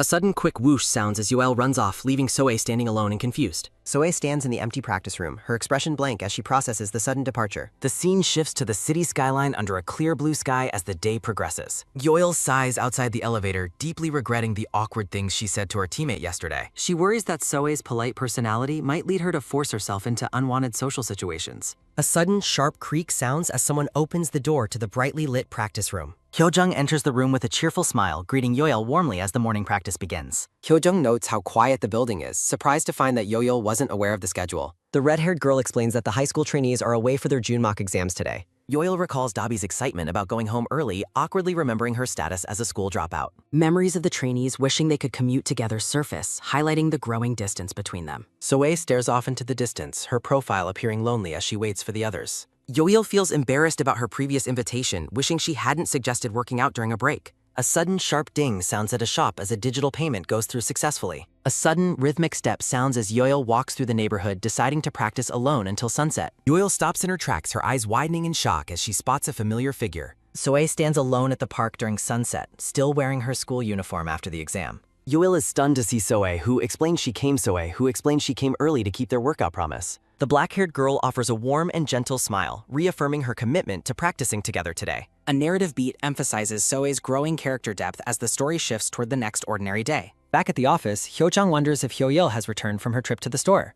The red-haired girl notes that the building feels empty without the younger trainees around for practice. A sudden rhythmic tap sounds as Suryeon practices her dance moves alone in the mirrored room. Haejung watches from the doorway, worrying that Suryeon might have skipped dinner to keep practicing. Suryeon pauses her routine, appearing exhausted as she leans against the wall in the quiet room. Suryeon stares coldly at Hyo-jung, stating that it seems the red-haired girl dislikes herself very much. Suryeon disparages another trainee, suggesting Hyo-jung only acts high and mighty because of her debut status. A sudden shaky wobble sounds as Suryeon struggles to maintain her balance while standing in the room. A sudden sharp clack sounds as Suryeon turns away from her teammate to head toward her belongings. A sudden quick slip sounds followed by a heavy thud as Suryeon drops her water baller. A sudden wet slosh sounds as the drink spills across the wooden floor from the fallen bottle. Hyo-jung offers to get a towel, but Suryeon sharply rejects the help with a cold refusal. Suryeon insists on cleaning it herself, her expression filled with irritation toward her teammate's unwanted kindness. Suryeon sits on the floor, her gaze fixed and intense as she ignores the concern around her. A sudden heavy creak sounds as Hyo-jung leaves, advising the exhausted girl to finally take it easy. Hyo-jung reflects on Suryeon's behavior, noting that her bad habits seem to return around her friends. Standing alone in the hallway, Hyo-jung sighs in frustration at the increasingly heavy atmosphere between the trainees. Suryeon sneers at Hyo-jung, calling her nice girl persona disgusting while looking back over her shoulder. She accuses Hyo-jung of targeting her because she is alone or gaining confidence from prettier friends. Suryeon mocks Yoel's performance, labeling her a nepo baby who can't even reach the top ranks. Hyo-jung begs her to stop, stating she doesn't mind the insults but hates seeing others dragged in. Suryeon's gaze turns venomous as she accuses Hyo-jung of merely pretending to care about other people. She questions if these kind actions are just a trick used because no other method will work. Suryeon warns Hyo-jung to stop goofing around with others if she truly understood her own precarious situation. The brown-haired girl delivers a final, cutting remark, blaming Hyo-jung's personality for her current low standing. Hyo-jung watches Suryeon, her concern deepening as the tense atmosphere in the practice room remains unresolved. Suryeon remains silent, her expression cold and determined as she processes her teammate's recent words. A sudden, sharp bam sounds as Hyo-jung thinks Suryeon would be the perfect friend for Yo-yeol if she didn't act this way. Outside, the girls discuss changing their clothes before heading out to continue their shared practice session. Standing by a large building at sunset, Soe mentions she is already wearing her school gym uniform. A sudden, quick whoosh sounds as Soe reveals her gym uniform hidden beneath her school shirt. A sudden, soft rustle sounds as Soe finishes changing while Yo-yeol watches her with mild astonishment. With a nervous but friendly smile, the black-haired girl asks her teammate if they are ready to go. Standing in the park at sunset, Soe recalls how she used to jog here every morning as a trainee. The girls begin their jog together, though Soe struggles and admits she has a stamina issue. Yoel focuses intensely on her breathing, thinking to herself that she needs to focus on her running. A sudden quick foosh sounds as Yoel sprints ahead, leaving her teammate behind in the park. Yoel stops to apologize for her speed, while a winded Soe admits she is quite impressed. Looking down with a gentle smile, Yoel asks if running helps clear the mind. Soe looks off into the distance, appearing thoughtful as she considers the words of her teammate. Sitting together on a park bench at sunset, Soe feels glad that she opened up to Yoel. Yoel's gaze remains distant and focused as she continues to process the complexities of their conversation. Soe asks what Yoel meant 2 days ago about her feeling like someone she's known for a long time. Yoel sits in silence, privately wondering if the person she truly reminded herself of was indeed herself. Yoel explains that she reminds her of someone who greatly influenced her life while thinking about acting more. A sudden, quick flinch sounds as Yoel mentions her high school days to her teammate. Recalling her past, she mentions being in the dance club, her expression unreadable and slightly melancholic. Soe reacts with genuine delight, asking if she truly shares such a strong similarity with that person. Yoel clarifies that Soe reminds her of her senior dance club leader as a vision of her appears. Feeling embarrassed, Yoel covers her face while hoping her comparison didn't inadvertently upset or offend her teammate. In a flashback, a brown-haired senior student named Se-young greets a younger Soe in the school hallway. The younger girl, wearing glasses, is startled by the sudden attention from the popular and friendly senior. The scene shifts as the series title appears over a dark background, signaling a deeper character exploration. Se-young explains her situation to Soe, mentioning her school choices and her mother's support for her path. The senior student reveals her role as the dance club leader and invites Soe to visit them. Se-young laughs off Soe's hesitation, clarifying that she just wants to catch up for a little while. Soe feels trapped by her own silence, realizing she missed her chance to decline the senior's invitation. She cautiously approaches the door of the dance club room, peering inside with a look of extreme hesitation. Soe watches from the doorway, noticing both the club leader and a classmate present in the busy room. Overwhelmed by the social pressure, she considers turning around and leaving before anyone notices her standing there. A tall boy standing behind her asks the room why they are leaving the girl at the door. Seong notices Soe and welcomes her in, wondering why she hadn't said anything after arriving at the room. The boy, whose name tag reads Kim Sang-hin, offers a simple and calm greeting to Soe. A narrative note from the translator shares personal thoughts and encourages readers to enjoy the ongoing series. A final page lists special thanks and provides information for those wishing to support the translation team. The tall boy behind Soe repeats his question, wondering why she was left standing alone at the doorway. Soe looks up with a startled expression, caught off guard by the boy's sudden presence and his remark. The focus shifts to the boy's school shirt as he stands calmly behind the nervous and hesitant girl. Kim Sang-hyun offers a simple greeting, his expression neutral as he observes the situation at the club entrance. Soe stutters a greeting while the senior student tells her to ignore the boy and join the groups. Inside, the girls discuss choosing a new song while Soe hesitantly clarifies that she isn't looking to join. Arim waves at Soe, surprised that the quiet girl knows her name as the others watch the interaction. Arum mentions wanting to be friends, while Sang-hyun jokingly asks if the other girls are bullying his classmate. A sudden, sharp, blunt sounds as Aryam confesses her blunt desire to see her classmate without her glasses. Aryam questions the reason for the glasses, admitting she would love to see Soe's face without them. The black-haired boy announces he is heading to the restroom for a moment. A sudden, rowdy commotion follows as a student removes the glasses, noting how pretty she is. While they discuss applying makeup, the quiet girl privately expresses her desire to go home. Upon his return, the others tell Sang-hyun to stay out of the way in the corner. Seong remarks on the softness of her skin while Sang-hyun stands awkwardly by the lockers. A sudden, sharp crack sounds as Sang-hyun accidentally sits on an object left on the seat. Sang-hyun looks horrified while the girls gather around Soe, unaware of what just happened behind them. A sudden, shaky rise sounds as a hand holds up the now mangled and broken glasses. Seong screams that he crushed the glasses with his butt while Sang-hyun offers a desperate apology. The group discusses the damage, deciding the glasses are likely beyond repair and need total replacement. Soyoung whispers a question about his finances, but Sang-hyun admits he spent his money on AirPods. He explains he returned a previous gift out of pride, leading Aryam to suggest better alternatives. Sang-hyun asks for time to pay her back, but Soe insists it is fine to change them. Aryam introduces herself, surprising her classmate who can barely see without her corrective lenses. Seyoing expresses deep concern that her friend might get into an accident while walking home blind. Feeling responsible for the incident, Sang-hyun awkwardly offers to walk the girl home for her safety. He promises to repay her quickly and asks to be informed if she feels any discomfort later. Soe feels the situation is awkward but recognizes that he is only acting out of genuine concern. Seyoung decides to join them as a second bodyguard, making Soe feel much more at ease. The narrative explains how the repair compensation ordeals sparked a new connection with the senior student. A sudden metallic clank sounds at the vending machine as someone offers to buy a drink. Yoil hands a beverage to her teammate as a token of gratitude for their time together. The dark-haired girl observes that her friend seems to have found some much-needed mental clarity today. Soe offers a gentle smile, admitting she feels much closer to Yoel after their long conversation. Yoel calls out to her friend as the evening lights of the park begin to glow. The black-haired girl looks back at her teammate, who appears slightly flustered by the sudden attention. The two trainees stand together by the fence, sharing a quiet moment as the sun fully sets. Yoel frantically denies being upset, claiming she was merely startled by the directness of the remark. Soe addresses her with a more familiar title, causing Yoel to blush from the sudden embarrassment. Soe stands alone for a moment, her gaze fixed on the distance as she processes her thoughts. Her fingers grip a cold can of soda while the evening breeze rustles through the nearby trees. A narrative box reveals that she has been thinking about Sang-hyun more frequently than usual today. She takes a drink, finding it odd that she does not feel her usual sense of loneliness. She privately thinks that someone like herself has no right to receive comfort from a boy. Her expression remains calm and thoughtful as she lingers in the quiet atmosphere of the park. A narrative beat reflects on how deceitful actions can unintentionally lead to hurting those who are close. Back at the building, Yoil asks the red-haired trainee if she is planning to continue practicing. Hyojung looks over her shoulder, her expression unreadable as she prepares to leave for the night. Yoil wonders if something happened to upset her friend, noticing the unusually heavy mood in the room. Hyojung calls out to Yoil, who responds by thanking the older girl for her hard work. A sudden nervous flinch sounds as Hyojung offers to wait so they can commute home together. Yoil panics and insists she is fine, urging the red-haired girl to head out without her. Hyojung agrees to go first, leaving her teammate alone in the quiet area near the lockers. Yoil breathes a sigh of relief, satisfied that everyone has finally left the practice building. A sudden, quick dash sounds followed by a step as Yoil reveals her secret casual dress. A sudden, rhythmic step sounds as the girl runs through the hallway in her frilly white outfit. Another trainee spots her and calls out her name while Yoyeol continues her frantic excerpt. A close-up highlights the brown-haired girl's radiant expression as she breaks into a bright smile. Suryan expresses excitement at seeing Yoyeol's casual outfit, noticing the change from their usual practice attire.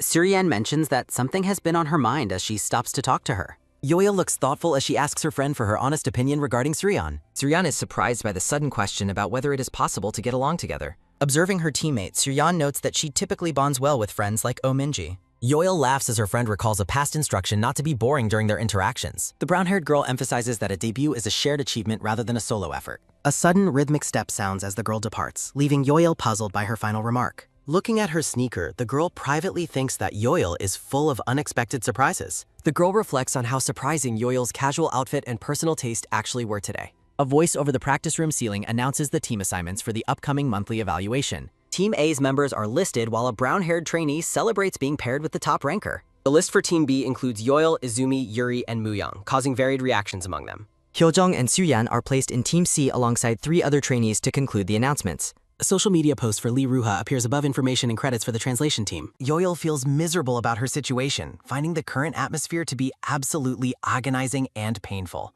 A heavy gloom settles over the room as Yoyeol sits awkwardly with her 3 new teammates. Yoyeol reflects on her history with Sato Izumi, noting their relationship has become uncomfortably awkward now. She observes Hyun Yuri, realizing the girl clearly harbors a strong dislike toward her for unknown reasons. Yoyeol looks at Lee Muyang, noting that they have never even had a single conversation before. A sudden nervous flinch sounds as Yoyeol tries to suppress her longing for her previous team's luck. Yoyeol resolves to stop holding back and treat this monthly evaluation as her final, serious opportunity. A sudden heavy silence follows Yoyeol's cheerful attempt to encourage her new teammates to work together. Facing the cold reception, a nervous Yoyeol suggests they begin by selecting a song for their performance. She privately decides to avoid boy group covers to prevent repeating past mistakes in her performance style. Yoyeol considers a pure, innocent concept while preparing to share her thoughts with the silent group. A sudden rise sounds as Muyang interrupts by asking if they can choose a boy group song. Yoyeol is visibly stunned by the suggestion while Muyang remains completely impassive and detached in the corner. Muyang describes a cool suit-based concept while Izumi immediately expresses her distaste for wearing a suit.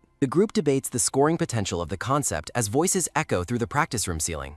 Izumi agrees to the boy group concept and asks Yoyeol if she is comfortable with that choice. Yoyeol offers a confused look, completely caught off guard by the rapid decision-making of her teammates. She panics internally, realizing her plan to try a feminine style is being derailed before it started. Muyang explains the hip-hop and R&B elements of the song while Izumi and Yuri share thoughts. A sudden, sharp flinch sounds as Muyang dismisses Yuri's criticism of the music video's mythology-inspired core. Yuri reconsiders, thinking she could add a hint of sexiness to the balanced rap parts and concept. Yoyeol is baffled by the ease of mentioning sexiness, while Muyang remains confused by the entire conversation. A sudden nervous flinch sounds as Yuri calls Yoyeol out for being the only low-ranked trainee present. A sudden sharp flinch sounds as Izumi points out that Muyang outranked a former debut team member. A sudden rowdy roar sounds as Yuri defends her status as a top-ranked trainee despite the insinuation. Yoyeol attempts to mediate the argument while Muyang gazes at her with a strangely intense, focused expression. Muyang bluntly confronts Yoyeol, asking why she has been maintaining such an annoying and obviously fake smile. Yoyeol is left frozen with a strained, nervous grin following the direct and harsh accusation from Muyang. In the Team C room, Sirian asks if the center should also lead, mentioning Izumi's past role.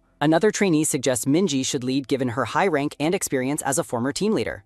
Hyojung admits she finds leading twice in a row to be exhausting and apologizes for the burden. A voice suggests that the leadership role should naturally go to the oldest person in the group. The trainees wonder if Hyojung would avoid the role while she begins to speak up for herself. Hyojung looks downward, telling her teammates that it is fine if they do not want her leading. She encourages the others to practice with more ambition to build up their individual confidence levels. Suryan looks determined as she promises to try her absolute best for the upcoming monthly evaluation. The group discusses how a children's song concept would perfectly suit Hyan as their main vocal choice. Yoyeol looks down as her teammate acknowledges her role as leader and requests her opinion. Haijung agrees the song fits their team well and asks how they should assign the parts. A heavy gloom settles over the table as Hyojung and Dabi eat in silence with their teammate. A teammate asks Yoyeol if things went well, and she nervously confirms before asking about the other's team. Dabi beams with joy, expressing complete satisfaction with a team where she feels comfortable around everyone. Dabi puts all her trust in her older teammate Wonjin, who simply accepts the responsibility with a question. Dabi pledges to protect Wonjin while the older girl laments being made the team leader again. Soe smiles warmly as she encourages her new team members to do their absolute best together. A teammate asks if Soe truly likes the team, and Dabi comments on their excellent current vibe. Dabi excitedly reflects on her hard work and invites Yoyeol to go grab some food together. Yuri mocks Yoyeol's manner of speaking, laughing as she claims it does not suit the girl at all.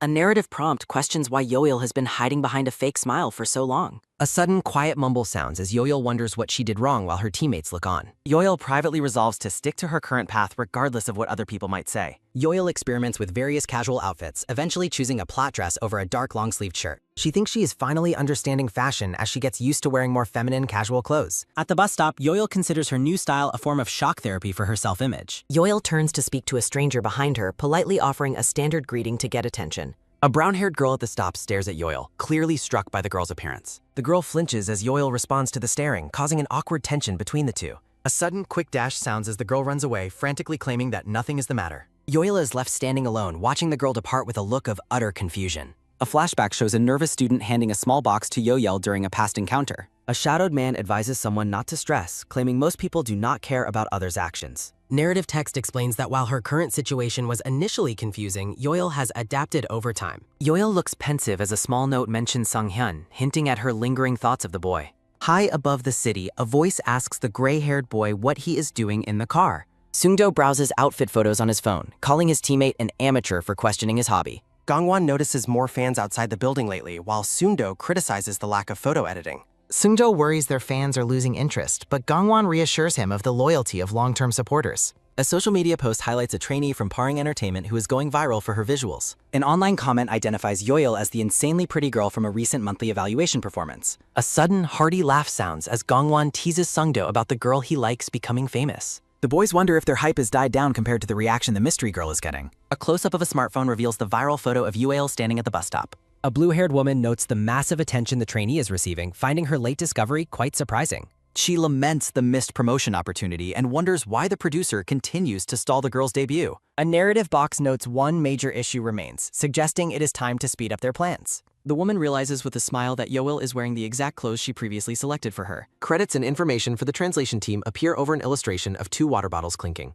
A high-angle view shows the quiet streets and the local bus stop during the evening hours. Yoil notices the bus stop feels unusually crowded tonight while standing there in her casual attire. She looks troubled by the sudden attention, wondering if she has made a mistake with her appearance. An office worker and former trainee reflects on her love for spotting hidden gems among new trainees. The woman is stunned by Yoil's beauty as the bus arrives, ending her inner monologue abruptly. A sudden, rhythmic rattle and creak sound as the local bus pulls up to the curb. A black-haired high school student sits inside the bus, listening to music through his white earbuds. The boy reflects on how his nightly bus ride has become a small, precious joy in his routine. He acknowledges the impossibility of dating someone like Yo-Yo, but hopes for a fleeting, greedy connection. The boy plans to offer his seat to her, imagining a polite exchange as she passes him. A sudden, quick swoosh sounds as a boy in a suit offers his seat on the bus. Yoil clarifies she is not getting off yet after a passenger behind her tells her to hurry. Hwang Man-sik, a bus driver with 10 years of experience, reflects on his life's new twilight phase. Man-sik resolves to provide the young woman on his bus with the most comfortable ride of her day. Yoil adjusts her long dark hair while standing on the bus, looking weary after a long day. Narrative text notes that practice is progressing smoothly despite the teammates barely speaking to each other. After 2 hours, someone thanks the group for their hard work as chairs are stacked in the room. Hyo-jung looks frustrated as she realizes there is nobody for her to talk to in the practice room. The trainees stand together as one asks the others who was previously assigned as the team leader. Yuri thinks Yoil was the leader, labeling the girl as an imposter among their high-ranked group. Izumi expresses her assumption that she would be the leader since she is part of the debut team. Hyo-jung points out that Yoel's visuals and viral status make her a strong candidate for the center position. Hyo-jung worries about Izumi's reputation as a strict leader, but also dislikes the idea of Yoel leading. Moo-young is suggested as a leader because she is currently the most skilled and chose their song. Yuri agrees with the assessment of Moo-young's high skill level, noting her second-place rank in the group. Yuri suddenly asks to be the leader herself, claiming she has always wanted to try the role once. Narrative text explains her plan to provide blunt feedback tomorrow as she understands boy group concepts better. Yuri looks pensively at Yoil, wondering why the girl hasn't realized the reality of their situation yet. Yuri asks Moo-young if she is still practicing, and the girl explains she is choosing a solo song. Yuri asks if she can stay behind to join Moo-young in her extra practice session for the evening. Yuri gleefully thinks Moo-young fell for her act, refusing to let a younger girl outrank her status. A dark, determined aura surrounds Yuri as she resolves to find out the truth no matter what happens. A sudden heavy gloom sounds as the scene shifts to the trainees eating together in the cafeteria. Hyo-jung asks Dabi what is wrong, but the girl insists everything is fine despite her obvious distress. Dabi feels too embarrassed to speak her mind as she stares down at the table in awkward silence. Dabi is visibly stunned after looking at the lyrics and realizing there is no rap part included. A teammate explains she chose a simpler song because some members are currently lacking in technical skills. The group decides to take turns singing verses to determine part assignments through a majority voting process. A sudden, sharp shock sounds as Dabby is stunned by the realization of her tiny song part. Dabby stares at her paper, wondering if everyone is truly satisfied with the unfair distribution of singing lines. Dabby realizes her current part is even smaller than when Yuri previously reduced it during the last evaluation. Dabby tries to stay positive since the team is nice, while Hyojung is asked about her leadership role. Hyojung explains she accepted the leadership because of the team's pressure, but now doubts its actual importance. She notes that while her teammates do not ignore her, they do not really need her guidance either. A trainee suggests Hyojung work with Minji since she has experience leading a team in the past. Hyojung looks downward with a blank expression, considering the suggestion while sitting at the cafeteria table. The girl warns Hyojung that her personal closeness with Minji is not shared by the rest of the team. Hyojung apologizes for her bluntness, admitting she has been on edge because things are not going well. Hayoung regrets her phrasing and feels like everything she attempts lately is destined to end in failure. A trainee comments on the luck of teaming up with Sirion as Hyojung reaches for a door handle. Hyojung feels bored in the hallway, lamenting the lack of anyone to have a real conversation with. Voices from a room comment on Moo-young's bluntness, finding it funny that she called Yo-il's smile annoying. Suryeon and another girl discuss Moo-young's honesty, finding her refreshing compared to the other trainees' fake behavior. Suryeon mumbles to herself about Yo-il's recent behavior while brushing her teeth in the locker room. One girl asks if Yo-il's old self is better, while the other claims her previous laid-back attitude was annoying. Hyojung pauses in the hallway, overhearing her teammates criticizing Yo-il behind her back in the room. A flashback shows Yo-il with a nosebleed after practicing relentlessly due to the harsh criticism she received. Yo-il reflects on the dangers of seeking attention, realizing that not all recognition from strangers is positive. A sudden, nervous mumble sounds as Dabby reacts to Hyojung's presence while they are eating their meal. Moo-young stares blankly as she declares that the entire situation and the fake smiles are simply annoying. Moo-young reflects on her personal efforts while appearing deep in thought. Yo-il stands quietly, lost in her own contemplation while adjusting her long hair. Izumi finds it odd that Moo-young hasn't collapsed yet as they discuss the song quality. Izumi asks if the exhausted Moo-young is doing okay, but she insists she is fine. Izumi privately criticizes Moo-young's high stamina and lack of special talent despite her endurance. Izumi resolves not to give up her spot as a debut member under any circumstances. A sudden, tired huff sounds as Moo-young suggests ending practice, though Izumi claims she is fine. Izumi reflects on Yo-il being an imposter after her brain seemingly autocorrects a teammate's comment. A sudden, smooth slide sounds as a hand pushes a blurred document across the table. Manager Han stares intently at the paper with a serious and focused expression. Manager Han asks about the document, and the producer explains it's about a viral trainee. The producer notes the trainee's massive SNS attention, while a colleague mentions Yo-il's rising fame. The producer emphasizes the difficulty of overlooking such attention while asking for Manager Han's thoughts. The producer suggests protecting Yo-il by limiting her exposure to avoid harming her pre-debut image. The colleague agrees with the producer's plan, finding the early prying into Yo-il's private life unsettling. A sudden, sharp creak sounds as the producer exits the room with the documents. The producer considers a mysterious concept the safest approach despite her previous rushed feelings. She ponders the producer's thoughts while checking a message about meeting up later that day. The quiet company lobby stands empty as the scene shifts to the next practice session. Moo-young gathers the group, announcing she will provide individual feedback to each of the trainees. Moo-young critiques Izumi's cutesy tone and pronunciation, while the blonde girl thinks it has improved. Moo-young tells Yuri her groove is too fluttery, leaving the brown-haired girl feeling confused and defensive. Moo-young turns her gaze toward Yo-il, preparing to deliver her assessment of the girl's performance. Moo-young notes Yo-il's only flaw is a stiff expression, causing the girl a wave of relief. Yo-il feels proud that her skills have returned, relieved to have avoided a blow to her pride. Moo-young's expression turns serious as she mentions one specific detail that is still bothering her. Moo-young looks at Yo-il and asks if she is truly taking the practice seriously. Moo-young claims that Yo-il looks like she is not putting in much effort when she dances. Yo-il struggles to stay calm, defending her sincere practice while Moo-young encourages her to keep talking. Yo-il is left speechless and stunned, wondering why Moo-young is suddenly acting so hostile. Yuri criticizes Moo-young's cockiness as a leader, but Moo-young insists she is focusing on the song.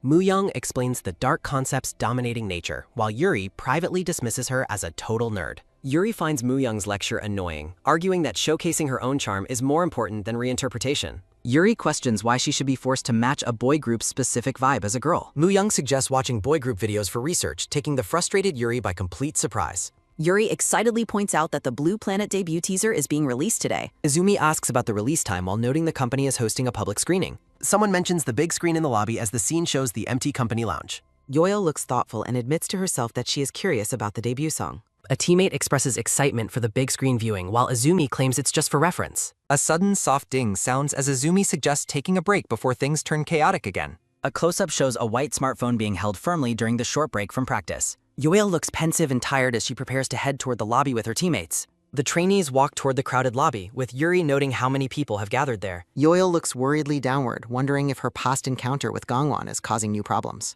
A sudden nervous stutter sounds as Yuri blushes intensely while Yoil watches her with confusion. Yoil wonders why her teammate is acting so strangely as they wait in the lobby.